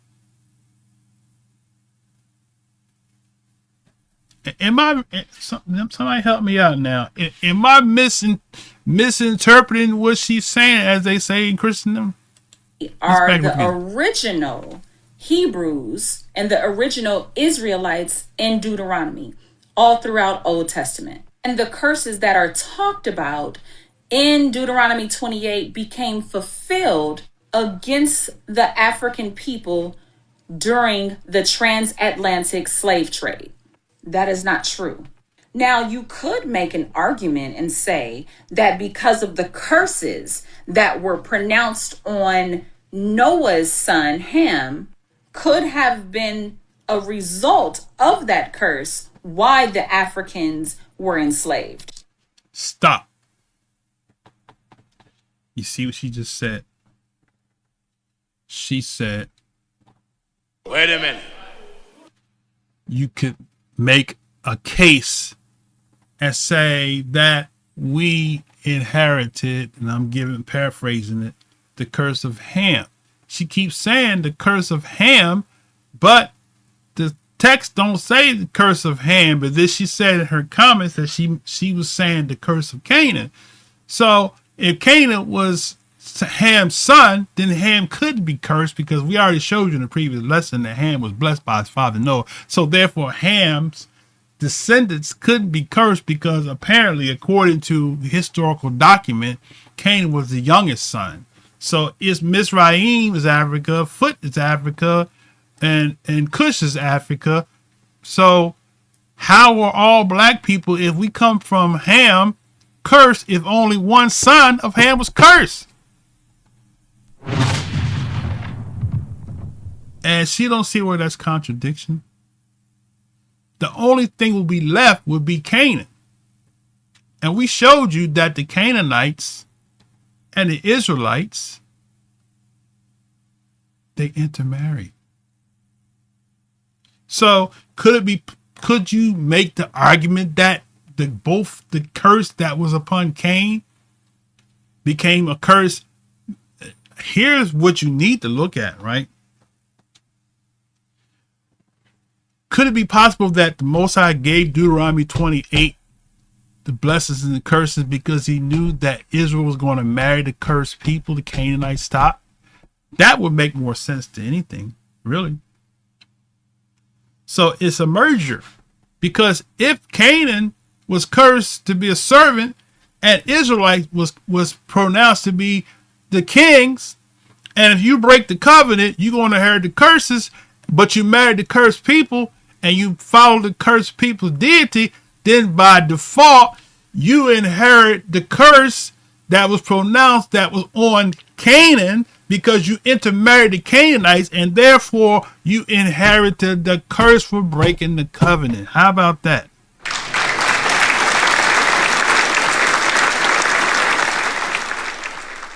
See, you got to connect the dots. You're right in part, because the Canaanite curse was in both bloods. That's why, let me help you out here. And all you Christians that want to embrace that, y'all don't want to connect the dots. The pronouncement of slavery and being led captive into all nations was all one and the same prophecy that connected, because Israel married. Let's go back to Judges 3, because I'm getting excited. I'm not an emotional brother, but let's go back to Judges 3, because we're going to help you to comprehend, because you're right. You came down the street, but you passed the turn. You supposed to be going to Long Island. You headed towards Connecticut. You missed the Long Island Freeway. You supposed to be going following the sign for Throg's Neck Bridge, and you went straight to Connecticut. You went straight. That's people. I get a call. I block this number every week, and they call me on another number. And then if I answer the phone, right, and block the number, they call me from another number. But anyway, the sister was supposed to follow the signs for Throg's Neck Bridge that would take her to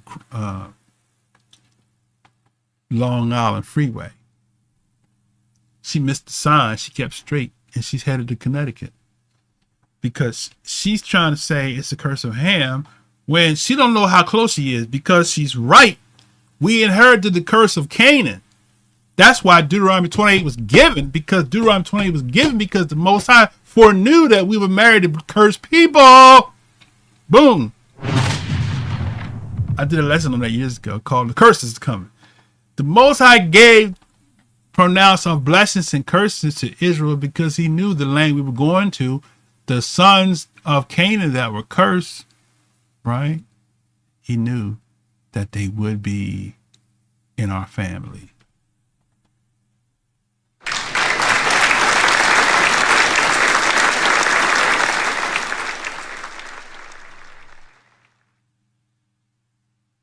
He says she's a DUI driver. Yeah, right. Real King, you're right. She's so close. She connecting. Right. We did inherit the curse of Canaan by way of breaking the covenant because of the intermarriages between us and the Canaanites. That's why the Most High gave Deuteronomy 28. Now we go back to Judges. I'm connect the dots. We're gonna tie up the loose ends, right? So she's right down the street, but she passed the turn, right? She going to California. She should have stayed on I-10, right? She jumped off of I-10. She went on 40. 40 going north.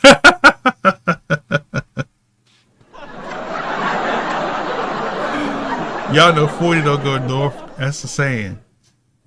She going the wrong way. So Judges, let's read it again. Now, Sister Heather, if you happen to see this, walk with us, dear sister. Okay, now, verse 1. Let's read it and let's comprehend. Let's read it intelligently. Now these are the nations. She's talking about Canaan, right? We're gonna bring it down to you. Which Yah left to prove Israel by them, even as many as of Israel had not known the wars of who? Canaan.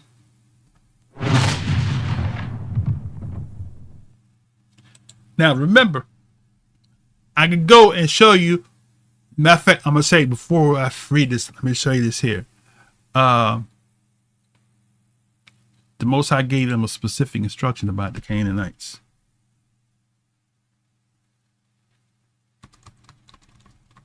Okay. I think it's Deuteronomy 7, I think is the one I want.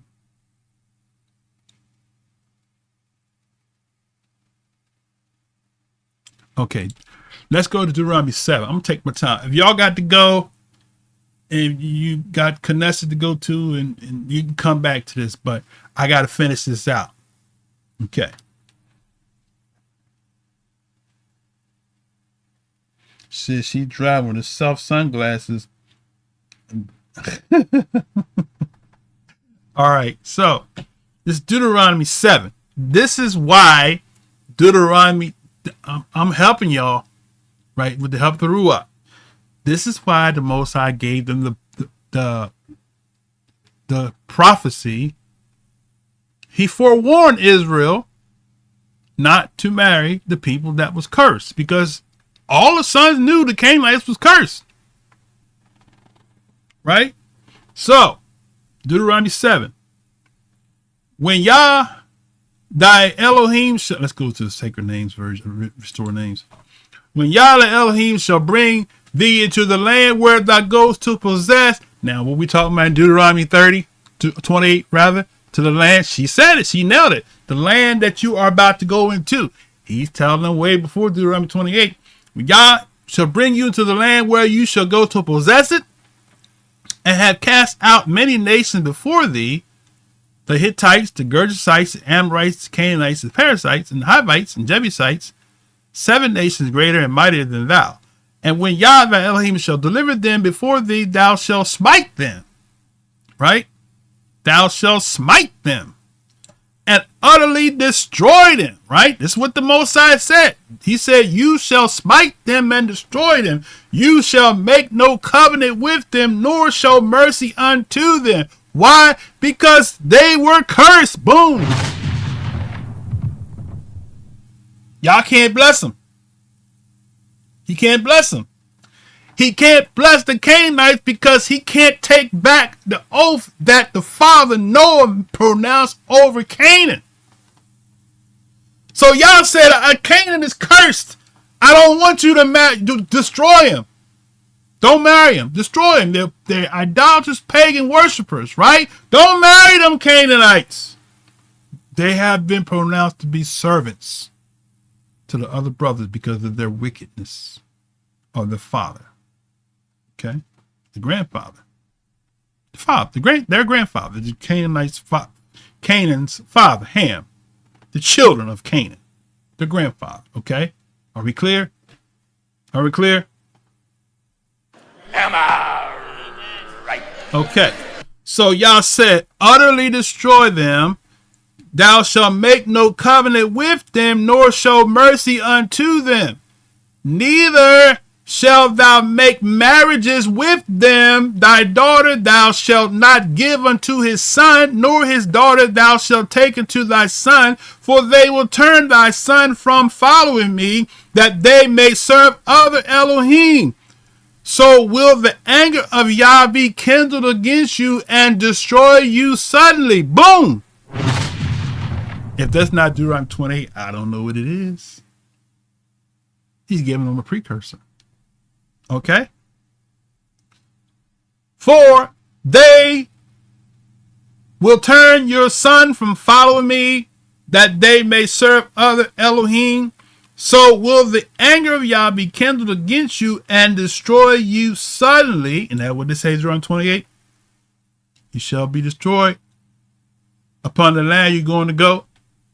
Before there's Deuteronomy 28, there's Deuteronomy 7, right? But, verse 5, but thus shall you deal with them. You shall destroy their altars, break down their images, cut down their groves, right? And burn their graven images with fire. So the groves is the brothels, which is the strip clubs, right? That's one of the biggest strongholds in the black community, is strip clubs. Same spirit back then. We got that from the Canaanites. Am I right? That's right. Prophecy is so detailed, brothers and sisters.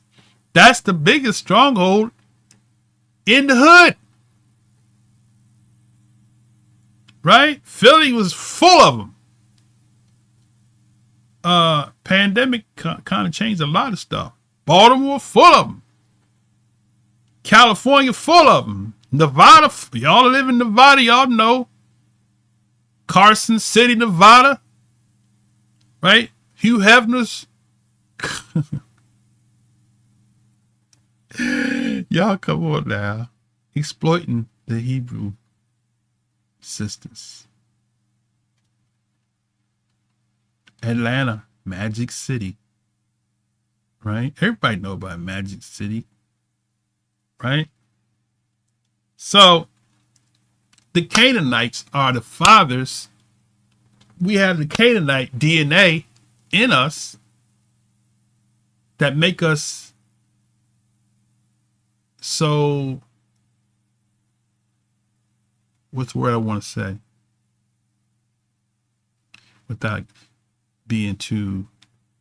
Without causing issues on the channel.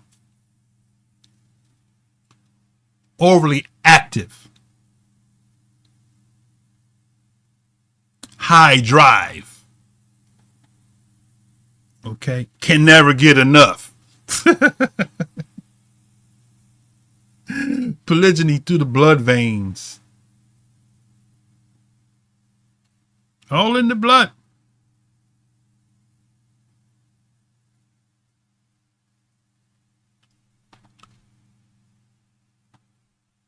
Am I right? That's in that Canaanite blood.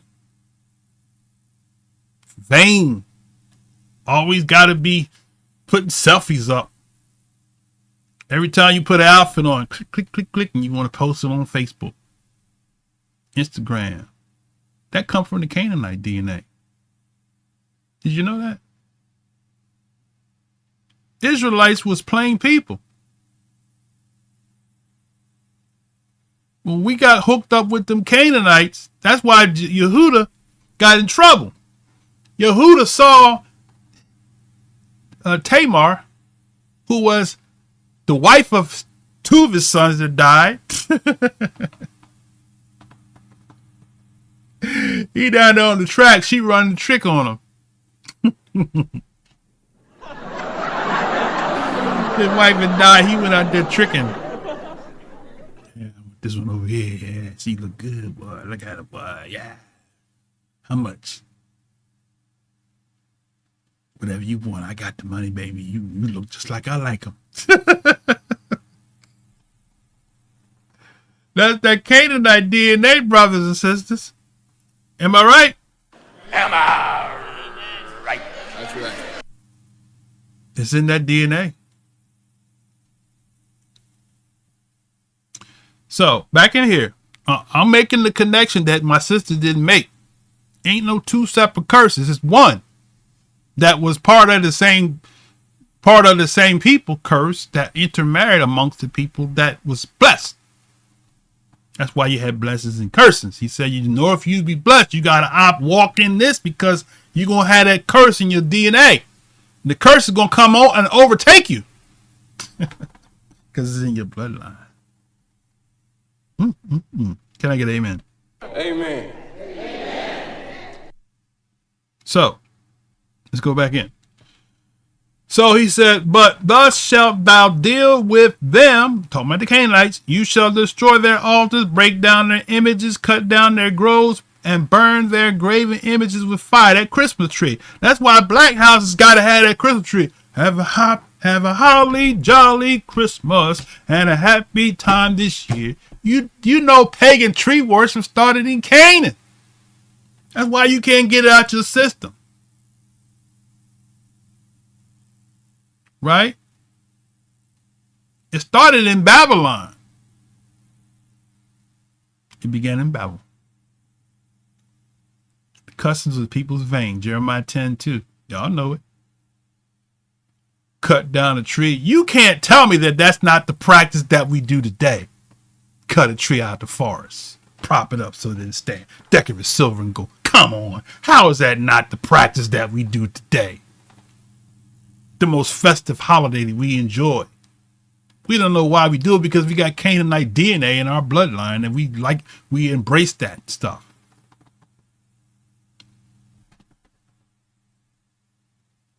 Am I right? That's right. So the curses of Canaan,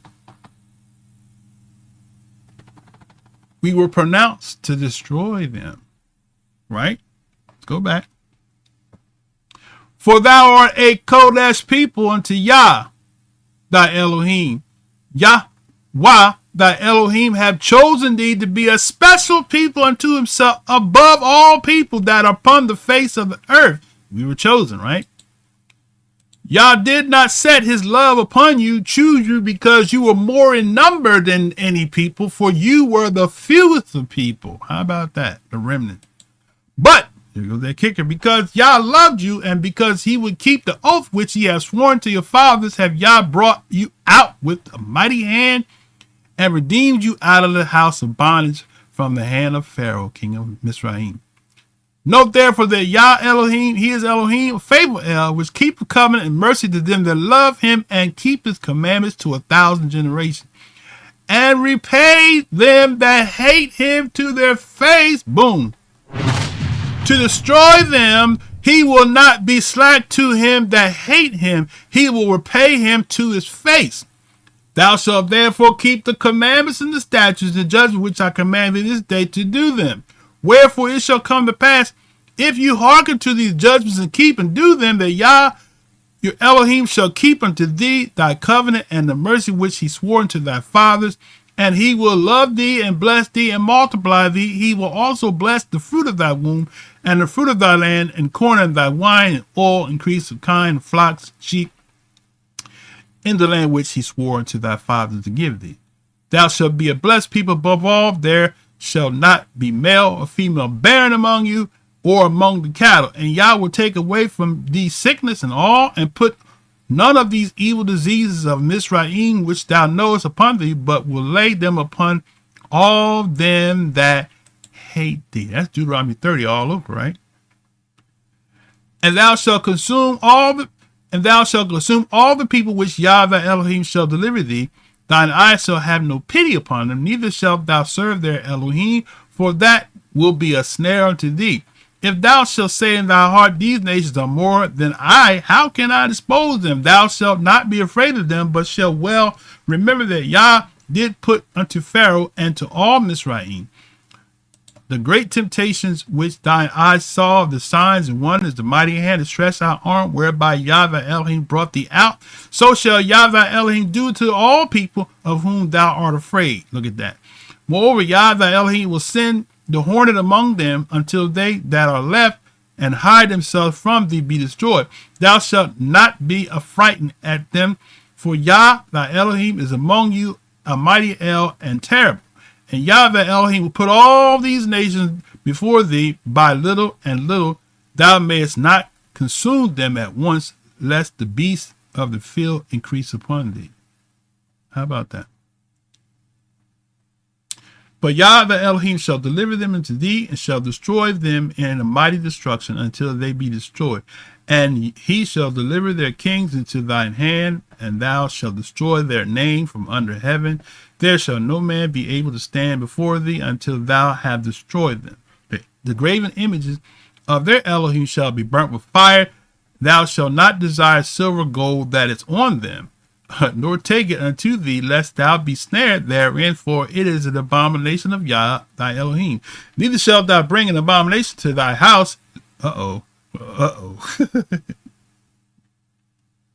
Lest thou be cursed thing like it, but thou shalt utterly detest it, and thou shalt utterly abhor it, for it is a cursed thing. How about that? That's a whole nother lesson. So that's what the Most High told Israel to do. So, Sister Heather, and all those that are in opposition that we Israel, when Noah cursed Canaan because of what Ham did, he didn't curse Mizraim, which is Africa, which you call them. He didn't curse Libya, which is Africa, which you call them. He didn't curse Cush, which is Africa, which you call them. But he cursed Canaan, and the Canaanites lived in the land that the Most High promised to Israel, and that he told them to destroy them, right? Now, having said that, let's go back to Judges 3, because this is tying up the loose ends, all right? Now, these are the nations which Yah left. So he explicitly told Israel why he didn't kill them. Because the wild animals would have had meal. Because those Canaanites were hunters. Right? And some of them would kill lions and they would put them on a barbecue grill and eat them. They were eating the unclean thing.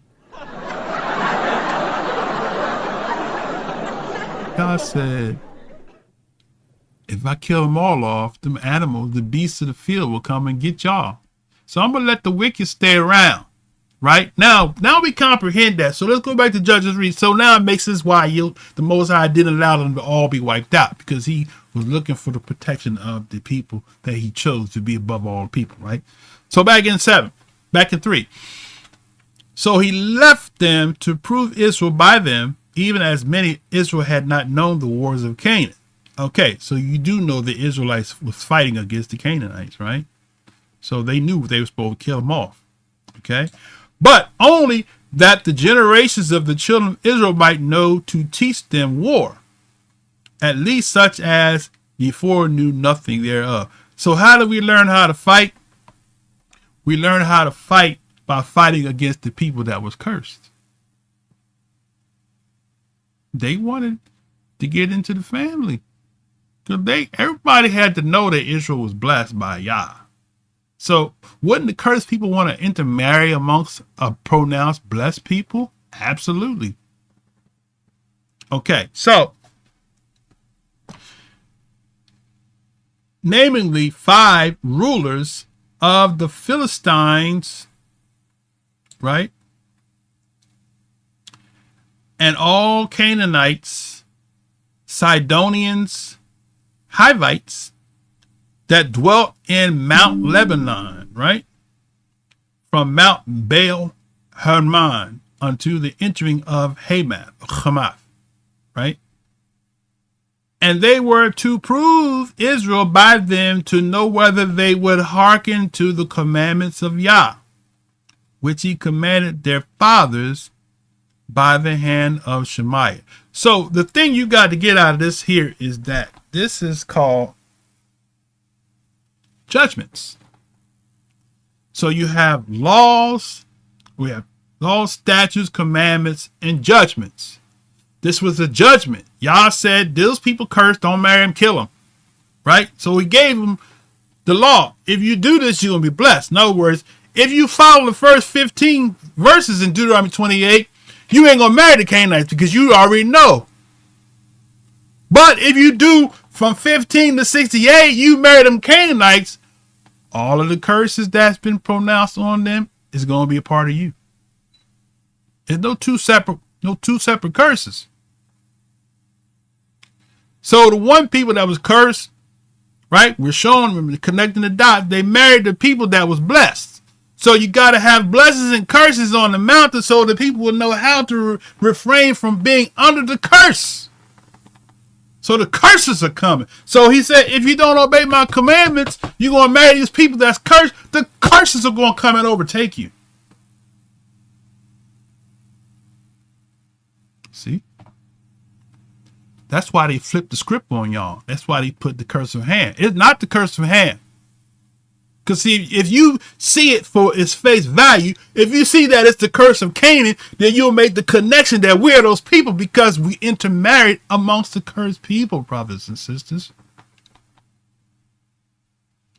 When you connect the dots, there is no separate curse, Hamite curse. That's the wicked have done because they want to separate you from Israel because Israel was pronounced to be cursed if they violate the covenant, and in violation of the covenant was marrying the people that was cursed.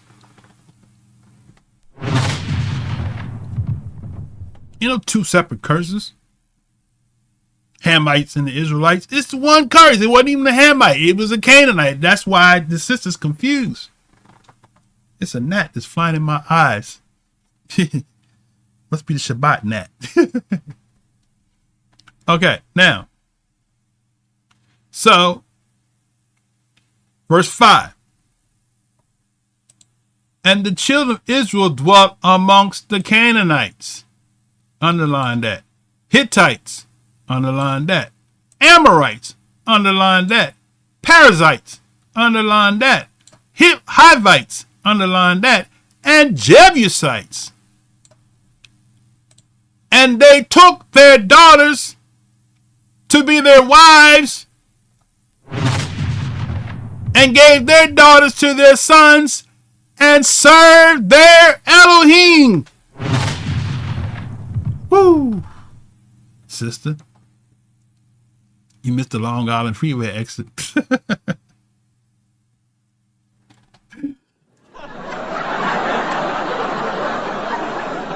The curse of Canaan and the curse of Israel is one and the same because they merged into the cursed family. Therefore, Yah had to give the blessings and the curses, right? That explains now why the nations can eat every damnable thing that they want to eat and they don't get the curses that we get.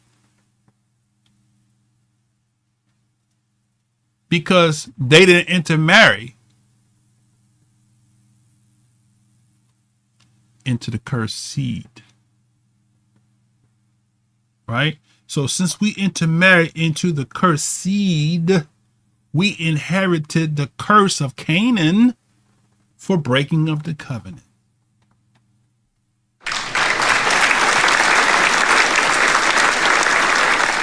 See, because Yah foreknew.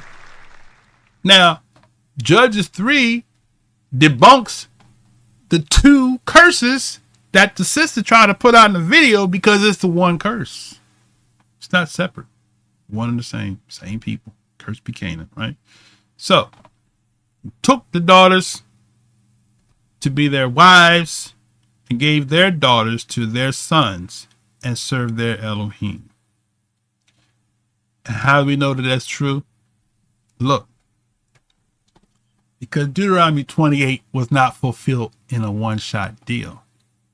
If you follow this channel, we did a lesson where we showed you the captivities of Israel. Every time Israel disobeyed, slavery was the judgment, right? So when you go to Judges 3, you look at the next verse, right?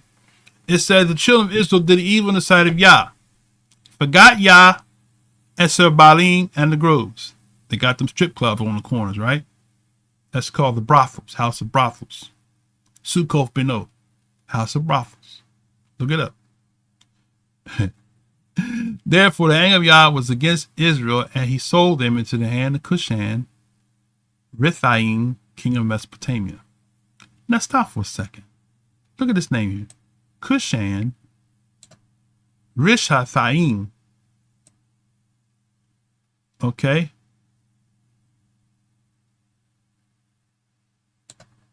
Cush. Let's see if I can break this down right quick. Hold on a second. Let's go KJV plus. Cushan. Okay. A dual of Cushan, the double wickedness. Wait a minute. So the sister is going to say, she said in the 6th part, we'll close with that. When she said that the place that Israel was taken in mass exodus to Babylon. That don't sync with Deuteronomy 28 because that's specific. He said the people your fathers have not known. Abraham, that was Abraham's people. So that can't fly because Israel knew those people. Israel knew that land. Their father, I'm pretty sure they probably took voyages down there. This is our roots, right? Okay, but anyway. So he says, therefore the Yah anger was hot against Israel. He sold them into the hand of Christian Ristham. So double wickedness, king of Mesopotamia. And the children of Israel served Cushan 8 years. So how could it be a land their fathers have not known when they went right straight back in servitude in the same land where Abraham came from, the Ur of the Chaldees region? So that Deuteronomy 28 can't be fulfilled in 2 Kings chapter 17, which is what she was alluded to in her 6th part. It can't be. Deuteronomy 28 is specific, said to a land where your fathers have not known. The fathers, if Abraham is the great grandfather of the Israelites, he couldn't have been talking about the Mesopotamia. By default, it wouldn't fit the bill. Was that one of the captivities? Yes. Was that part of the judgment? Disobey the covenant, you going into slavery? Yes, absolutely. But there was a specific destination, right? Go back to Deuteronomy 28, right? You can't debunk this because there's too much meat in this to debunk it. So he said, a nation from far, where is that at? Verse 49. It says, Yah will bring a nation against thee from far, from the end of the earth, as swift as the eagle fly, a nation whose tongue you shall not understand. Boom!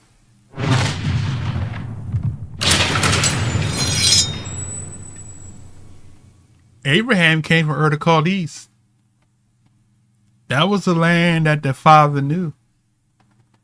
That was a tongue that the father knew because he came from the Ur of the Chaldees. So they were able to speak to them. Right? So therefore, 49 can't be Babylon.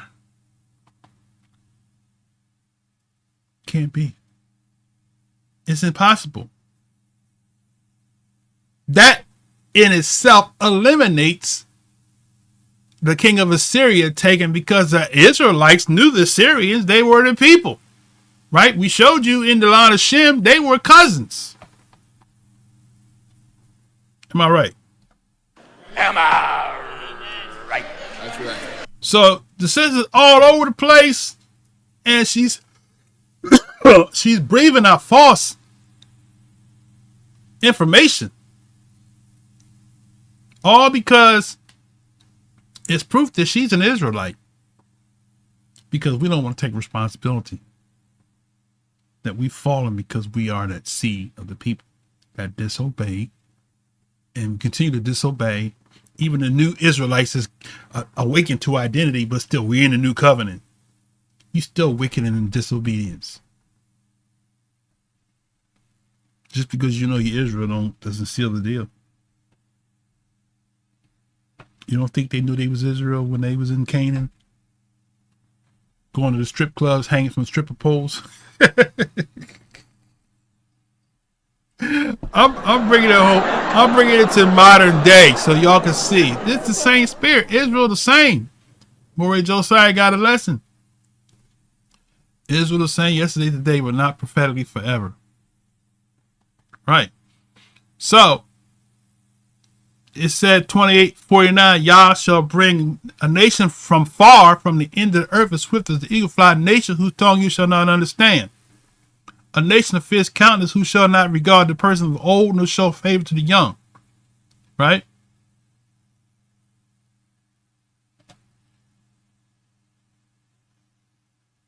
And he shall besiege thee in all thy gates until the high fenced walls come down, wherein thou trusted throughout all thy land, and he shall besiege thee in thy gates. So all this happened in Israel, right?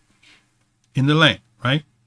And thou shalt eat fruit of thy own body, sons and daughters, Okay, now, so we're not going to cover all of that. Okay, all right.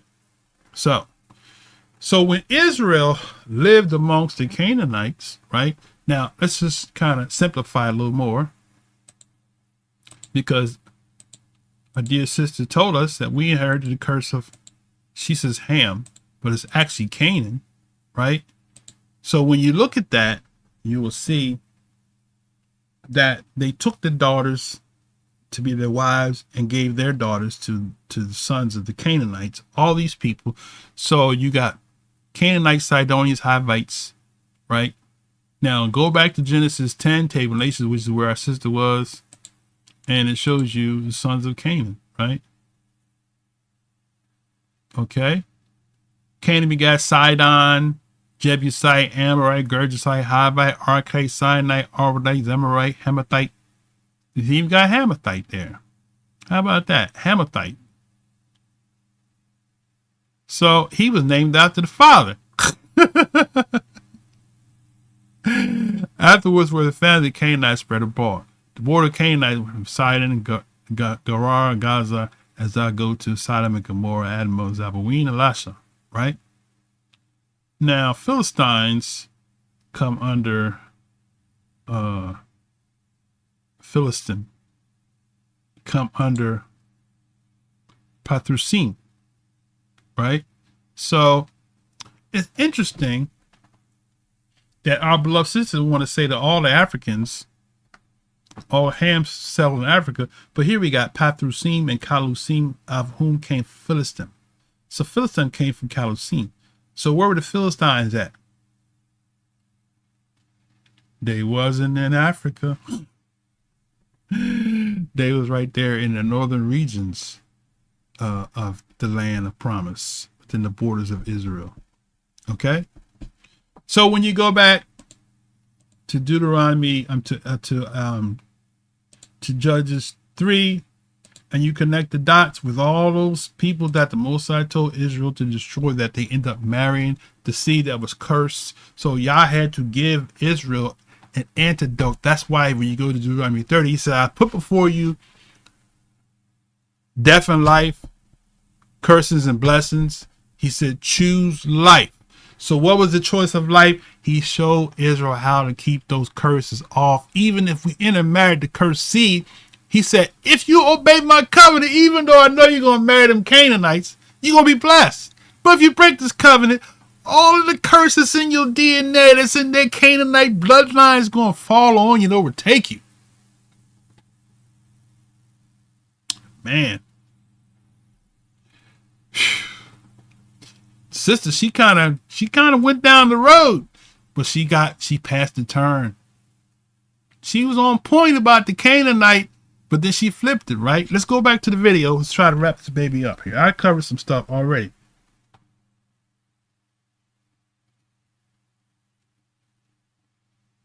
Yeah, you know what? That's actually my price. That's actually good stuff you said there. Your fat is now crossbreeding. Hey, he's reaping the curses, don't know why. You are so right about that, man. That's good stuff. All right, let's go back to the dear sister here. Okay. The Bible tells us that Ham's descendants settled in Africa. So you could make an apologetic or an argument or even an assumption that Africans were enslaved for 400 years because of that curse. The Bible doesn't tell us that, and historians would never know if it didn't come from the Word of God. But she's right. But she's not connecting them together. But she's right. We inherited the curse, not of Ham, of Canaan, that married into the family of Israel, who broke the covenant that was to keep the curses from off of us because we married into the cursed DNA of the Canaanites. But to teach scripture and to lead people by telling them that it is from that scripture that this is what happened and that did not come from the word of God is spreading false testimony. So, like I said, she is so close, brother. She's in her effort to debunk the claim. She's actually proven the claim. She don't see that she's proven the claim.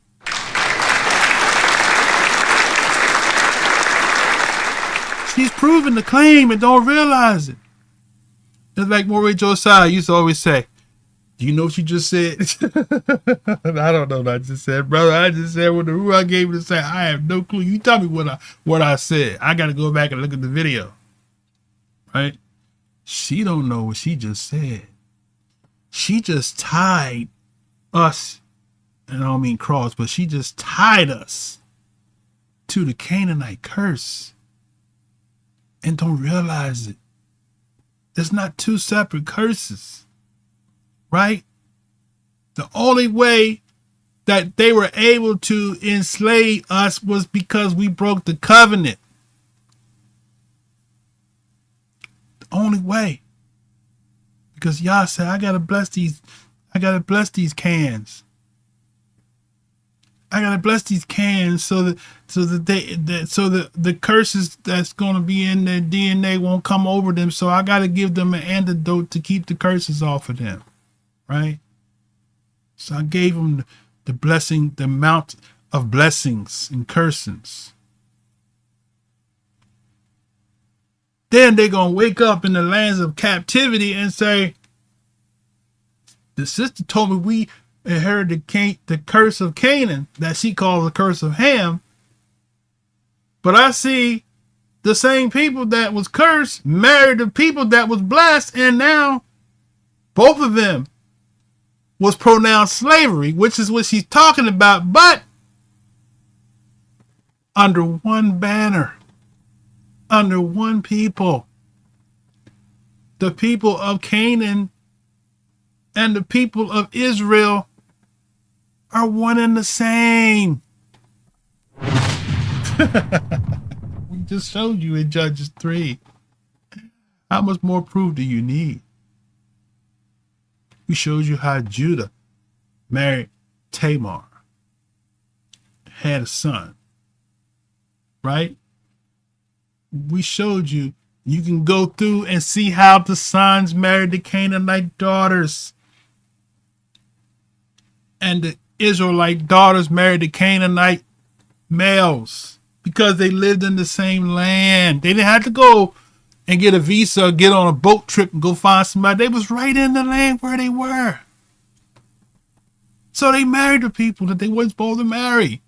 They married into the curse, brothers and sisters, right?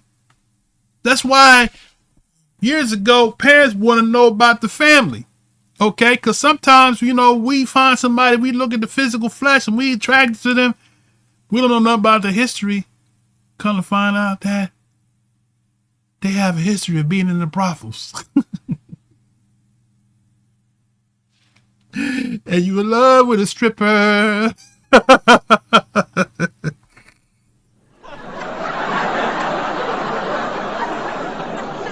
That's funny though. I couldn't resist that one. Who is that, Usher?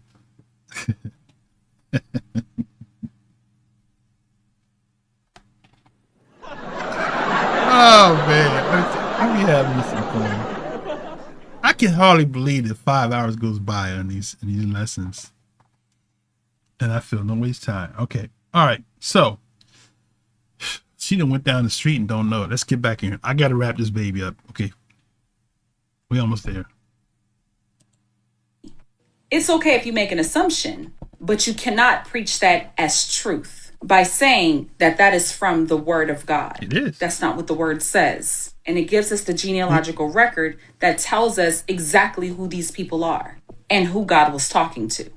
All right, moving forward. So we know that the reason why God had taken the land from the Canaanite people was because of this. Wrong. He didn't take it from them. We just showed you. Sister Heather. Go read Judges 3 and reach back out to me.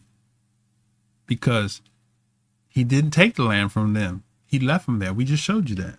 This curse. And their idolatrous ways and practices was most likely rooted from the curse. Now, the Canaanites settled in the region, what we would call today modern day Israel. Right. And also throughout the region of what we would call modern day Palestine. So back in Genesis 9, God has already established that he's going to take that land that they are about to settle in. And we know through the Bible that God is going to completely destroy and annihilate 2 of the lands that they've settled in. Those lands being one Sodom and the other Gomorrah. That's in Genesis 10. I can truly understand why the Black Hebrew Israelite organization truly believes why this scripture in Deuteronomy 28 resembles African history. Both Africans and Jews have a very similar history, both with unique stories that are like no other nation. Both Africans were enslaved for 400 years, and Jews were enslaved for 400 years. Stop. It's the same people. Because, see, let me help you out here, dear sister.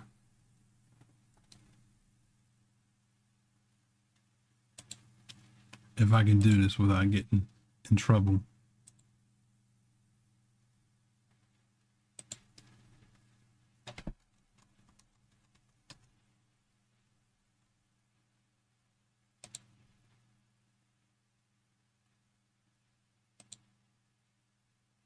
Okay. So, look at my screen here. So, you want me to believe that these people here, right? That's a custom of Russia. That's a Russian hat, right?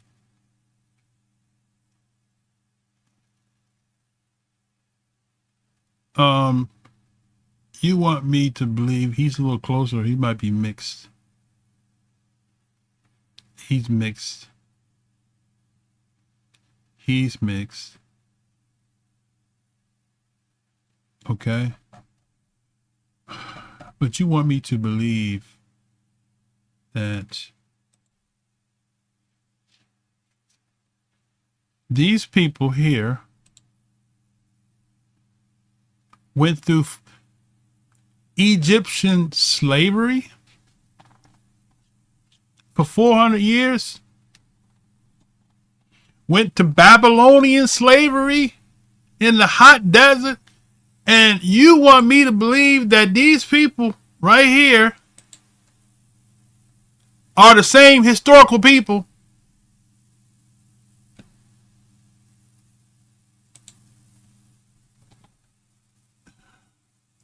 I gotta show you another picture.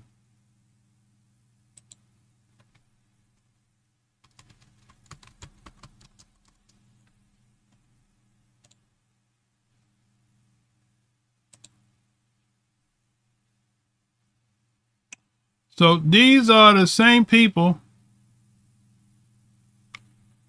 that built these pyramids.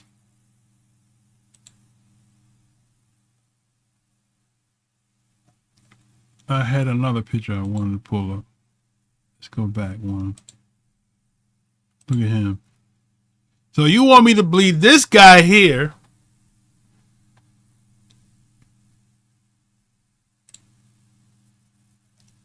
you want me to believe that this guy here is the one, his people were enslaved in the hot desert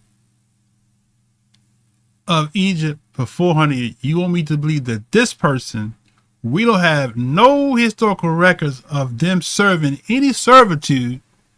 We just read about a historical, and you want me to believe that this person here, his descendants, his ancestors, slaved in Egypt for 400 years?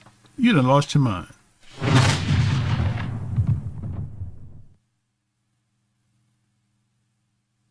when there is no resources.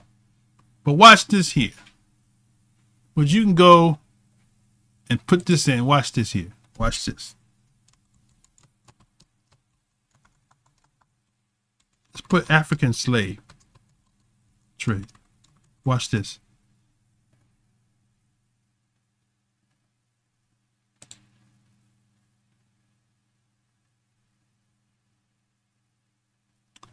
This comes up. Right? They have monuments. Right? Show me one picture or one relic where these guys were in chains. Show me any pictures, any historical resources that show these guys here, as she said in the part 6, in the masses going into slavery. In the history. Why aren't there any relics? But we see relics. Let me see if I can pull another one up. We go to Assyrian captivity, right?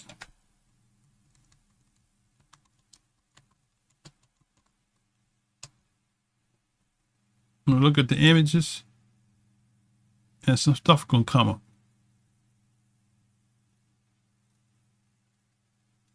Look at these images. These are things they got on the wall. How come these people don't look nothing like? Let me do a side by side. Hold on a second. Let me do a side by side. Let's bring this in. Let's make it make sense now.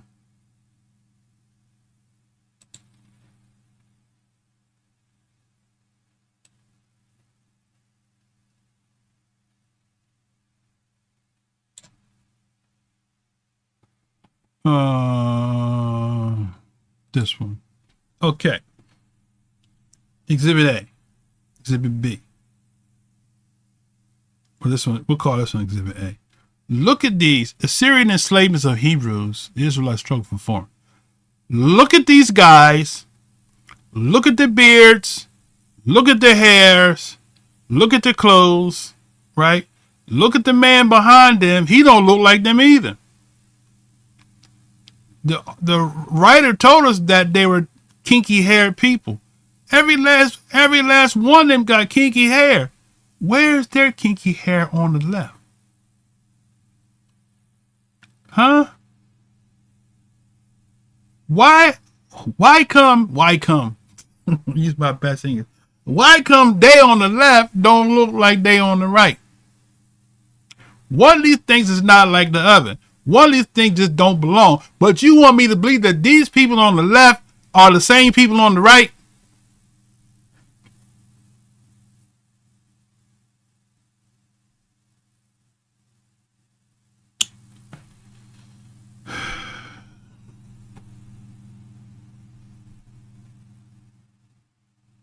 Have mercy. How dumb do they think we are?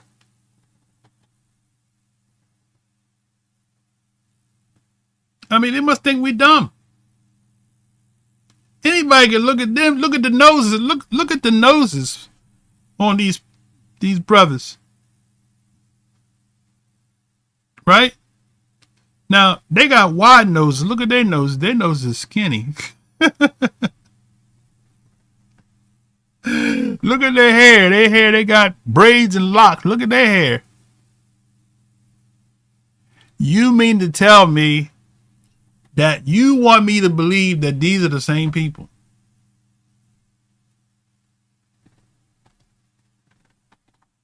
But I guess apparently Sister Heather believes that.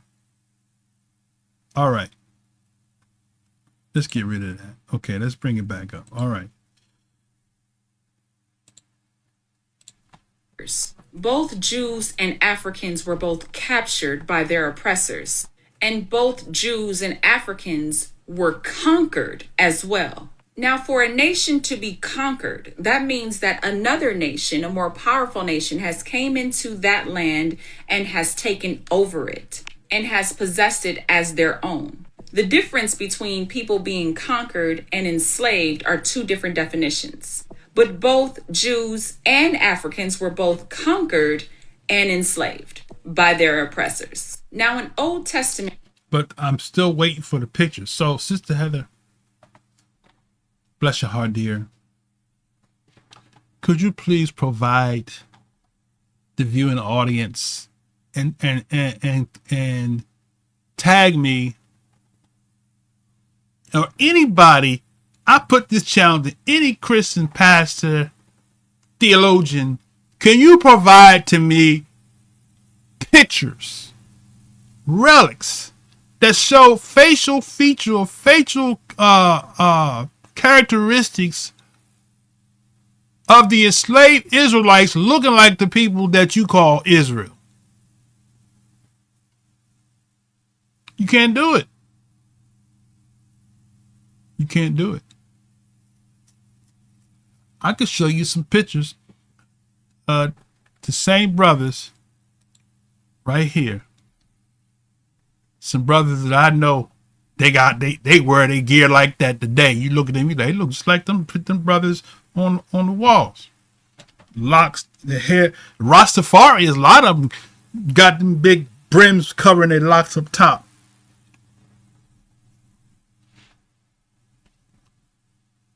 But you want me to believe that them other guys with the big hats are the same people?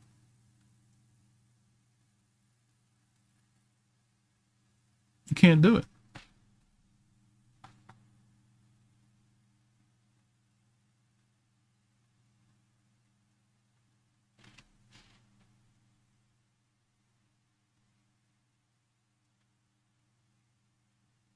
Right. He took the noses off the Sphinx to try to hide, to create a narrative. All right. Israelites were divided into two kingdoms. The northern kingdom, which had 10 of the tribes, and the southern kingdom, which had 2 of the tribes. The 2 tribes in the southern kingdom was the tribe of Judah and the tribe of Benjamin. In the northern kingdom was the rest of the 10 tribes, totaling 12 tribes from the tribe of Israel. Okay, the northern tribe was conquered by the Assyrians. They were not enslaved. The southern tribe, the tribe of Judah and the tribe of Benjamin, was enslaved. They were enslaved by the Babylonians. The Babylonians were from Ham's line, from the line of Canaan. So the original curse in Genesis 10... That's not true. She don't know the genealogy. 12 tribes from the tribe Watch what of she Israel. says here. The northern tribe was conquered by the Assyrians. They were not enslaved. The southern tribe... That's a speculation. They were led captive. Because if you're making that be a fulfillment of Deuteronomy 28, then they would have to be led captive. And the tribe of Benjamin was enslaved. They were enslaved by the Babylonians. The Babylonians were from Ham's line, from the line of Canaan. No, that's not correct. That's incorrect.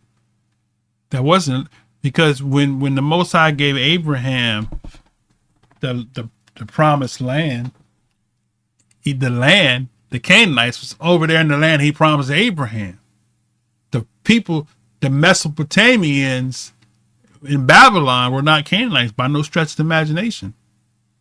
They, like you said, they were Shemites and Cushites, right? A combination, intermingling between Shemites and Cushites, right? Assyrians, right? All of them. We just showed you the pictures of the Assyrians look like the Israelites with the same type of hair.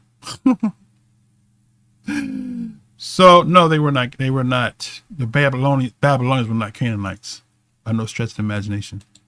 Original curse in Genesis 10 states that Ham's descendants would become She's going way off.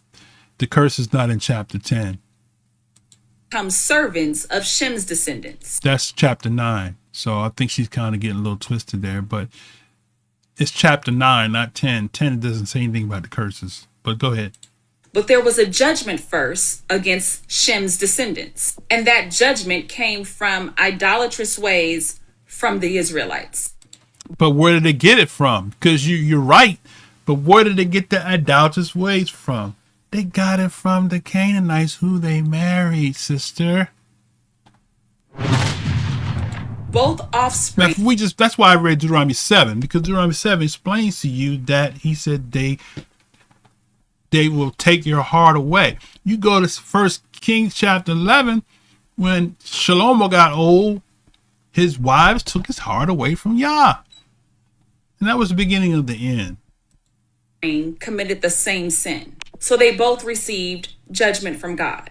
The difference is that one sin came with a promise after the judgment, and the other one came with just judgment. Now, the southern kingdom, Judah and Benjamin, they were in. No, there's not two. See, she's making it two different. No. We got to stick with the scriptures. It wasn't a Hamite curse. It was a Canaanite curse. And Canaan was cursed, and Canaan intermarried into the Israelite family. I keep saying that, keep repeating myself. Enslaved by the Babylonians. And as I also stated, the northern kingdom, they became conquered, and they ended up assimilating into the nation. They didn't assimilate to the nation. They're still there. That's what Isaiah 11 says. Assimilated with the Assyrians, so they eventually phased out. Half of them remained with the Assyrians, and the other half kind of assimilated with the tribe of Judah and Benjamin. Now meet me over for part 5. Okay.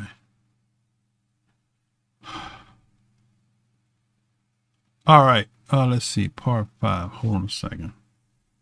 Because they made me go back. I lost my place.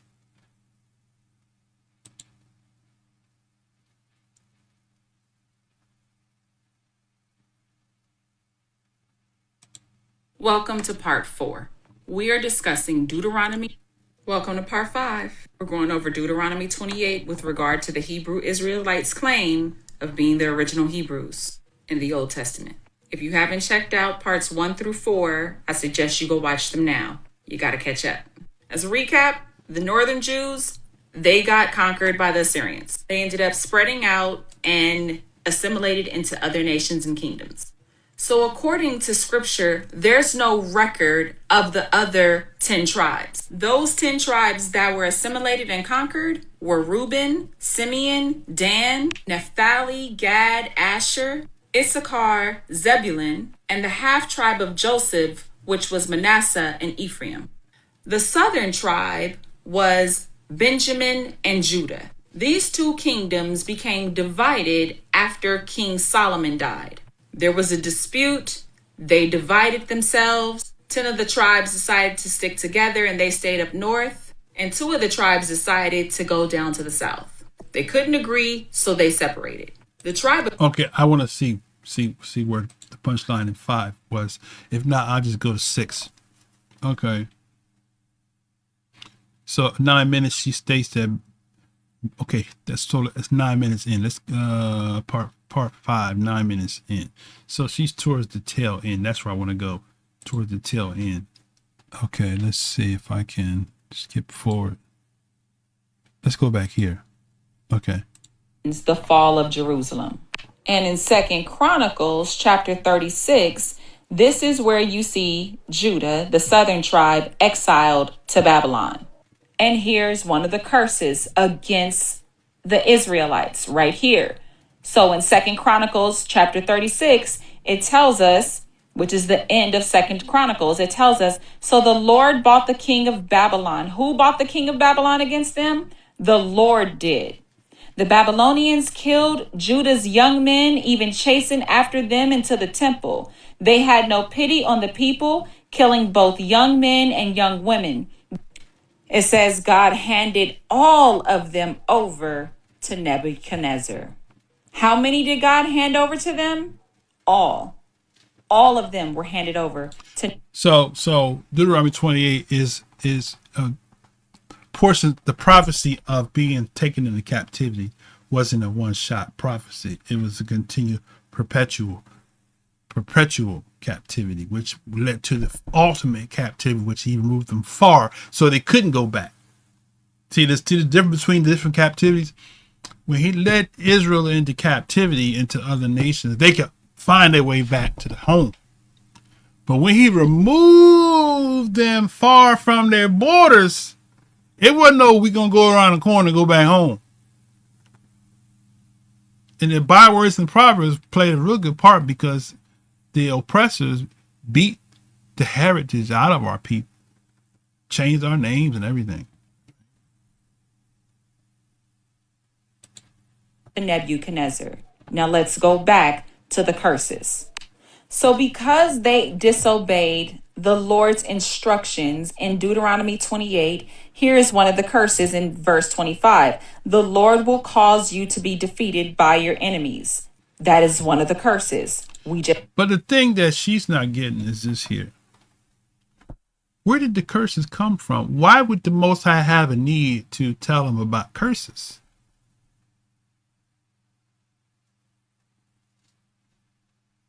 Because I'm telling you, that's why you got to make the connection.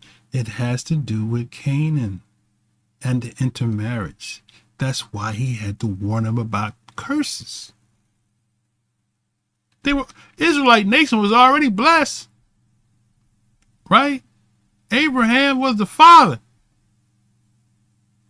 right? Joseph was rich in Egypt. Just saw that being fulfilled. It says in verse 43, the foreigners living among you will become stronger and stronger while you become weaker and weaker. We just saw that being fulfilled. Verse 45, if you refuse to listen. She didn't prove that. I mean, well, we're not going to go back over that, but I watched the video. She didn't prove that. It was a being sieged and taken out the land. To the Lord your God, and to obey the commands and decrees he has given you, all these curses will pursue you and overtake you until you are destroyed. These horrors will serve as a sign and warning among you and your descendants forever. It says the Lord will bring a distant. Oh, she missed it. So if the sign's going to be, I'm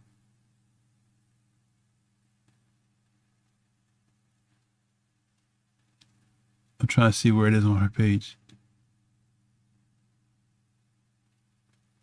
These horrors will serve as a sign and warning among you and your descendants forever. So we should still see the same signs as in Deuteronomy 28. Do we see the same signs with the 48ers? Nation against you from the end of the earth.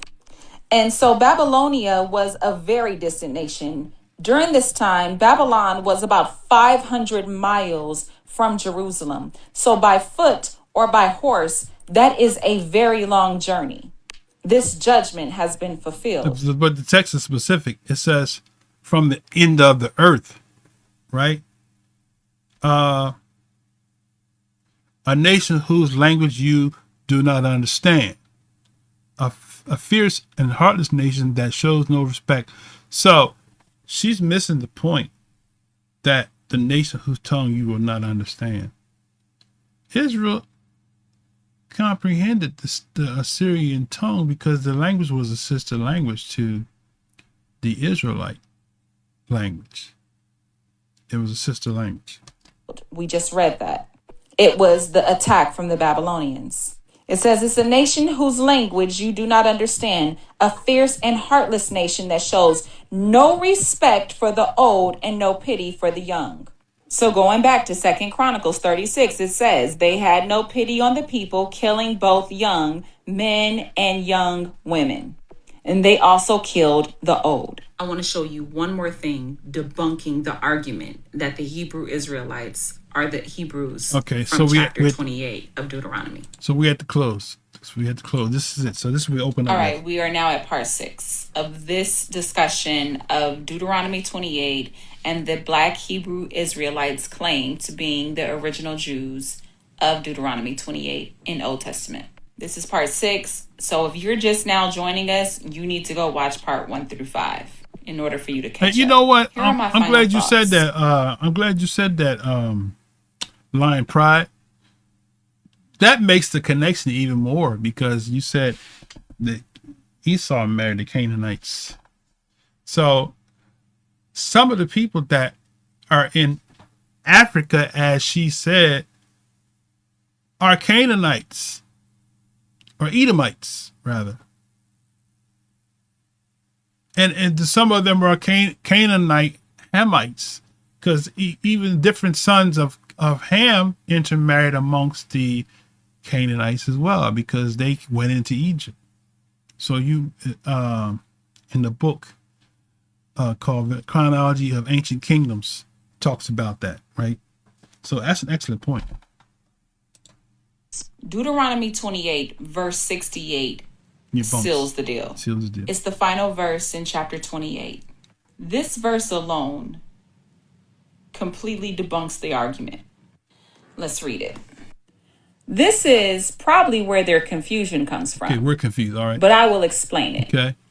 Then the Lord will send you back to Egypt in ships, Right. to a destination I promised you would never see again. All right. There you will offer to sell yourselves to your enemies as slaves, but no one I gotta will buy pause. you.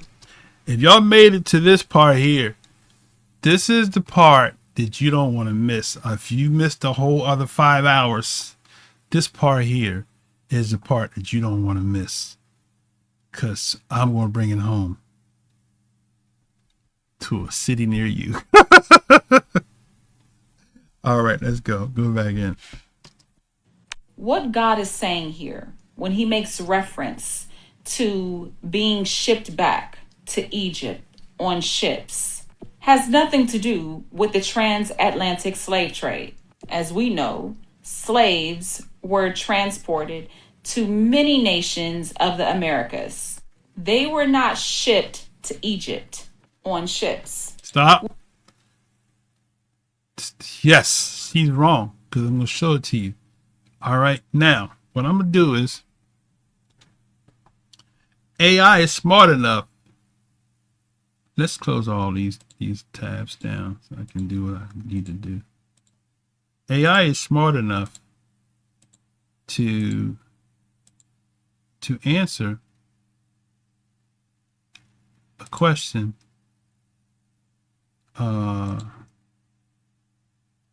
okay, hold on a second. Okay, so let's do this here. AI is smarter than she is. Okay. Were African slaves taken to Egypt? Question mark. Bam. Okay. She said, let me just back up to what she said, and we're going to let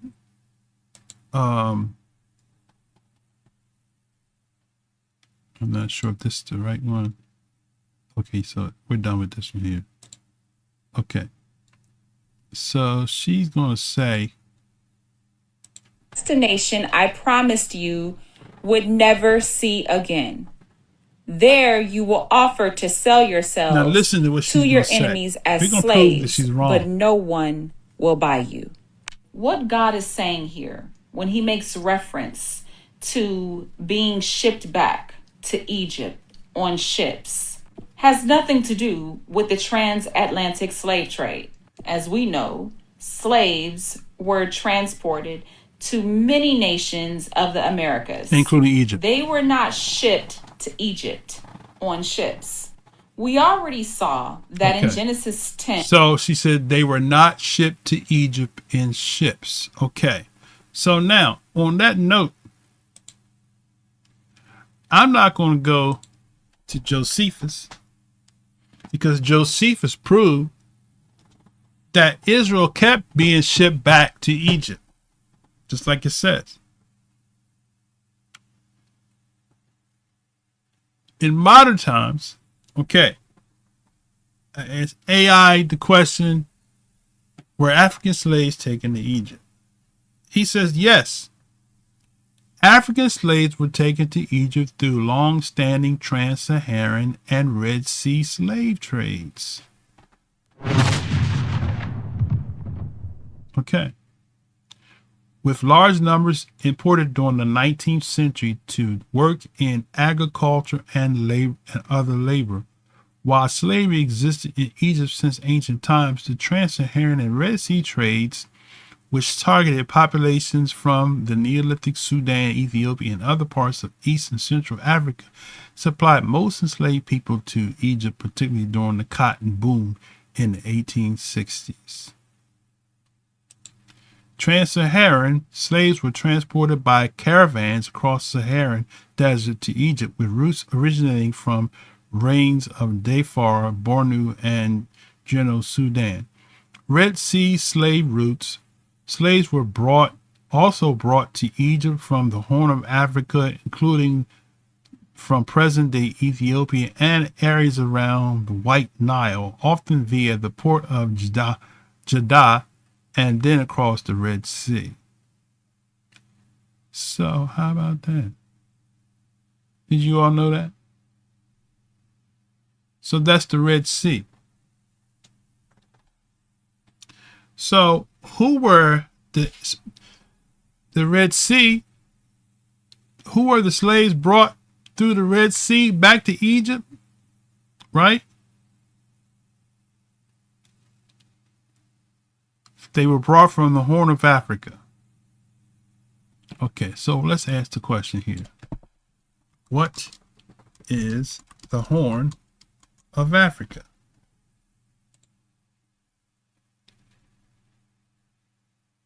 Okay. How many countries are in the Horn of Africa? Okay, Eritrea, Ethiopia, Somalia, Djibouti, the 4 countries. Okay, so Sudan, Kenya. Some broader definitions may include countries like Kenya, Sudan, South Sudan, right? Okay, so all of that. So how about that? So these are people that were transported back in the Red Sea in the 19th century. How about that? That's after the trans, in some cases, and some of it is before, I guess, the time period, I guess they give. Okay. So no, she missed that one. So the 5 slave trades, right? The Trans-Saharan and the Indian Red Sea was Israelites was taken back to Egypt. In addition to Josephus' record of the Romans taking them back to Egypt and on board ships in Josephus, the works of Josephus. Okay. And that the descendants of Ham resided and settled in Africa. So that took place way back before Deuteronomy 28 even happened. So Africans were already settled in the entire continent of Africa before Deuteronomy. So she's not right. She's not accurate on that. Okay. In order for people to get shipped back to Egypt, that means that they had to reside outside of the continent of Africa. No. Africans were already in the continent of Africa. We just proved that because we showed you that they were shipped from Africa to Egypt in the Red Sea and the Trans-Saharan. So that argument doesn't hold any water because we just showed you that it happened. Including Egypt, because Egypt is in the continent of Africa. Black people came from Africa. Not necessarily. So no receipts. Africans came from Ham, not Shem. So Africans were not shipped to Jerusalem. I beg to differ of that too, also because Abraham had wife Keturah, and she had 2 sons. And if you go and read in the Leo Africanus book, he talks about the land was named after Abraham's son, Epher. Okay, grandson. Africans were not captured from Africa and enslaved in Jerusalem, and Jews were not taken from Jerusalem and enslaved in Africa. Wrong again. I mean, even in the biblical account, the Israelites was taken from, as we said, and Josephus, he wrote about it in his works of Josephus. They were taken on board ships into Egyptian mines. So I don't know if she knows about that part. My sister, go read works of Josephus. The term Egypt is used metaphorically by God. It wasn't used in a literal tense. Egypt is associated with their original enslavement and bondage starting back from Exodus. Okay, it's both. It's literal and figurative. So it's both. Okay, because if we showed you, and we could prove to you in history that they did go back to Egypt, and we also can prove that Egypt was bondage. Okay, let's continue. Which is where the first time they were enslaved for 400 years. Jews were actually enslaved another 400 years, starting from when King Solomon died and they were divided, up until they were released from Babylon by the king of Persia. That's 400 years. So both the Jews and the Africans were both enslaved. They were both captured. They were both enslaved for 400 years. Jews had it a little bit worse. They were enslaved for 400 years twice. And let's not even talk about the Holocaust. What is it twice, though? 400 years twice?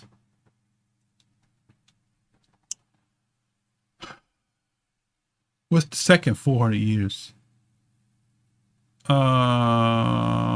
See, when you make statements like that, you don't have nothing to back it up. It doesn't look good. So where's the second 40-year period of slavery? Because you said Assyrians assimilated, you said Israel assimilated with the Assyrians, right? Unless you're talking about when the southern kingdom went into Babylon. Okay. But was that 400 years? African. Let me see. Hold on a second. Let me ask the question. How many years were the southern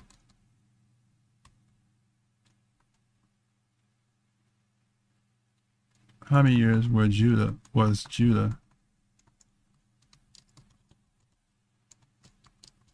in Babylonian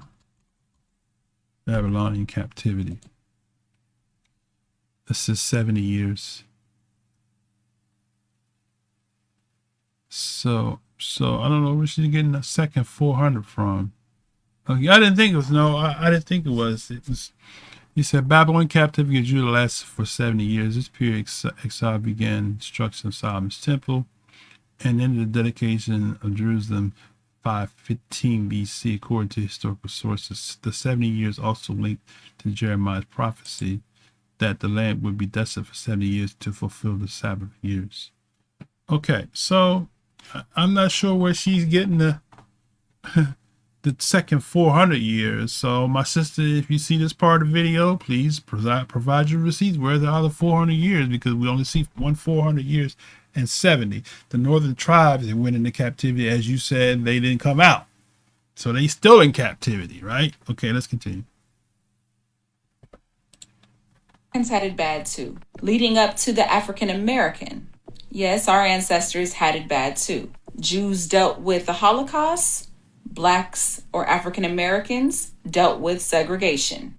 Both of our ancestors had a terrible past. If you ask me, both of our ancestors had God's judgment against them.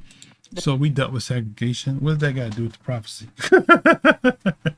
The prophecies don't say nothing about no segregation, but go ahead. The Bible tells us in Deuteronomy 28 that these are one of the curses. Enslavement is a curse or a judgment against people. So we showed you that Israelite went to multiplicity of captivities or enslavements not just one-shot deal. Then Luke 21:24 seals the deal because it says they shall go led captive for all nations. So if what she's saying is true and holds water, then that would be no other prophecy that the Messiah, who she calls Jesus Christ, said that Israel would go led captive to all nations. So what people fulfill that? For their sin and for their disobedience against God. The 400-year enslavement of the African people was, in fact, a judgment for the African people's idolatrous and paganist ways and customs. Under which son? Because you can't genetically just say Ham. Which son of Ham? Because you saying it was a curse of Canaan. Come on, dear sister. The same thing happened with the Jews. But Deuteronomy 28 is and not... you haven't provided any receipts to show me them being in captivity. Not one. As they say, nan one. has nothing to do with the transatlantic slave trade. And it does. It has everything to do with it because it's part of the judgment. It's part of the judgment. Slavery, enslavement, captivity is part of the judgment. Blacks are not the... It was the last judgment because he said, I will move you far from your borders. And when he said you'll never see it again, that's when that really took place, because they did see in the Red Sea, they did see Israel. Some were taken back to Israel. Original Jews of the Old Testament. And I've proven that. Let's finish this up with this final verse. All right, so we know that Egypt is a symbolism of their original bondage going back to the book of Exodus. So what God is really saying is that he will send them back into enslavement. When he says in ships, he's talking about in major quantities. That was fulfilled. Okay. Now we're going to debunk that because she's saying it's not ships, it's by the masses. So let's do this, and we're going to wrap it up with this right here. Okay, because this is her strongman point. She says ships is not ships, but they are masses. Okay. So let's go to the scriptures. So if that's the case, we're going to look at the word, right? For ships. So we go to Deuteronomy 28. This where using your Hebrew tools helps to debunk somebody who's trying to debunk what we teach. So when you see the word ships, right? It's this word here. Oniyah. This is a ship, right? A conveyance, a ship, or a fleet. So this word here, Yah shall bring you to Egypt again with ships. This is nothing about mass by the masses. It says a ship, which is feminine of Oni, right? A conveyance, a ship, or a fleet. So she wants us to believe that ships don't mean ships. It's metaphor for masses. And then she says, hence, boatload. Come on, college professor. You can do better than that. I expect more for you than that. I don't know why you got this video still up being a professor. Because your students can critique that and find out that y'all say we butchered scripture. You butchered that majorly by making ships be boatloads by the masses. And even in your translation you use, it says ships. It doesn't say by the masses. So you put a spin on that and made that word ships be masses. Entire northern kingdom of Israel was conquered by the Assyrians. So their entire kingdom was destroyed. The southern kingdom of Judah was captured by the Babylonians, by the masses, metaphorically speaking, taken into captivity, into enslavement by the masses. This is metaphorically speaking, not literally speaking. Let me explain to you what this means metaphorically. By this time in scripture, the Jews are well over 1 million people. Okay. In the book of Numbers, chapter 1, okay, I'm going to stop right there. So the numbers and all that was she going to share, because her thesis is that that was fulfilled. So to debunk that, right, we're going to close out with this. So let's go to Luke 21:24, because she's saying Deuteronomy 28 was fulfilled. I tell you it wasn't, right? Because the Messiah had this to say in Luke 21:24.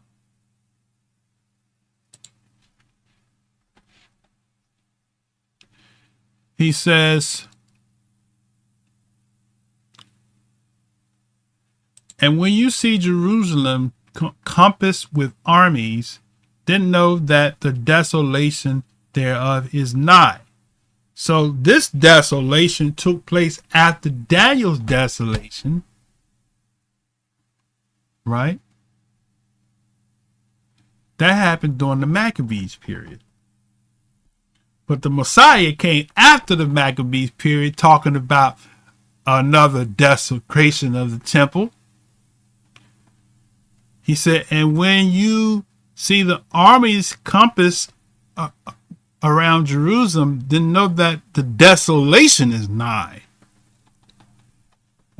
Well, we know for a fact that Rome took over Jerusalem, and they put the temples of Jupiter in Jerusalem, right? That was after. Okay, so we got two desolations. We have the Maccabean period, and we have the period when Rome took over. Okay, let me help you out right quick. Let's see something here. When did Rome rebuild Jerusalem?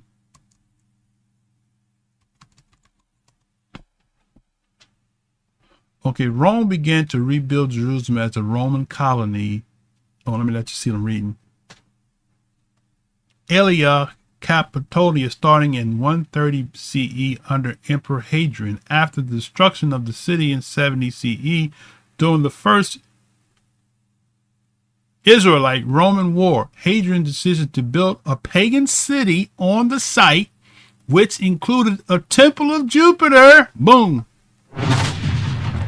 on the Temple Mount, enraged the population, and directly led by Bar Kokhba revolt 132-135 CE. It says the following: the suppression of the revolt, Rome formally reestablished Aelia Capitolia and continued its Romanization of the city. Boom. So the Greeks, under the rulership of the Maccabean period, put Zeus or Jupiter. Rome, after the Maccabean period, after the death of the Mashiach, after the slaying of the apostles, rebuilt Jerusalem, desolated it by putting an altar of Jupiter, a temple, not just altar, but the temple of Jupiter in Jerusalem. You can't make this stuff up. You cannot make this stuff up, bro. I'm telling you. So when the Messiah said, when you see the armies compass around Jerusalem, then know that the desolation thereof is nigh. So we just told you, we gave you that period of time. Then let them which are in Judea flee to the mountains, and let them which are in the midst depart out, and let them that are in countries enter thereinto, right? For these be the days of vengeance, that all things which are written may be fulfilled. Okay, let me try something else here real quick. Let's see.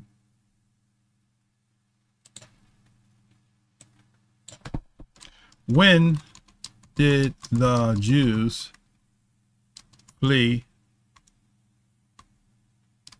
into Egypt?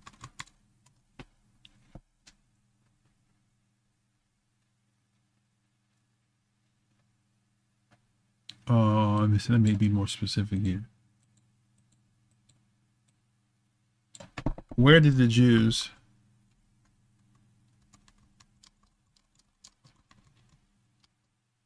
flee from during the Roman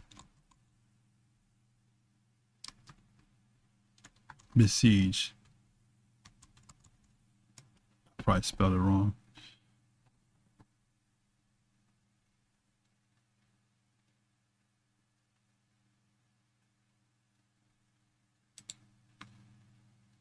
Okay, he says during the Roman sieges, the first Roman, the Bar Kokhba, they fled from besieged cities in Judea to the surrounding countryside, other provinces of the Roman Empire, into Parthian Empire.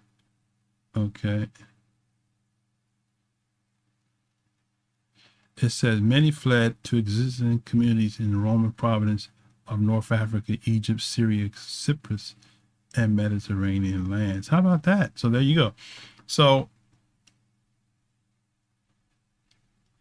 they're telling you they fled to North Africa, Egypt, Syria, Cyprus, and other Mediterranean lands. That's interesting, right? Okay. Back to Luke 23 says, but woe to them that are with child, and to them that give suck in those days, for there shall be great distress in the land, and wrath upon this people, and they shall fall. Here's the kicker. We're going to wrap it up with this here.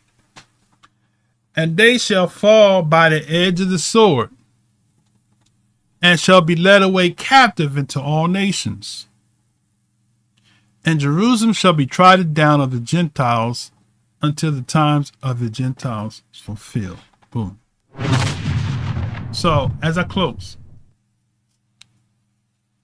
you can't make Deuteronomy 28 be fulfilled in 2 Kings chapter 17, because that's a part of it. But there was the final straw was when Israel was taken led captive, just like it says. And I challenge any theologian, pastor, prophet, priest, pope,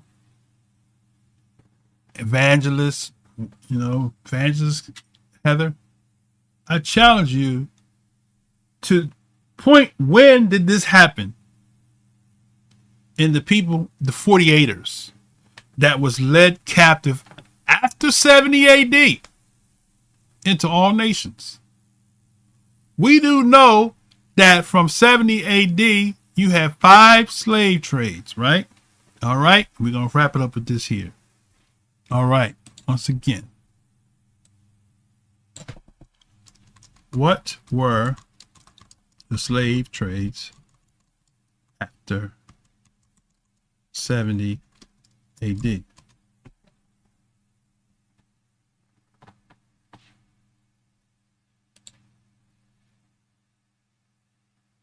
Okay, here we go.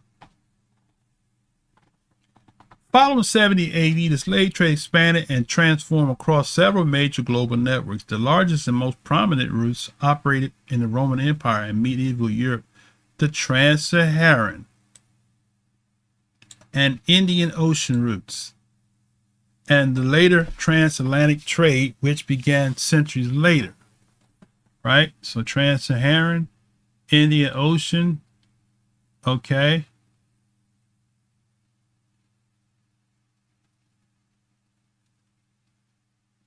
So you got the Viking. That's where the European slaves got the Viking slave trade, okay.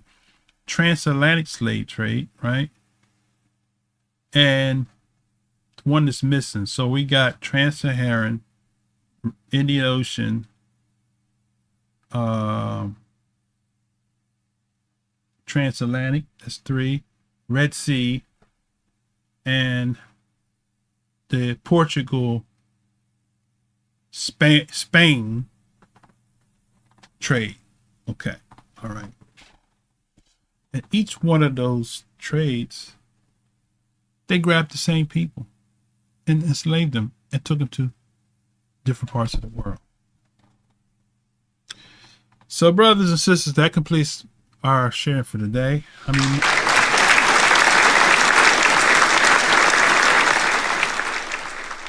we set a record today. We've been online for 6 hours and 12 minutes. And for those that hung out to the length of this, praise Yah for hanging out. Because I'm telling you, my goal and my desire is to do the lessons in 2 hours or under. It seems like I can't seem to do it.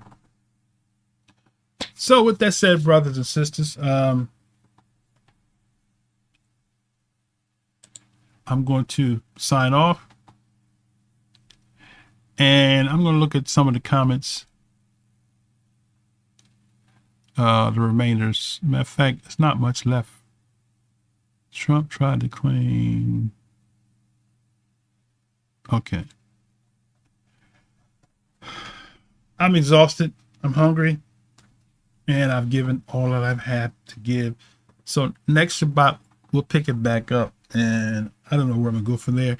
We'll open up with the sister. What's the sister's name? She's been very popular on YouTube now because she went and started rebuking the IUICs.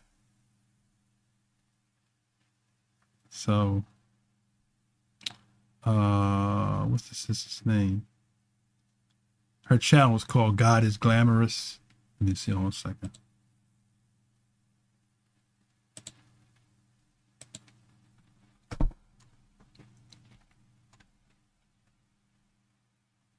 As a matter of fact, let me see. I can do it this way.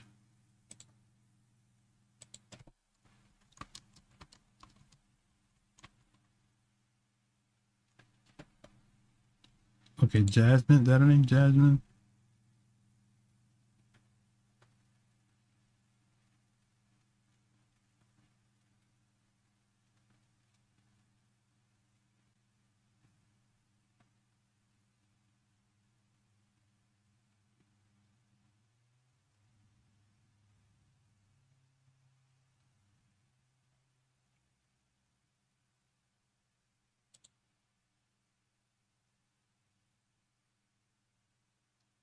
Okay, this is her right here. Jesus speak about Muhammad. The only time Jesus speaks about Muhammad when he says, beware of false prophets, because they come and deceive many. That's the only time where Jesus talks about Muhammad, when he talked about false prophets.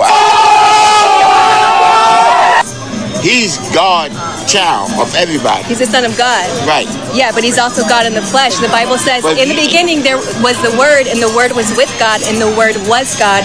Then the Word became flesh and dwelt among us. So the Bible specifically says that Jesus is God. He's God in the flesh. So my question to you is, why are you a Muslim? What made you believe, Muhammad is the prophet? So what makes you believe that? Okay, it's a specific one we'll probably play next week. Where is it? Where she approaches the IUIC. Where is it at? I have to add it to my favorites. Where is she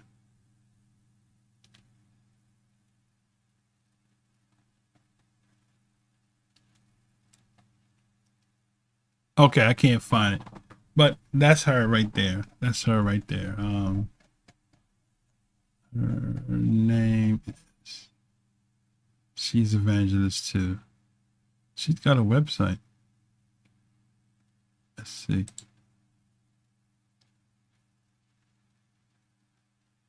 Okay, all right, I'm done.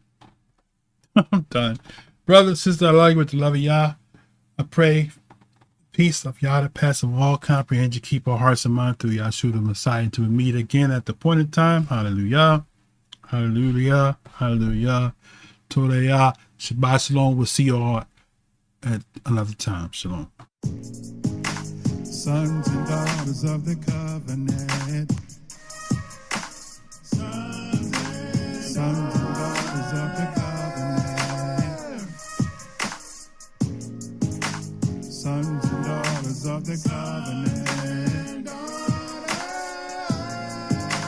Sons and daughters of the covenant. Sons and daughters of the covenant.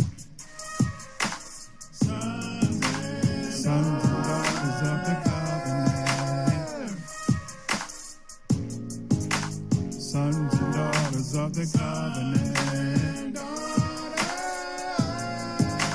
Sons and daughters of the covenant. Sons and daughters of the covenant. Sons and daughters of the covenant.